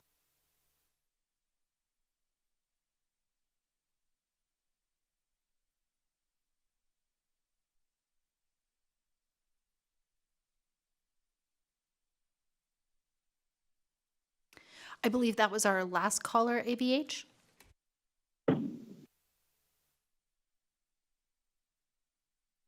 One moment, Chair. Caller with the last three digits, 490, you may begin. Can you guys hear me? Sorry, I just dropped somebody off at the airport. I have to multitask and do my job. My name is Cyrus Hojati, Cyrus JJATY. I oppose this bill for a number of reasons. First of all, I do believe we should diversify our economy. But all this does is it picks winners and losers. Look, this taxi ride I just had, on my wages, we pay a lot of taxes, okay? And here's the thing. We keep hearing we got to raise more taxes for schools, but yet we're favoritizing others. Our tax structure in Nevada, along with the gaming taxes, is very, very regressive. Here's the thing. The infrastructure, you look at these high-capacity arterial roads, who's going to pay for them? What about all the upgrades to Flamingo and Hualapai and all these other routes? I just came from a business convention, IBS. There was a lot of starter homes. We should give them tax credits to those small businesses who are going to help at least the employees. Here's the thing. Where have these tax credits worked across the country? And we also hear about the fact that people want to move away from California, high taxes, high cost of living. But how do we know we're not going to bring these policies here to Las Vegas, here in Nevada? Think about it. Now, I have a YouTube channel. I make a lot of videos. And I would certainly like to work with the sponsor, but last time I saw the sponsor last month, she was just walking away from me outside of a town hall. Well, that explains everything. But other than that, hey, why pick winners and losers? Why not expand to other similar businesses, at least, that are related to the movie industry? But other than that, thank you so much for my time, and wish me luck. It's very busy out there. Thank you so much. I believe that was our last caller. So we will go back to Carson City for anybody wishing to give testimony in neutral to Assembly Bill 238.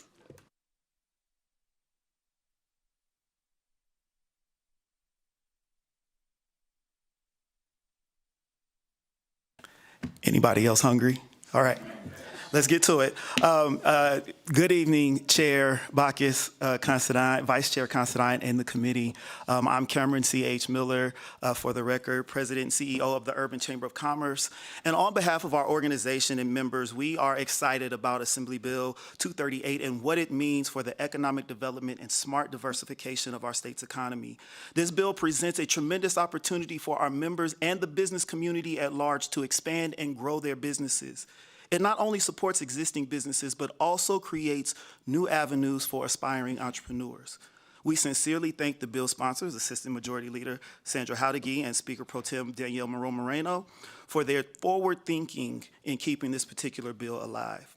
Now, while we are generally supportive of the bill, based on the rules of the House, our testimony must fall into the neutral lane. We're confident that we're on the right track, and as we know, just based on testimony today, there are changes coming, and so we hope to be able to support those and look forward to working with our legislators and the bill sponsors and our industry partners to ensure that small businesses are at the forefront of getting an opportunity with this bill. Now, on a personal note, as a former member of this body, a native to Nevada, and one of the few people in this conversation that have a background in film and television production, I have a unique understanding of the needs of our state, our community, the legislative process, and the industry. And so I'm very encouraged to see that the bill language shaped by my many conversations with the Sony Hughes team in the previous session, and now the Warner Brothers that have come to the team, have a lot of those things have largely remained intact. Things like the training facility at Nevada Partners, or the ongoing funding for the community benefits and training and workforce development programming mentioned.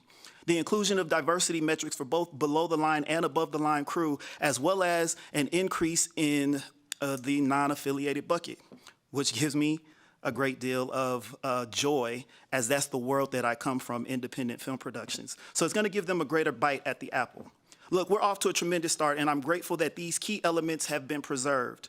Now, as someone who has supported a family through the film industry, led businesses within the industry, and who also has been in your seat weighing the fiscal future of our state on its shoulders, listening to the opposition, I say to you, in as neutral as I can say it, we have to get this right, but we have to make it happen.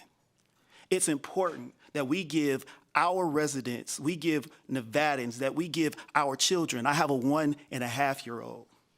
We give them the opportunity to have a recession-resistant career that is high paying, that we are giving families an opportunity to get as much work as quickly as possible for as long as possible, making as much money as possible in this time of uncertainty when we don't know what's actually going to happen in the future based on what's going on at the federal level.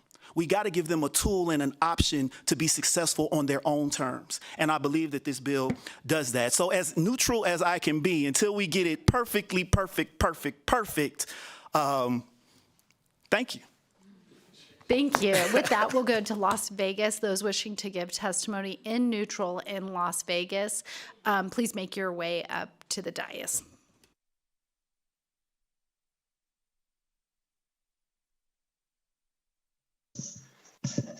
Thank you, Madam Chair. John Bellardita. I'm the Executive Director of Clark County Education Association. Feel compelled to go on the record to say a few things. We're here to speak in neutral. We represent 75% of all the educators in the state of Nevada. I want to make clear that nobody speaks for CCA represented employees than CCEA ourselves. You know, for Nevada, economic development isn't, building a 7-Eleven on Main Street. When an industry comes and presents, an opportunity, of course it's going to have its pros and cons. But from CCA's perspective, we can never dismiss or shut the door to economic development opportunities. So for that reason, we are neutral and will be engaged in this discussion. Thank you. Thank you. Anyone else there in Las Vegas wishing to give testimony in neutral? Okay, with that, we'll go to the phone lines. Is there anyone on the phone lines wishing to give testimony in neutral? To testify in neutral to Assembly Bill 238, please press star 9 or raise your hand in the Zoom window to take your place in the queue.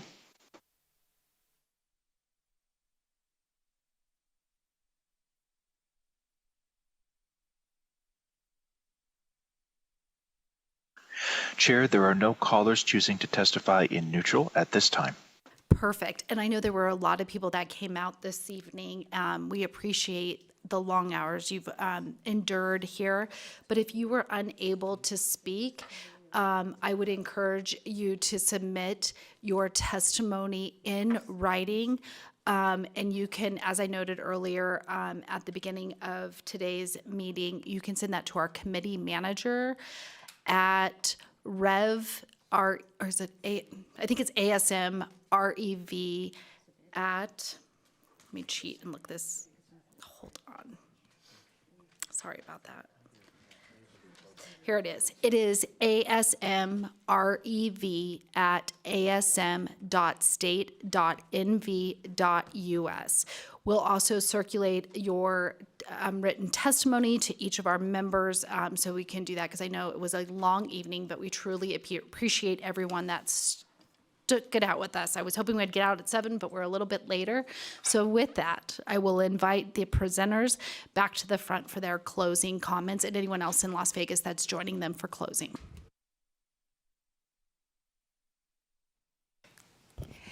Thank you, Chair Bacchus, Assembly Member Monroe Moreno, and with my colleague, Assemblywoman Hadigi. And we have with us in Las Vegas some of our partners on this bill who are education professionals in our higher ed. And I'm going to let them speak in our closing statements first. Okay, good evening, and thank you so much, Chair Bacchus and Assembly Member Monroe Moreno. First, for the record, my name is Patricia Charlton, and I'm the Chancellor of the Nevada System of Higher Education. At the Nevada System of Higher Education, our primary mission is clear. We educate Nevadans in support of building the workforce for our state. We are supportive of your efforts to diversify our economy, and we appreciate Assemblymember Hadigi and Assemblymember Monroe Moreno for bringing forward legislation that will do just that. And we look forward to continuing the conversation with them and working to enhance the opportunities in this bill for our higher education institutions, our students, and our faculty to participate. Thank you so much. Good evening, Madam Chair, members of the committee. I am Constance Brooks, Vice President of the University of Nevada, Las Vegas. We thank you for your attention to this matter and we ask for your support for AB 238. On behalf of President Whitfield and the UNLV leadership, I'd like to begin by thanking the bill sponsors, Majority Leader Howdiggy, Speaker Pro Tem Monroe Moreno, and others for their thoughtful consideration and outreach to the UNLV community, with the understanding that UNLV has the only film school in the state. And that means that we also are available for many fruitful partnerships.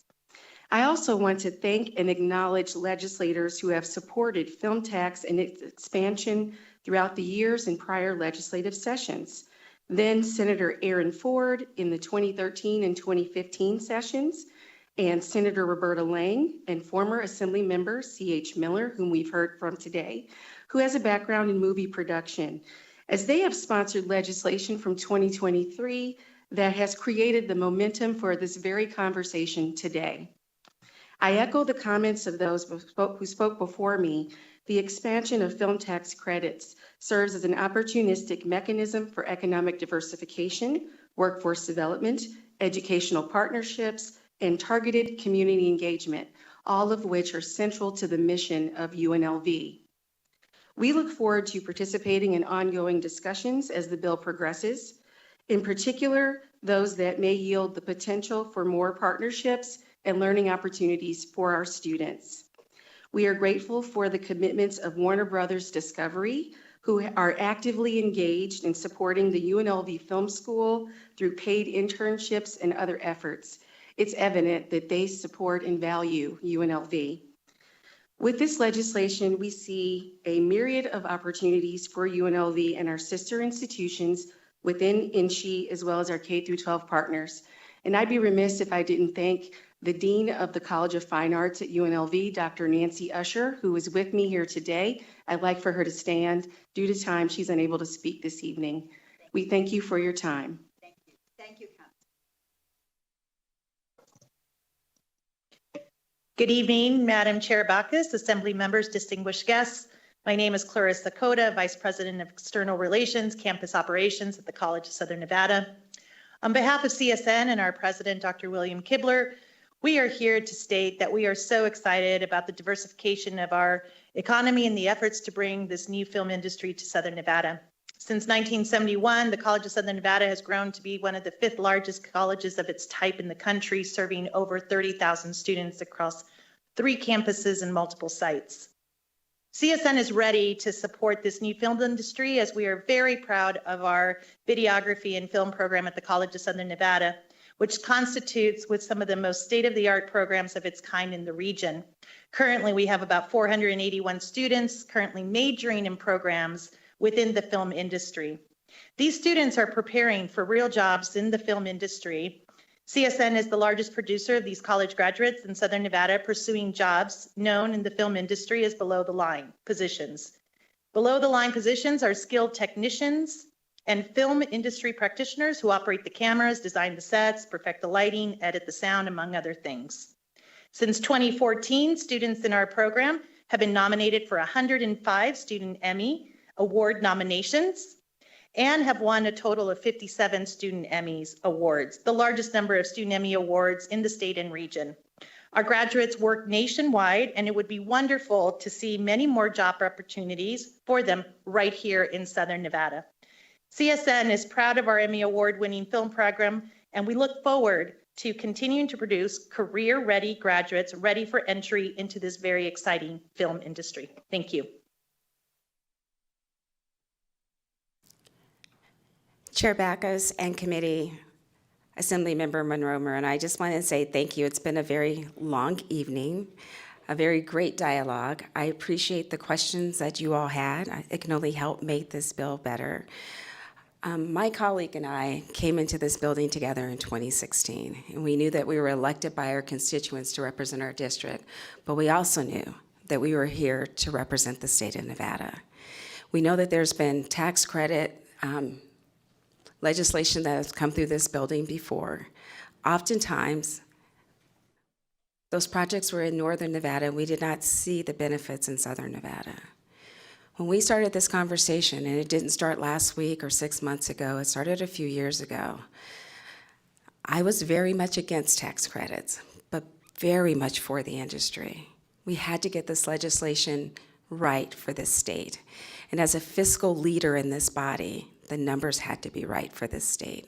I appreciate the fact that you allowed us to have a hearing early in this session so that we can have a very robust conversation. I didn't want to have it at the end of the session where people felt it was rammed down their throats.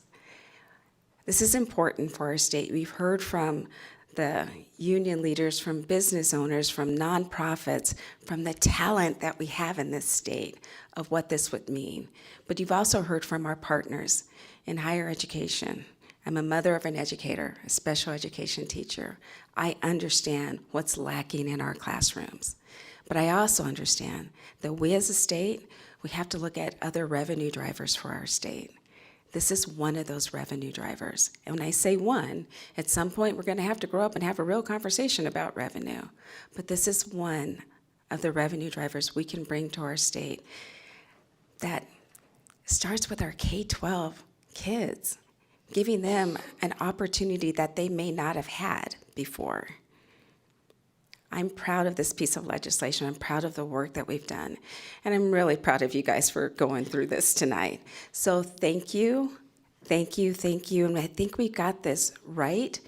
The project will be based in Las Vegas, but the benefits will be throughout the state of Nevada. So thank you. Thank you, Madam Chair and members of the committee. Assemblymember Sandra Howdige here. I just want to start by thanking our former colleague, Assemblymember C.H. Miller, who really shepherded this during the last legislative session and was the reason the bill looks the way it does. So I do want to start by thanking him. Over the course of this hearing, we've heard concerns that the film tax credit diverts resources away from education and healthcare. And let me be clear, this is a false narrative, a false choice. AB 238 is not about taking money from one sector to fund another. It's about investing in Nevada's future, creating good-paying jobs and driving long-term economic growth that will ultimately strengthen our ability to fund these essential public services. The facts speak for themselves. This legislation will generate nearly $3 billion in annual economic activity. It will create 19,000 union construction jobs and nearly 18,000 permanent jobs. The construction of Summerlin Production Studios alone represents $2 billion in private capital investment, not taxpayer dollars, private capital investment. Once operational, these studios will serve as an economic engine, attracting new businesses, supporting local vendors, and increasing spending in our communities. And for those concerned about education funding, 24% of the tax revenue generated will go directly to the state education fund. That's the fund that funds our per pupil funding. That's approximately $200 million. This is money that would not exist without this industry's presence. This bill is structured with accountability, so tax credits are performance-based, meaning they are only issued when job creation and investment benchmarks are made. Beyond the numbers, Assembly Bill 238 is more than just about tax credits. It's about building a sustainable, diversified economy. We have an opportunity to break free from our boom-bust cycle by establishing a long-term industry that provides stable, high-paying careers. Howard Hughes, Sony, and Warner Brothers have a proven track record of investing in workforce development and creating pathways for generational wealth. This is the kind of economic transformation we've been talking about for years. With Assembly Bill 238, we have the opportunity to turn that vision into reality. I urge your support in making Nevada a global hub for film and television productions. Thank you, Madam Chair, and thank you, committee. Thank you, guys. With that, I do appreciate the bill presenter's willingness to respond to some questions that we may have following this hearing. And so with that, I'm able to go ahead and move on to our next agenda item, which is public comment. I do want to make a comment that in case people are on the phone, this public comment is a time to give public comment and not to make any comments regarding Assembly Bill 238. So with that, we'll start in Carson City. Anybody wishing to give public comment here in Carson City may come up to the dais. Doesn't look like it. We'll go back to Las Vegas. Is there anyone in Las Vegas wishing to give public comment this evening? Please make your way to the dais.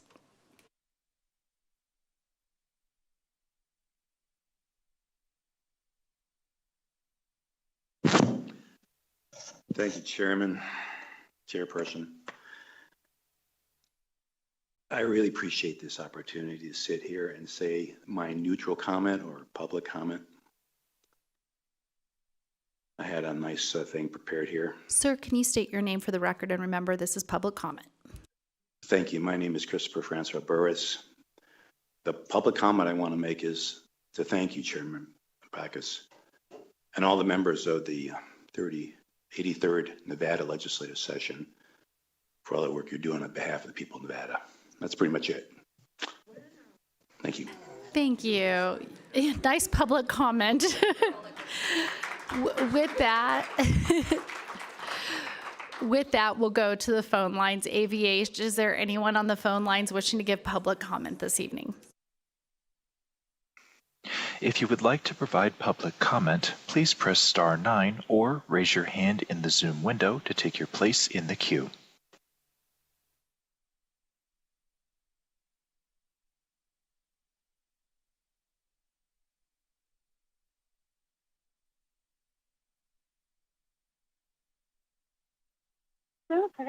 Hello, everyone.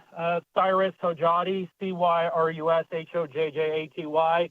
Excuse me for possible interruptions. I just picked up some passengers at the Paris Hotel. I'm multitasking. I'd like to say thank you so much for having this meeting, getting our voices heard.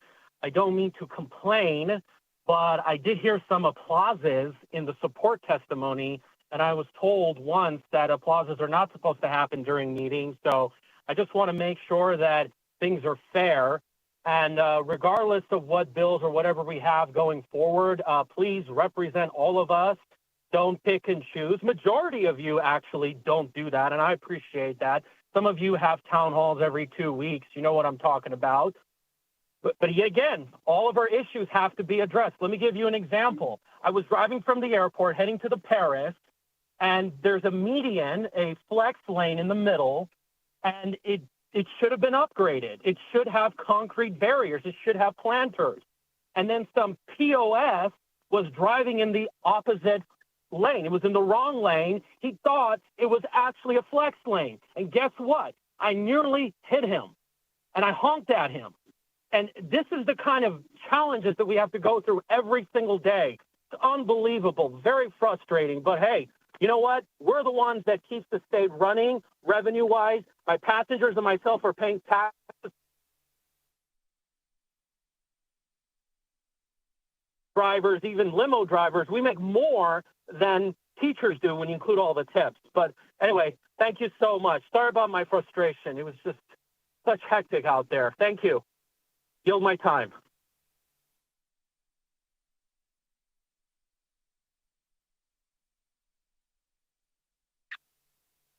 Hello, esteemed assembly. This is Leslie West, political candidate for the state of California.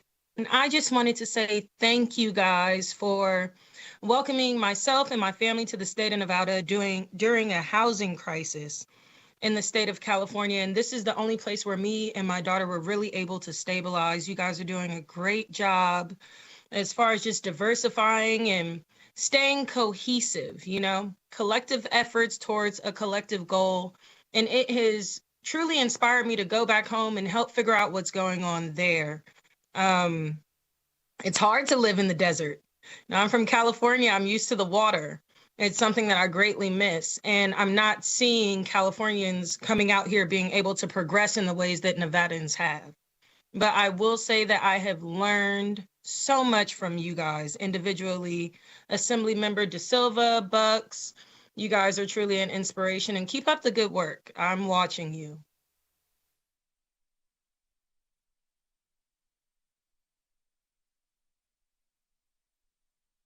Chair, there are no more callers on the line to provide public comment at this time. Thank you so much. And with that, that concludes our meeting tonight. And I just want to express my gratitude to everyone, including our staff this evening. I know it was a long night. Thank you, everyone. Have a good night.